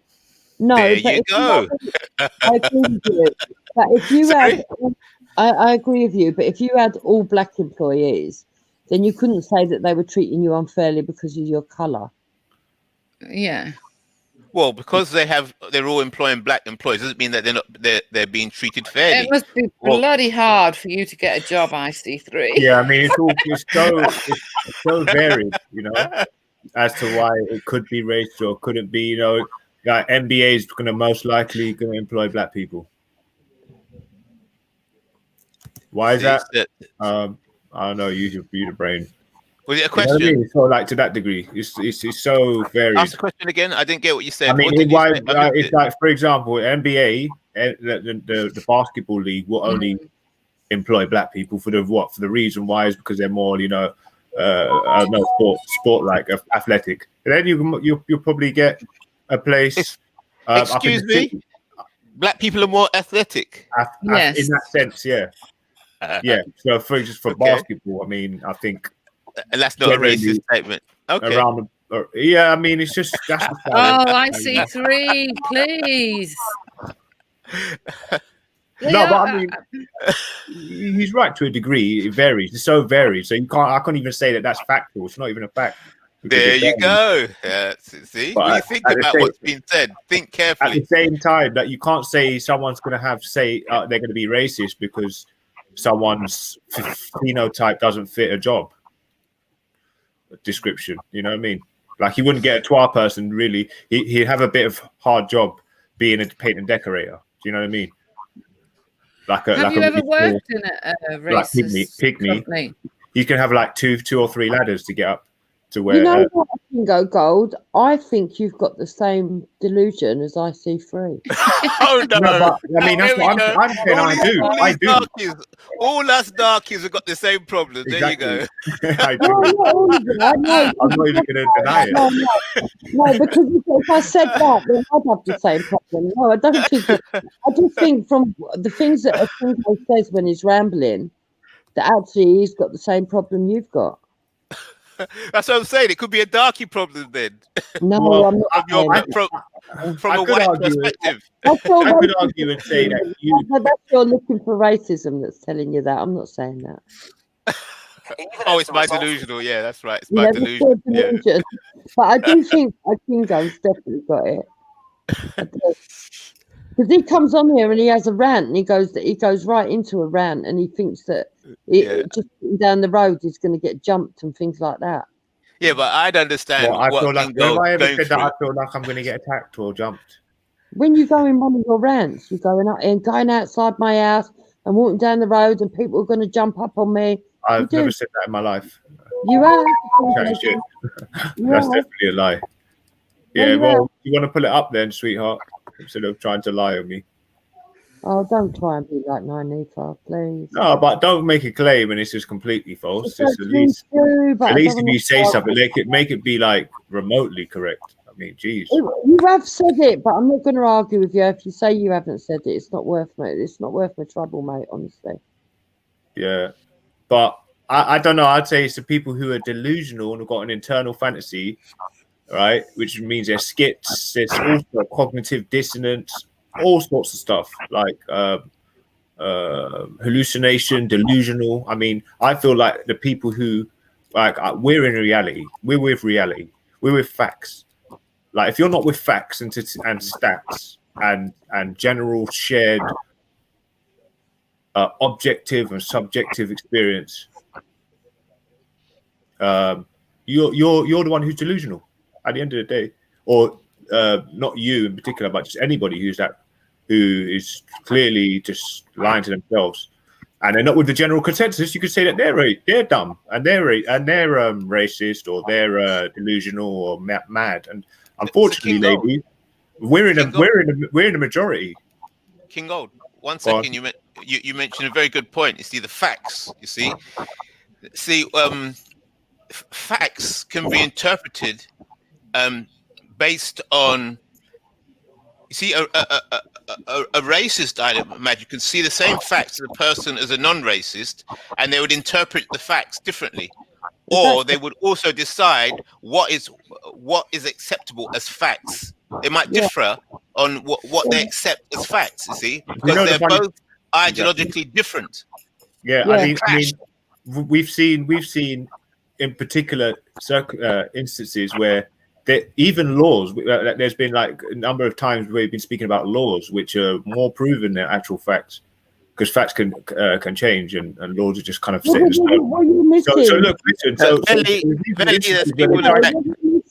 Change. Like for example, Menelin, more superior. Listen to me. Hold on. But yet they try to change that somehow subliminally a law into some sort of just complete fallacy. No, you're not listening. Like by saying it's evolution as opposed to what you're missing, or some sort of. Said any Are of you the gonna let me finish what I'm saying, bro? Stop. Go on. No, because you're just rambling for nothing. No, I'm not. I know what I'm saying. You can keep on saying I'm rambling, but it's just disrespectful when you chat shit all the time. I see Freddie never said that any of the places were racist. He just wants proof that they're not. He's been really clever. He's a genius. He's actually a genius. Yeah, I know, but to a degree, it's like you lot are talking about you haven't spoken about what position you've gone for, so I can even tell you why it shouldn't be. It couldn't be racist, or it could be. So if he was trying to go for a job at MBA and he was asking why, like, or if he was, so say for example he was going for a job in I don't know, racist fucking obvious racist place. Right, and then he was asking a stupid question like, "Why is there no black people here?" Like, if he wanted to become part of the KKK, or he wanted to become part of Illuminati, and then he's wondering why there's no black people in there, that'd be a stupid question. It's like, what do you think? So it depends, really, isn't it? Like, I want a job with the Ku Klux Klan.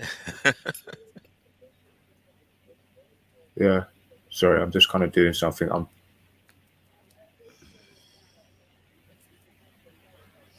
Right, yeah. So delusional and who's crazy and who's not. I feel like they've lost the war like years and years ago.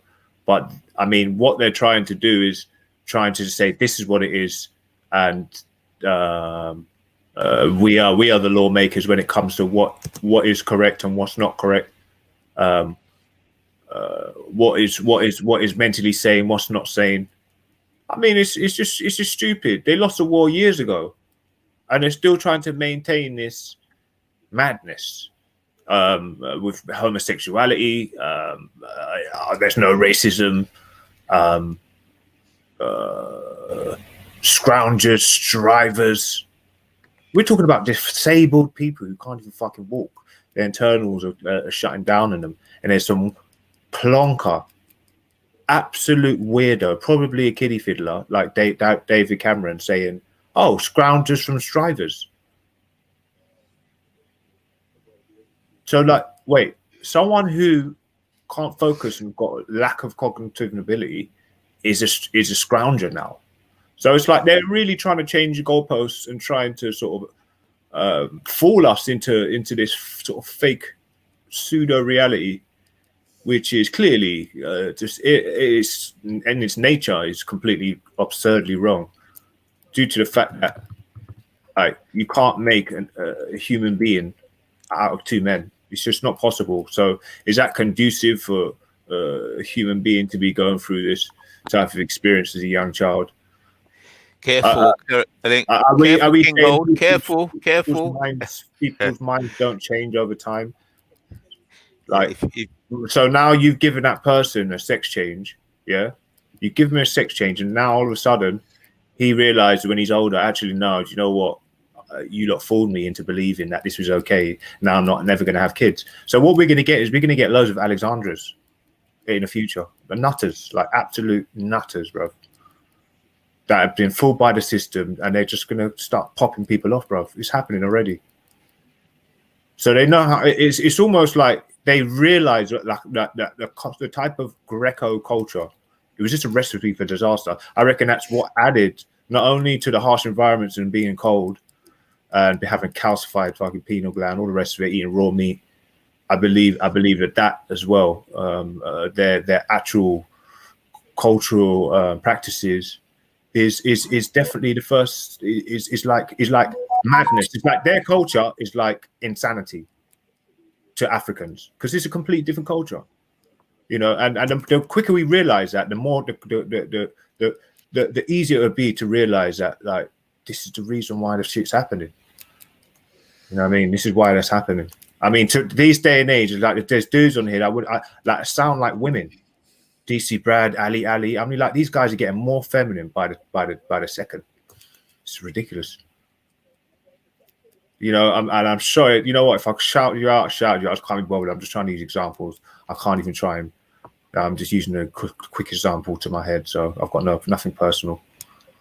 Yeah, it's just what it is. Is that the liberals doing that? When have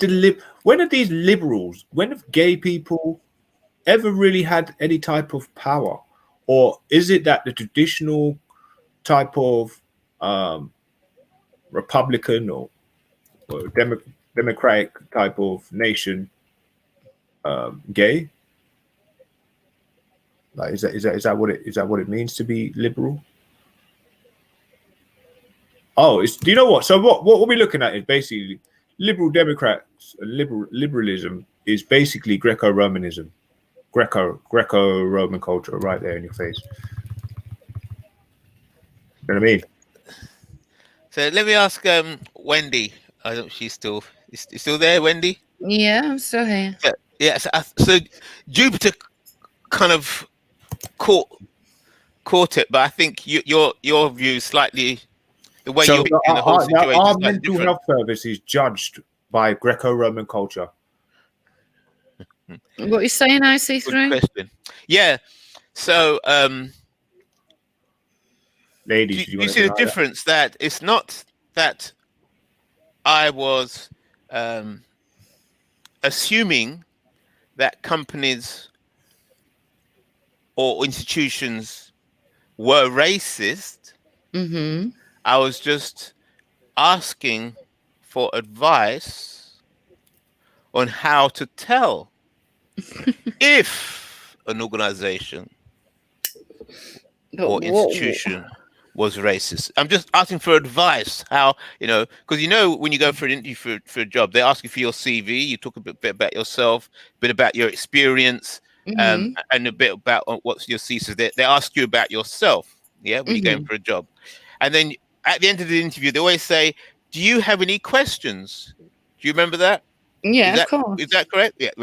So, do you have any questions? So basically, the roles. The interviewer is reversing the roles and saying, right, okay, we now know enough about you. Is there anything you'd like to know about us? That's right. Yes. And so therefore you got to interview the organization. So you got a brief moment to interview the organization. Plus they expect you to have done some research and homework on the organization before you even go for the interview. Yeah. So you do your research. And then they ask you, right, do you have any quick questions you'd like to ask? And then it's up to you then. The floor is yours. So then I was asking the Citizens Advice Bureau and the Job Center, what kind of questions should I ask as a person classified as black in an interview situation if I want to know? And what did they tell you? It couldn't answer that question. In other words, they were unable to advise me as a citizen. So when you go to the job center, you have advisors, yes?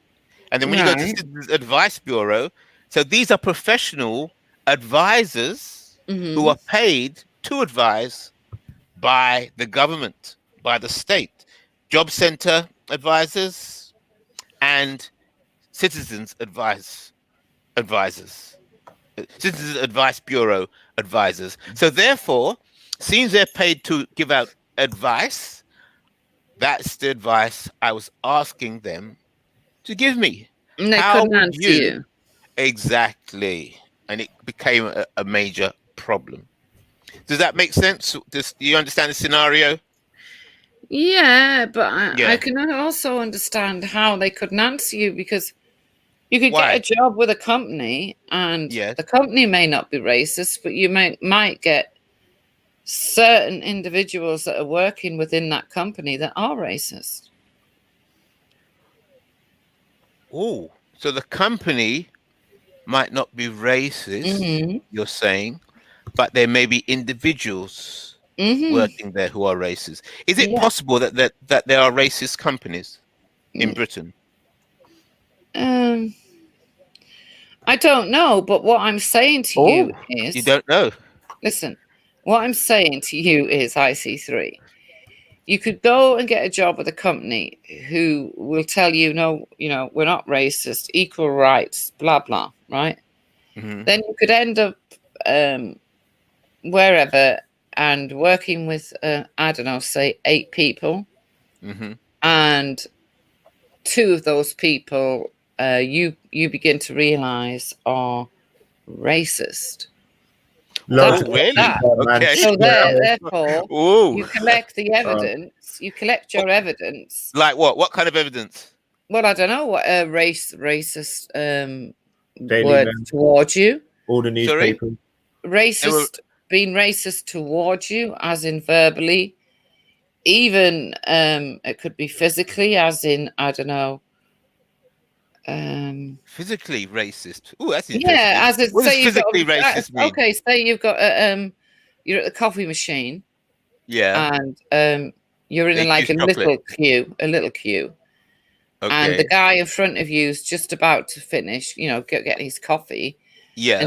And somebody comes, say a white guy comes, and just puts himself in front of you. Yeah. And you say, well, I was next, and he'll go, no, I'm before you. Yeah. Would you say that was him being racist or not? You're asking me. You tell me. Well, because I would imagine I would not be able to say that that's racist. Just say that that person likes to jump ahead of the queues. No, but what I'm saying to you is, what I'm saying, what all I'm trying to get across to you is, the company may not be racist, but the people some of the people you end up working with individually could be racist people. Okay, hold on. I understand that. So therefore, we are now, I understand what you're saying. So now we're exploring how a black person would find out if a company or institution or organization is racist, and that's number one, and how a black person would be able to find out if an individual was racist. Well, so I let's think start with the most of it- organization or institution. We'll deal with the guy jumping in front of me, that individual. We'll leave the individuals for a moment. So let's talk about institutions. So, well, it's going to be very difficult to find out if a company is racist, isn't it? Really? Because they're not going to have a big sign institution? outside. They're not going to have a sign up saying, hello, we are racist, or hello, we are not racist. Good, Right. very good. You're correct. So, is it possible to find out if an institution is racist? Do you think so? Well, no Wait, can't you name institution is going to admit to being racist. Yeah, but can one find out? Are there procedures to find out if an institution is racist or not? What do you think? No, I don't think you can, because they're not going to. They're not Interesting. going to admit to it. Okay, so you're saying what you just said there, Wendy, is that there are no procedures to prove and to find out if an institution is racist. Okay? So very interesting conclusion you've come to there, Wendy, because, well, has any institution, can anybody suggest an institution that has been proven to be racist officially? Is there such an institution in Britain? Not to my knowledge, no.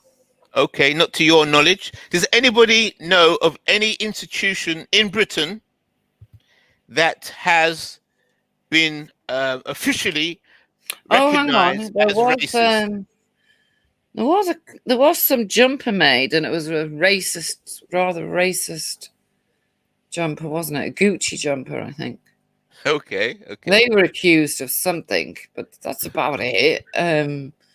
Just little things, I guess. Okay. So then they offer an apology, say they're not racist, and the whole thing's forgotten about. Okay. So What do you think of this, Wendy Wu? Mm. There was a report saying that the police were institutionally racist. Is that correct or not? An official report. When? With Stephen Lawrence. Could somebody... yeah. I don't believe they are now. I think they were back then. Yeah. Okay, hold it. Freeze it. So would you take back your original conclusion or change your point of view? Well, I wasn't even thinking, to be honest with you, I wasn't even thinking along the terms of the police. I know.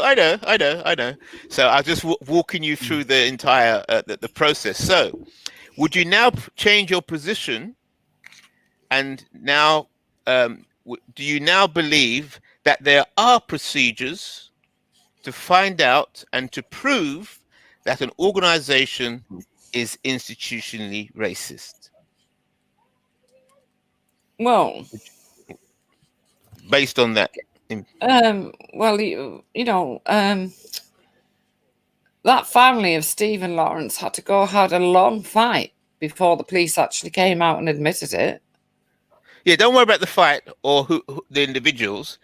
But would you change your position and now accept that there are ways to find out? Yeah, but they're not easy ways. It's not easy. I'm not saying it's easy or hard.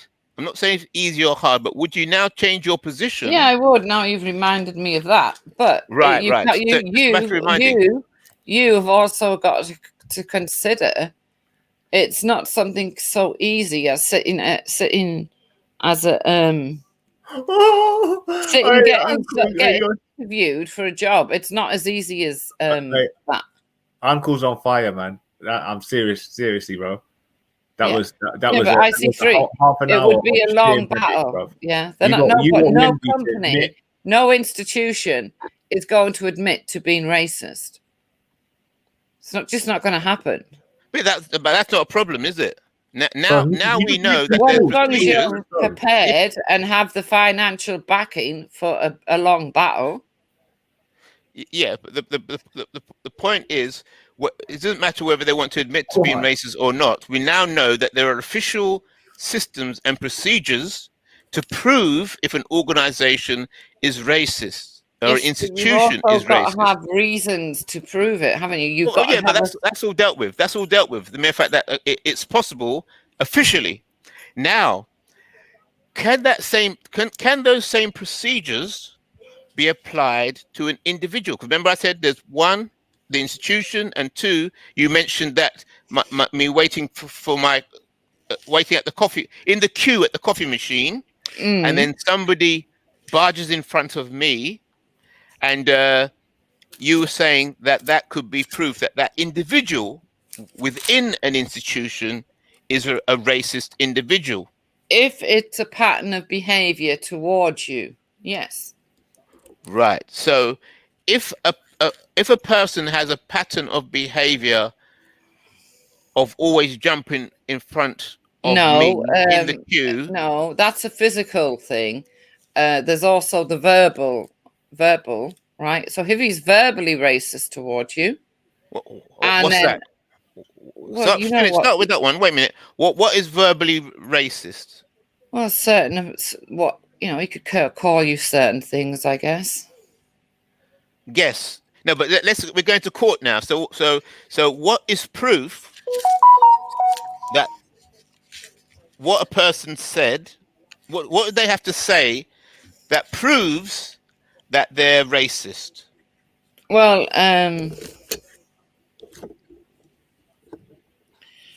there's so many, isn't it? Come on, IC3, stop being silly. What? You think I'm being silly? This is deadly serious for some people, anyway. This is some people end up. Well, I won't go into all that yet. But we saw version 1. We were dealing with: is it possible to prove that an institution or organization is racist? And we can agree it may be difficult. Yes, I agree with you. I agree with you. It could be a fight. Yes. But the bottom line, there is a way of doing it. You can prove if an institution is racist or not. because it's been done, and it's been done by the officials. Officially, it's been done. Yeah, So, but it's not easy. It's not an easy battle at all. Yeah, we're not worried about easy and hard at the moment. We just interested in possibilities. So we cleared up. One second. We've cleared up point number 1, but now we're going to try and see if the principles, that prove an institution to be racist, if those same principles can be applied to an individual. It was not difficult to find out if an individual is racist in the workplace, is it? Really? It's not difficult. Okay, no, so tell it's me. not difficult. Okay. No. I'm on, right. You said it's not difficult. So now I'm going to ask you, Wendy Wu, how would you advise me as a black person to find out, beyond doubt, that a person in the workplace is a racist? Exactly. So I can go to court or a tribunal with it. What would you advise me? You're the advisor now. Well, I'd advise you to collect the evidence. Okay, and what's the evidence? What kind of evidence? It can be verbal or physical. It could even be mistreatment of you as an employee. Okay, by one second. somebody higher than you, say your supervisor. Okay. Slow down, please, Wendy. I'm asking you for advice. I'm a bit slow. Right, so verbal. So what kind of verbal evidence would you advise me to listen out for? The normal racial slurs, yeah? Normal racial slurs. That get thrown about, yeah. So if they're throwing about racial slurs, that's evidence that they're racist. Yes? No, I said that's one of them. It also comes down to their attitude towards you. Okay, one second. Let's go bit by bit, because now I'm asking you for advice, and then I'm going to look at, as a black person, I'm going to look out to do these things that you're advising, so that the court case coming up in the future. I've got a court case coming up in the future, and I want to be able to take that advice and then God help your next employer, I tell you.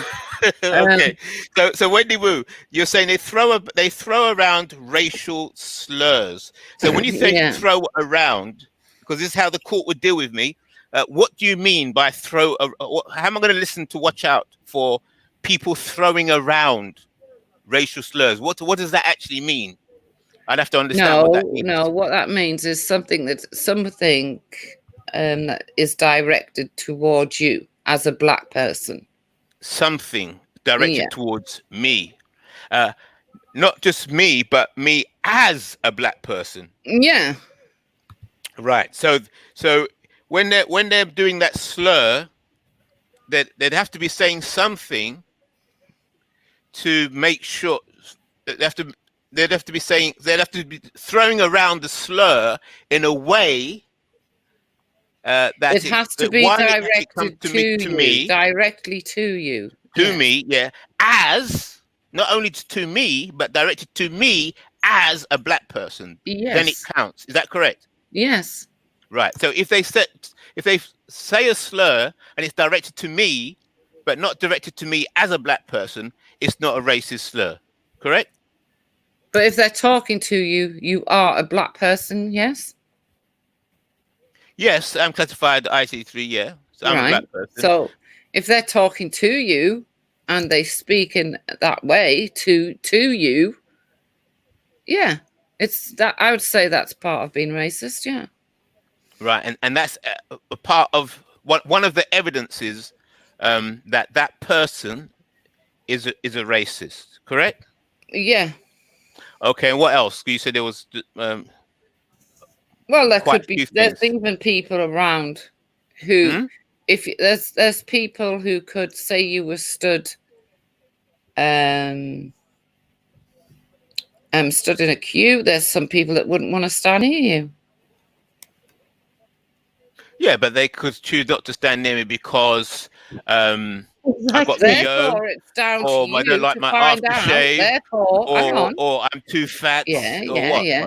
Therefore, it's down to you to find out. Oh, right. Okay. So I would then have to ask them questions. What's your problem? Why they're not? Why they're not standing next to me? Okay. Yeah. Okay. And if they choose not to say not to answer, then I cannot conclude that they're racist, correct? No, you can't. No. But knowing racists, Okay. yeah, they will answer anything you. else? Yeah, there's a lot. There's a lot of things. What if your supervisor starts, I don't know, giving you more work than your colleague, and keeps piling on the pressure, and grins and laughs at you every time? Is that because he's been racist towards you? Good question. So it's a question. So it's no good for evidence then, is it? Because if I can't answer it, I'm asking you for advice, and you say to me, you're asking me, is that racist or not? Then that's no good, is it? You've got to say to me, Mr. IC3, this is the way you recognize a racist. Hang on, wait a minute. Okay. In a place of employment, Yep. I think if you're working with individuals and they come out with these racist words directed towards you, yes, which are horrible and hurtful, I think that would be enough to go to I think that would be enough, to be honest. Right. Okay. But there's nothing else. Well, you won't need anything there's else. no other way of telling if a person or an individual is racist or not, apart from what they say. Is that correct? Not with you, Is that love. what you advise? Not with you, Sorry? love, no. There's lots of other ways, but I don't think you would accept any other ways. What other ways, apart from a person using a racist slur directed at me as a black person? I just said about the supervisor piling pressure on you, piling work on you. Oh, right, okay. Laughing when he does so. You say you're working with a colleague. The colleague gets to go on a half-hour break for some reason. You told you can only have 15 minutes. Blah blah blah. And if you don't ask what's going on, how are you going to find out why he's treating you differently? Is it because he personally just doesn't like you as a person, or is it because you're black? Good questions.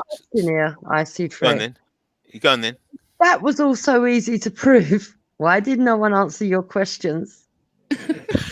Exactly. I'd hate to be his employer. I'd hate it. Why? Why would you hate it? Prove. And this is why, to be fair, I don't agree with institutionalized racism. Not because I don't say that racism doesn't exist, because it does exist, and it does exist in individuals.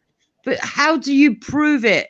And how did they prove the police were institutionally racist? Good question. That's the question. Yes. Well, there must be a formula. Exactly. And what is that formula? Oh, Christ. Now we're looking for formulas. You're not telling me he's insane. There's a procedure. There must be a correct procedure that is acceptable by the state, because that's an official. Yeah. The police had to admit it in the end, officially. Had to admit it in the end. That means there must be a procedure to get them to admit it. But I don't know what that procedure is. Neither do I. I'd love to know. If I knew that procedure, I might not have been sectioned as insane. I think all black people need to know that procedure. All darkies need to know the correct procedure. Don't you find it strange referring to yourself as that? Well, it's white people, yes, it's white, and black is dark, isn't it? So any person non-white, as well, any person is non-white, it's dark, isn't it?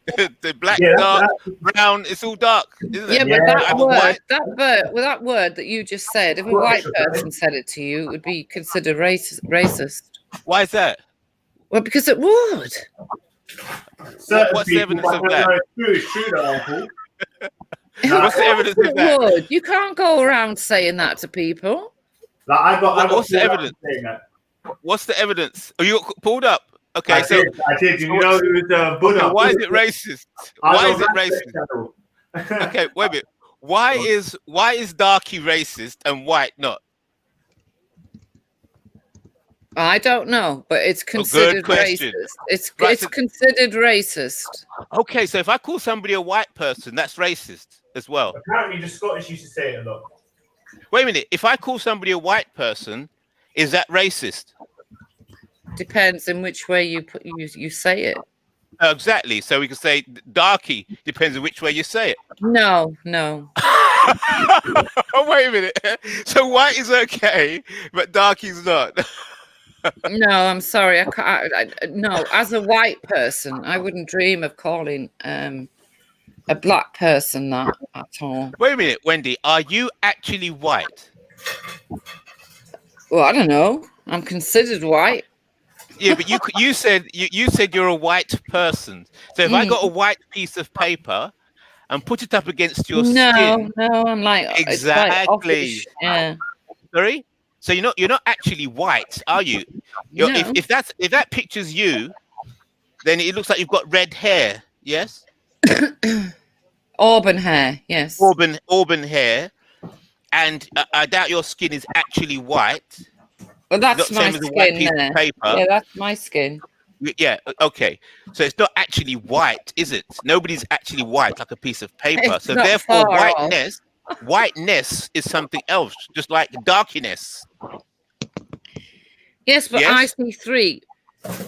Okay, Jupiter, would you ever run around calling a black person that word? Yeah. Oh my God. So hold it. So a black person calling somebody black is not No, you didn't say not black. offensive, You didn't but say darky, black. but darky is. Yeah. Black. Languages But are calling black. somebody black, even though they're not actually black, is not offensive, but darky is. Yeah. Yeah. How does that? How does that work out? I've never used the word darky. Thank you, Jupiter. Yeah. To be So honest, a darky's dark, correct? A darky's dark. Yeah. So hang on, if And a that's more white racist person, than a if black a white being black. person walked up to you and called you that, you wouldn't be offended. I No, wouldn't know. let's not Let's look principles If of what we're someone talking about. said that, I would assume they were referring to my hair color because you're obviously looking for something dark. Right. And white is not dark, is it? No, obviously not. No. Exactly. So I see so- three. How can you not comprehend that what you're saying?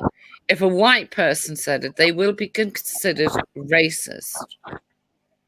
Right. So if I called a white person light or lighty, would that be offensive? No. Okay. So lighty is okay, but darky is For offensive. some reason would be considered racist, yes. Okay. But why not lighty? Why are we so sure that darky is offensive but lighty is not? Well, because as a Because- white, as a light person, Yes. it wouldn't bother me. But I Right, know for so- a damn fact, if I start going around calling black people what you've just said, I will be called a racist. Oh, very straight. It's very interesting, isn't it? And if calling black people black is hold it. Calling people with brown skin or brownish skin black is okay, and calling people with, is it the word fair, pale skin, white, pale skin, yeah. yeah, calling it white. Yeah, so you got white and black, we got lighty and darky, but somehow the darker the darkness is You refer to a perceived black as- person as what you've just said, right? Mhm. If a white person does it, you know, I'd prove it, but I'm not going to because I'll get called a racist again. Okay. I'd be a racist instantly. Why? I don't know if why. If I know call you a why. lighty, Yeah. is that offensive? No. So why should darky? I don't know. You'll have to ask your fellow man. I don't know. Good question. Is there anybody out there who thinks darky is offensive? Please come on or type in the Yeah. chat. Well, what hang is on. why Isn't the king, what the king darky? of gold? Would you say darky is racist? You know what's quite interesting is that actually you're G-checking Uncle about a black racial term. So it's quite cool. Times have changed. So yeah, I think it is a little bit. Yeah, thank you. It is a little bit, but the reason why I say that is because if it's coming from a white person, yeah, and we're talking about any type of darky, blacky, Tari, whatever you want to say, and if you're referring to someone's race, it's always going to be seen racist if it's coming from someone of race. But let me just say this: if I'm going to say this, Gwen, I reckon you would be upset if someone said anything to do with lighting. I wouldn't. Why would I? I don't believe you. Interesting. I'll tell you what, go on. From now on, you can refer to me as Lighty. It's not going to bother me. Are there any people? Are there any white people or pale people out there who would find whitey offensive, or being called white offensive? White, whitey, lighty. Are there anybody? No. Is there anybody out there who finds those words offensive? Any? I have to admit, when it comes to interrelating relationships, you find that they actually are more comfortable with speaking about color, like racial. So, like, you'll get a black partner referring to his white woman as white or pink or whatever. And the same thing, like chocolate, my little chocolate man. You know what I mean? One of them ones. No, but Jupiter, would you find being called a lighty offensive? No, it wouldn't bother me. But to be honest, I don't know what a king goes on, but unless stop it. Because I'm being serious. Because we very rarely discuss colour in our house. There's no need. Come on, no, this is just a discussion, love. I'm just saying it. Say you were out and say you were on a panel, and someone said, "Oh, you're a lighty." Would you start shouting and screaming, or would you just think, "Oh, all right"? I think it's not unless I wanted to point score because somebody's being racist on purpose. Yeah, and I wanted to prove to them that because it could be termed as racist, but would it bother me? It's silly. But that other one that IC3 was talking about, is definitely, if we were to be running around saying that, it would definitely, we'd be the biggest racist. Well, I think, Wendy, to be fair, it depends on the individual because I don't think Hector would trigger at it, really. There you go. I know I did when I first saw it written on Facebook by somebody I knew who'd had a visit to London and said, "Oh, there's a lot of D people down there. A lot of darkies down there." Yeah, we've got a word for every letter of the alphabet, haven't we? I'm not saying it because it'll get clipped. It'll get clipped and it'll get replayed. Oh, she's a racist. No. But, okay. So, no. Let's not forget we've now settled point number one, how to prove. We now agreed point number one that there is a procedure to prove if an institution is racist, but we're having problems with point number two, not point number one, point number two. Yes, point number two. How to prove if an individual is racist, or if that individual just happened to be saying something racist. Is it possible that an individual cannot be racist? They're not actually racist, but they just happen to say something racist. Racial. Is that possible? Yeah, there's a difference. There's a difference between talking to, I don't know, people and saying racialized language, and then actually addressing you as an individual, as a black man, and throwing out a racial slur directed straight at you. Right.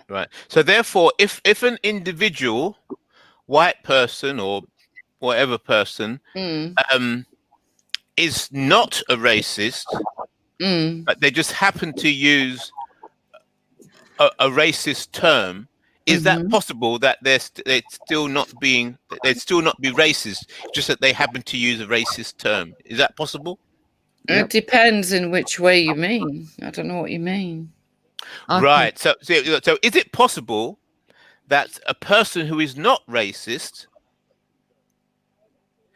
could use a racist word or not a racist if it's slur. directed straight at you as an individual. Yeah, but I'm saying no. Is it possible, yes or no? Is it possible for a person to be not racist, but to use a racist slur? Yes or no? Yeah. Oh, right. Okay. So just because somebody uses a racist slur, it doesn't mean that they're racist then. No, okay. it doesn't. No. Right. Okay. So therefore, going to back what you were saying before, a person or an individual using a racist slur is not proof that they're racist. No, it's not. Of course not. Right. So how? Okay. Good. All right. Good. All right. No problem. So therefore, but if you go into work 7 days a week and someone keeps referring to you by that racist slur directly to you every time they open their mouths, well, there's something wrong, isn't there? Yeah. Oh, yeah. But does it mean that they're racist, or does it mean that they've just done something wrong? No. If that's happening, that's racism. Yeah, that's racism. There would be an attitude, and there would be an attitude. This attitude. How do you measure attitude? I can tell whether somebody uses a word or not, but this attitude bit, I don't know how attitude will stand up in court. No, I was going to say there would be attitude and actions, but the thing is, IC3, you're quite correct. You still can't prove that it's down to racism, and how they've prove it. But Wendy, okay, Carol Thatcher. Hang on, we're asking Wendy. Wait a minute. Carol Thatcher was sacked from the One Show. You know that One Show that's on BBC One. For saying in the green room was where they wait to go onto a show. She said that somebody looked like a gollywog, and she was sacked from the show. Right. Why was that? Why do you think that was? Well, because she referred to someone as looking like a gollywog. Yeah, is that racist, or if they said somebody looks like a teddy bear? Would they get sacked as well? So a gollywog is a toy, yeah, or it's a character from a storybook, children's storybook. I'm giving you, I'm letting you see what happens. So Carol Thatcher said that, and she got sacked from the One Show. Right. So would you say that that's to do with racism and racist, or would you say that it was the insult of saying that a person looks like a toy? Yeah, I don't know. No, it was put down to racism. And why would it be racism? If somebody said, "Oh, somebody looks like a teddy bear," or somebody looks like a toy because clown. the gollywog is sometimes, a lot. For some reason, it's got something to do with racism, hasn't it? When you actually look at it, how about Barbie? Somebody looking like somebody put in the chat. No, Barbie. I agree with them, but I'm just pointing out. I'm pointing out what did you say? She looks like a Barbie doll. Yeah, but no. How racist is that? Yeah, but it's different. If I turn around and say, "Oh, look at him, he looks like a gollywog," that's it. That's it. I suppose it's equivalent. How about Barbie doll? How about Barbie? She looks like a Barbie doll. Quite acceptable. Yeah. Why is it acceptable? What's going on? It might be the equivalent of someone saying to a white person, "You look like a Cabbage Patch doll." Yeah, I guess so. Yeah. So maybe it's because the doll. I don't know. I mean, maybe they see the doll as. Wait a minute. What? Please explain to me a Cabbage Patch doll. Why wouldn't white people? No, but there are some women out there that would get upset. Yeah, explain to me about the Cabbage Patch doll. Why wouldn't white people like to be associated with the Cabbage Patch doll? What is that about? It's an ugly, horrible doll. Yeah, it's a what? It's not a cute looking doll. So I suppose really it plays on people's how can I put it, self-esteem. Because for me it wouldn't bother me if someone said that, but I could see somebody getting upset if someone said, "Oh, you look like this," or "You look like that." I don't bother about any of that shit because I like myself. But there are people out there that women that like to think they're beautiful, and then when someone tells them that they're ugly, they get upset about it. Whereas if you're just realistic and you know that you're just average and that most people are just average, it wouldn't bother you. Yeah, but the gollywog has a different thing. The gollywog is definitely looked upon as a racist dolly for some reason. I mean, Robinson used to have Robinson's jam used to have a little gollywog on the side of it. They had to take that off. Yeah, I remember that. Would they that's a good question, actually. So would they get upset if someone said to them, "Oh, Naomi Campbell over there"? Would they get offended and say you're being racist, or would they? I see. No, probably not. Because if they don't say it's racist when it's Naomi, if you were go to an old Naomi Campbell over there and they accept that and they don't care and they don't think that's racist, then really it's all down to the fact that they want people to think they're good looking. Yeah, but for some reason that particular doll, that rag doll, the gollywog, is looked upon as a racist doll. Yeah, but I don't understand why. Because right, if we get rid of all black dolls, yeah, then people will start moaning there's no black dolls. If we start having black dolls and you say to someone you look like one of the black dolls or a gollywog, right? I suppose if it's meant to be an insult, it's insulting. I wouldn't necessarily say. I suppose it is if you're referring to their skin color. I suppose you're bringing the skin color into it, aren't you? I don't know. Is it the same? No, I don't know, love. I've heard black people say that we look like snowmen to be insulting. Yeah. Like before now. So, is that the same? Is it like because snowmen are white? Is that racist now or what? Well, I'd say no. It doesn't bother me. Even that the cracker word, I don't care about that neither. None of it bothers me. But the gollywog, you for see, some reason, what I feel the problem is this, and this is only from my perspective, that white people accept that they're white, and they don't care if somebody calls them white or refers to their colour as white. Whereas black people say that they're proud to be black. And there are some that are proud to be black, like my husband, who don't care if people refer to their blackness. But for some reason, if you refer to their blackness, they get upset because they're not really that proud of it. Because if you was, you'd be confident in yourself and it wouldn't be an insult. It wouldn't be racial. It would only be an insult, rather. Well, and insults, everybody gets insults. Do you know what I mean? I mean, me and you fell out, Wendy. You've called me a fucking big fat wow. I've called you a ginger cunt. And then we laughed about it, made up the next day. You know, we haven't gone on about it for months. It's just ridiculous. I don't know. To me, it's just that doll and the fact that IC3 doesn't agree with it.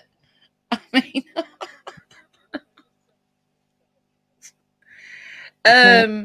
IC3. Are you there? 1 second. I'll be back in a minute. 1 second.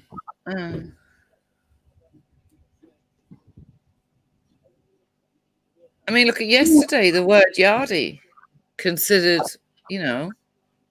Yeah, but I still don't understand, Wendy, why he came on like that when I never even mentioned yardie.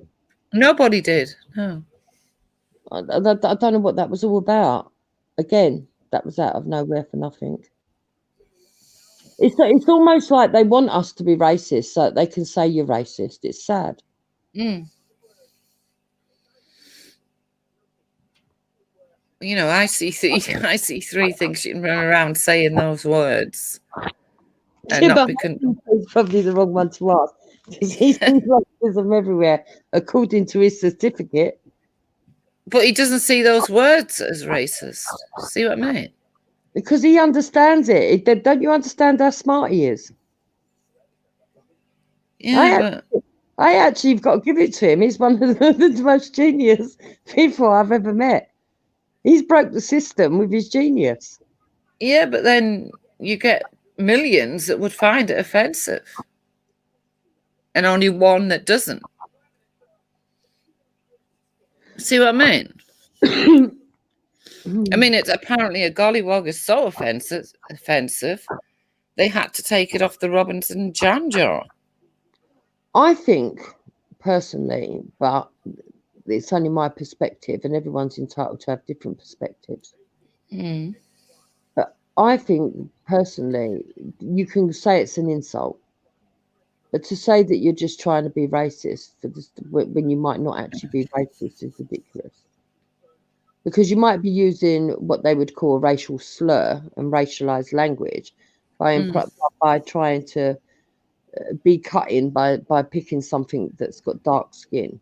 For example, let me try and. Okay, I'm slightly overweight.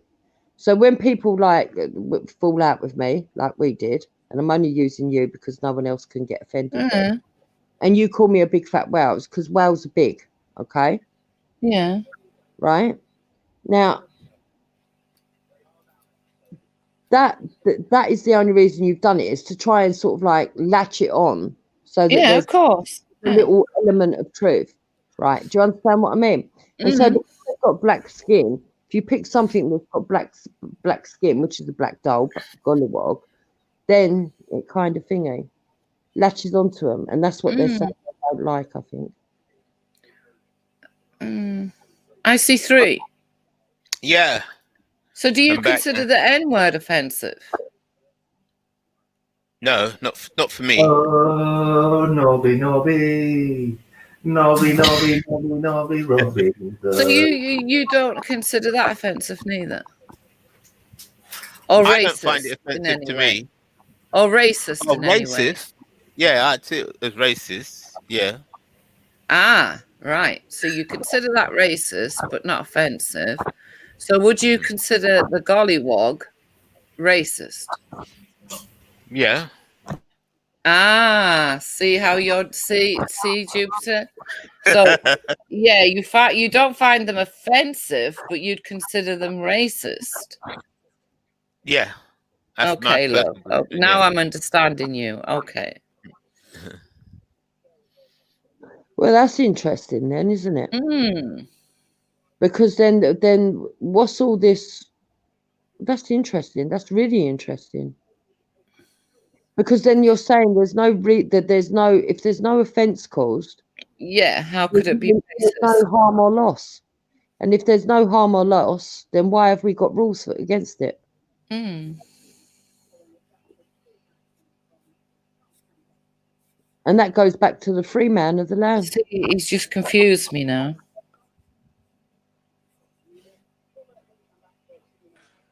Do you see what I mean? Because to me, they're both racist. Well, the doll's considered a racist doll and offensive to some people. I can understand them getting offended because obviously if you're saying a cuss at someone, right, it's supposed to offend people. Okay. So I can understand them taking offence because you're trying to give offence, and you know you're trying to give offence. So I can understand that, but when they say that makes you inherently racist, I don't agree with that, because I think in temper and anger, people latch on. For example, Four Eyes. Someone wears glasses. People will go, "Oh, shut up, Four Eyes," or something like that to insult somebody who's wearing glasses. So but that's nothing to do with the race, is it? No, but what I'm trying to say is, it's all, for me, it's all the same.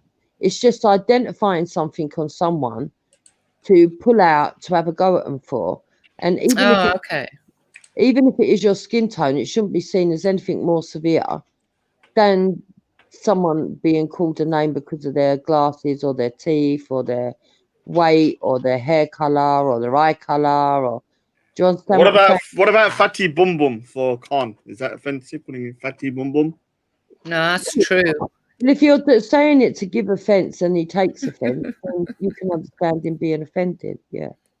But he is fat though, so like it's like with me, like I've got a big nose, and if someone says you're a big nose thingy, I mean, how much offense can I take? Like, I have got a big nose. Like, if you're fat and someone calls you fatty bum bum, like, you know, yeah, it's like, you know, they're not lying, are they? Really? I don't know, but IC3's confused me. So. What has IC3 said? I don't know. Oh, he finds the gollywog. Yeah. Offensive. No, he doesn't find it offensive, but he finds it racist. Yeah, so I think what he's trying to say. Oh, right. I don't really know. I mean, the gollywog. Yeah, but we're saying, Raj, if it's not offensive, then there's no harm and no loss. Then why is there rules against doing it? If it's only just name calling that's meant to be offending someone, and it doesn't cause offence, then why are they making rules against it? I think the gollywog is a kind of like a negative kind of caricature of a black person. Hence why people don't like it. Now, I don't think there's an issue with having black dolls. Obviously, like you can have Asian dolls and stuff like that. I think it's the kind of like the depiction of the black people as the way the gollywogs are. You know what? No. You see, that IC3 was trying to find out from us how a black person could find out if another person is racist towards them. And I pointed out that Carol Thatcher got sacked from the One Show because she referred to somebody as looking like a gollywog. And he said, why? Yeah, I'm just putting the word gollywog, and it looks. It's not a nice doll for one. Let me just. No, it's not. It's a terrible looking doll. It looks horrible, but you can rarely buy them these days. I mean, who'd want to buy one? I mean, I wouldn't buy one. What's the point in having? Why did people buy them in the first place? Though that's exactly. Yeah. I mean, why were they even on? I mean, what use were they? Why were they on sale in the black community first or something? How did they come about? From a story. I think it was Enid Blyton. So the gollywog or golly is a doll-like character created by Florence Kate Upton. Right. Appeared in children's books in the late 19th century. Gollywog the Jaded Dog. Yeah. Oh, is it? I've never even heard of that story. Yeah, so she's the writer. The original. She invented the gollywog character for her storybooks, children's storybooks in the 18th century. Florence Kate. You look up Florence Kate Upton. Yeah, but who made it into a racist term? All right, so let me show Belly if you can share the screen. Yeah, show us the book. That's interesting. Show us. All right, so have a look at this here. So Belly, show me this. This will explain why. I've got the screen shared. So if Belly shares the screen, then this particular picture will probably make you understand why it's racist. I think because the way they depict white people compared to people is very let's just say it's like night and day. Sorry the pun. Where's Veli? Veli! Oh, we got a lot of the fire rats in the chat. Where's your fire rats gone? Yeah. Where's the lions then gone? Where's the lions then gone? It's in the sewers. Where's the lions then gone? It's in the sewers. Fire rats are crying. Wah, wah, wah. You want to jump on? Who's Veli talking to? Thanks, but you can't jump on. If you want to talk to Jupiter when she's live, jump on her. All right, so if you look at this here, look at how the white people are depicted as kind of like in proportion. These are dolls of white people, and this is in the my screen. Yeah, hold on, let me wait. And so if you look at the black one, it's not really human in the way they've depicted it, whereas the white ones are kind of pretty petite. The caricature, isn't it? That's what. Yes, but it's a negative. Like if they did the white people in a similar kind of fashion with a big head and stuff like that, then you could say, all right, fair enough. They're the same across the board. But you can see how they depict the black people. Yeah, but Raj, tell me any black man you know who's got dark skin like that with pink, with red lips like that. Come on, man. That's what I'm saying. Hold on, Raj. Is that definition of a gollywog?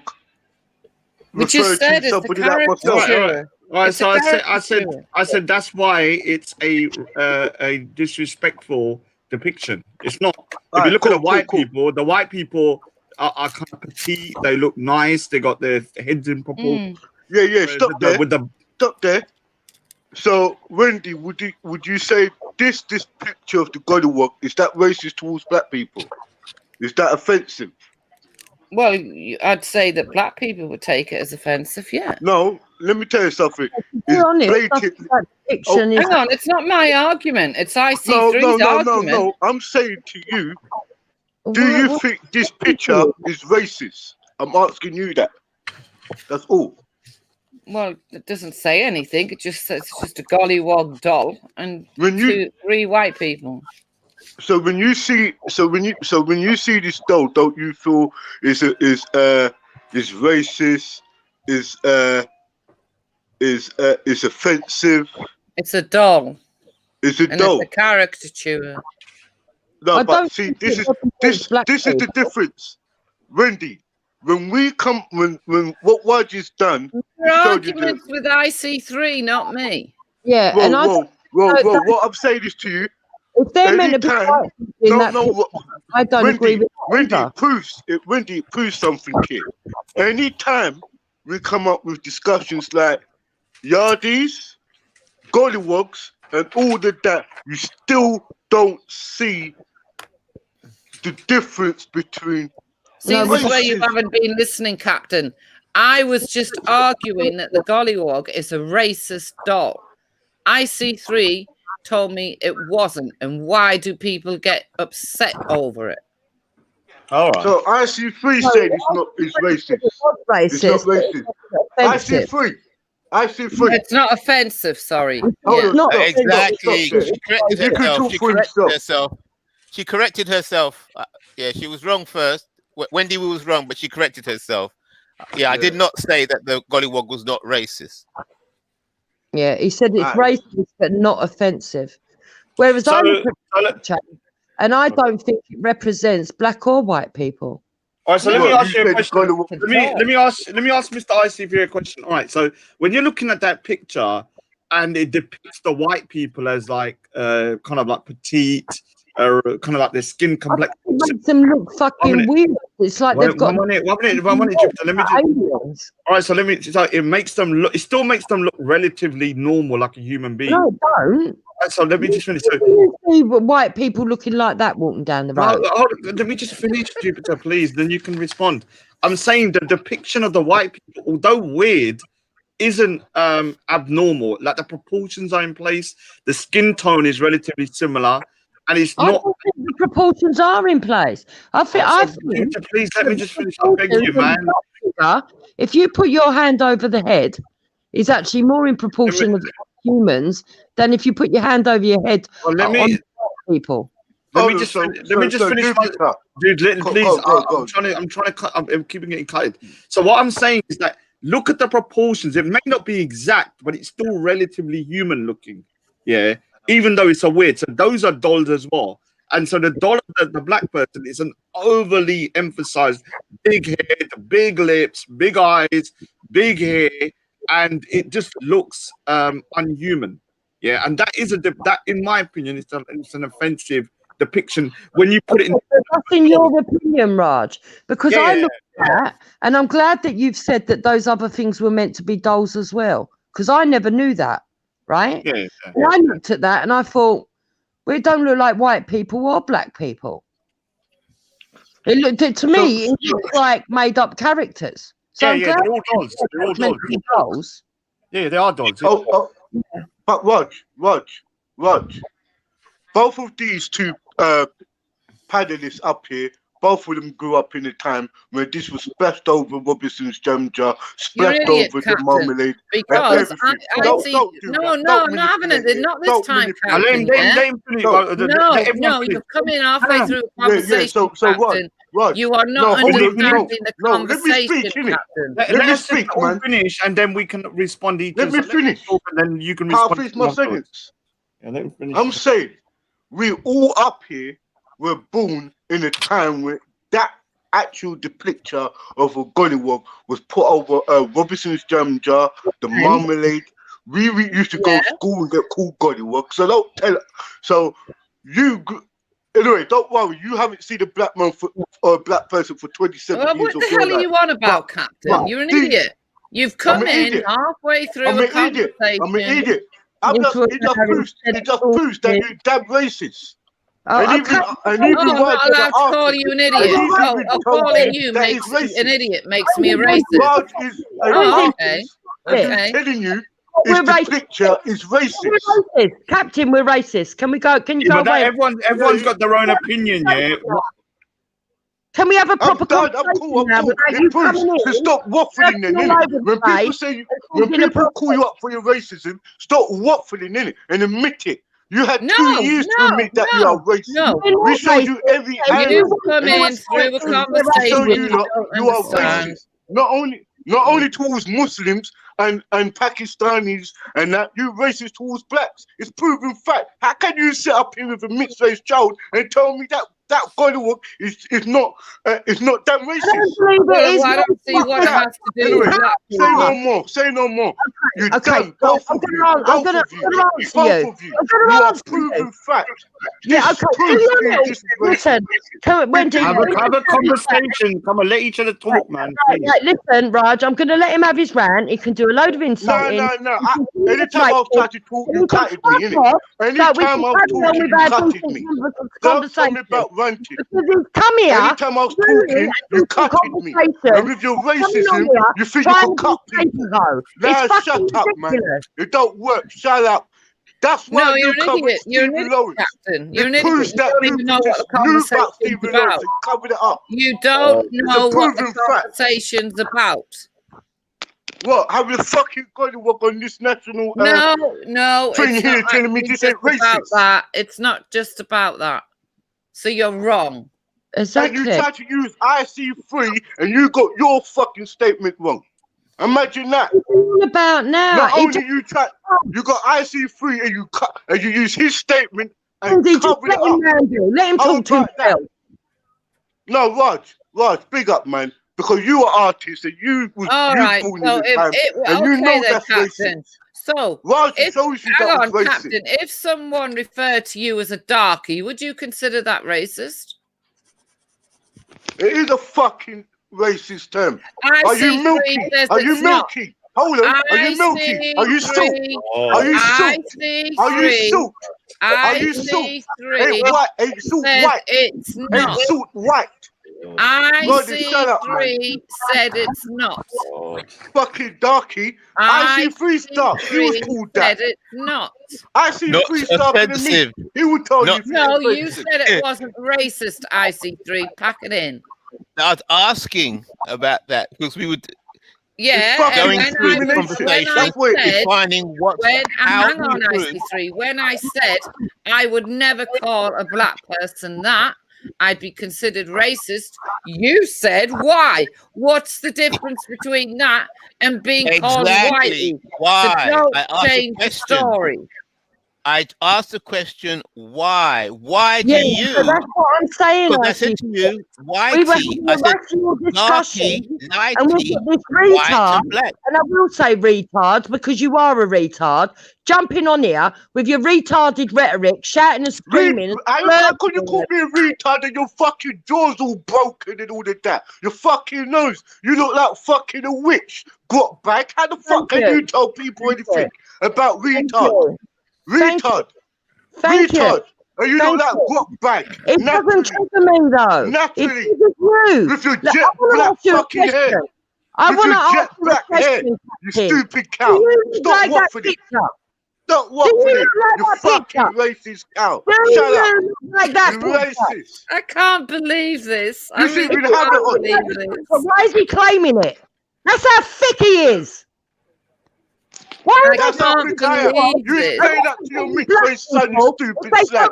Shut up. Explain that to your son that he's racist. Explain that to your son that he's a gollywog. Tell your son he's a gollywog. Ain't your son black? Don't tell your son he's a gollywog. Captain, you need to calm down and get over yourself. We're having a conversation. with ice. Hey, darky. Any bleak. Instead of taking part in the conversation, you come here. You have come on board. Any bleak. You're too old for this stage. You are too old for this stage. Respect your old age. Respect your old age. You're too old for this shit. Rest yourself, Hector. You don't know. Hector, you don't know about Golly Walks, do you? You're going gaga. Before you came over with your visa, it was before your visa. Golly Walks before your visa, bro. It looks like Captain. Golly Walks before your marriage. It was before your visa. It looks you was like here in the 80s. You was here in the 90s. So shut up, man. Was you here in the 90s? Was you here in the 80s? Was you here in the 70s, Hector? Was you here in the 60s? Was you here in the fucking 50s, Hector? No, you wasn't, you damn fuck. You wasn't here. You wasn't here, bro. You wasn't here, mate. You wasn't around. You only been here in fucking 2000. You only been here in 2000. You was around. Shut up, man. And you bleak. And you black. And you a darky. Go on, go have your dinner. You Golly Walks. Go and have your dinner, Golly Walks. Midnight. You are the Golly Walks. You are the you Golly midnight? Walks. I can say. Hector, Only you the fact that midnight? you don't have hair. The photo Are got you hair. midnight? Was this photo taken when you were young, Are you Captain? midnight? Is this a Are you young a shadow? photo? Is Are this you a a young fucking photo of shadow? you? Is What, this a young Hector, photo of you you uneducated don't teach fool? you, but you're a You are a shadow, yeah? bloody uneducated You idiot. Go shadow. and You're a educate joke, yourself. bro. Go You're and a joke. educate You're a yourself. You cannot fucking even speak joke, bro. properly. You were born in England. You cannot even Fucking speak telling me this properly. ain't racist. With You're a a stammer. joke. Go and educate Are you yourself. You blacker than fucking all of idiot. us? You You are a only been here retarded 20 moron, years ago, Captain. bro. You are a retarded moron. If you don't want to participate Did you have your civilly in toast the with Jab civilized Jar discussion, then kid this fuck morning? off. Did Fuck you off. open up your rubbish I in the said stem fuck jar? off, Captain. Did Fuck off. Jupiter cut you a Fuck fucking off, slice of Captain. melon? Fuck off. You Fuck fucking off. cunt. Go and do Shut your something mouth. with your miserable No, life. hey, You Jupiter go cut him a and do melon. something positive with your miserable Cut him a life. melon. Go and do something positive with your miserable life, old fool. Idiot. Idiot. Hey, bro, we the very people we try to speak about. You're a donor. Hey, listen, don't think that visa's worth it, bro. 20 years you've been here. You wasn't here in the fucking 70s or fucking 80s, let alone 90s, bro. And you want to come up here and chat with your fucking mouth open. You were born here and you Shut still up, speak man. like This a is damn retard. racist. Go. This is damn racist. Go. Retarded fool. Go. Oh, retarded fool. And you can't You born hey, here shut and up, you man. speak like a retarded fool. Go. I'm stupid to see to you fucking English. Shut up. Shut up, Hector. Go. You are done out here, bro. Go and educate yourself. Fucking illiterate. Okay, I think fucking walk. Shut up. Jab jar kid. Come on, Hey, leave it did now. the jab Come jar. on, Rambo, come on, let's talk. Let's try and have a proper. No. Ralph. It's Raj. Oh my God. Sorry. Raj, You're not the only one. sorry, Everyone Raj. calls you Ralph, man. Oh my God. No, Raj. I know what you were saying, yeah, and I'm not trying to be disrespectful to you or to IC3 on the panel.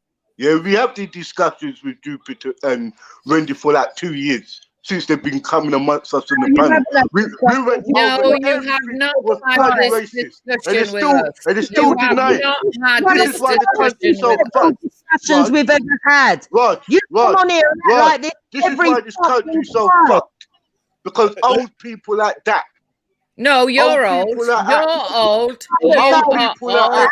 You Old are BNP old. members like Let's that. get it Old fucking BNP right here. members like that. You are You don't old. even like the Irish And and they're white. you So have shut up. interfered You don't even in like a the Irish and conversation they're you white. don't Shut up. understand. You don't even like the Irish and they're white. You don't even like the Irish, do you? You don't like Comes the out of Irish. your ignorance and your Wendy, insecurity. did you go over You to kill don't Irish? understand it. Did you go over to kill the Irish, Wendy? You don't like you You're don't even an like the idiot. Irish. You're an No, idiot. blacks. You went over Right? to Ireland You're to an kill idiot. kids. You're an imbecile. Shut up, man. Use Go kids as back to the fucking nut house. human Go back shields. to the nut house. Sit in the Go over rocking chair Ireland for and a use bit. kids over as Yeah. human Let shields. me try You and murder your own rather white than people. argue. Hold on, Shut up. rather than Raj, argue. we Hold on 1 tried minute. to- we were having a decent conversation. Yeah. And this idiot turns up and screams and shouts. And when he says he's had Idiot, screams and shouts. Idiot. Who killed Stephen Lawrence? Did your brother kill Stephen Lawrence? 2 years Jupiter, he's did your brother kill Stephen Lawrence? Jesus Christ, why are we going back to Stephen Lawrence?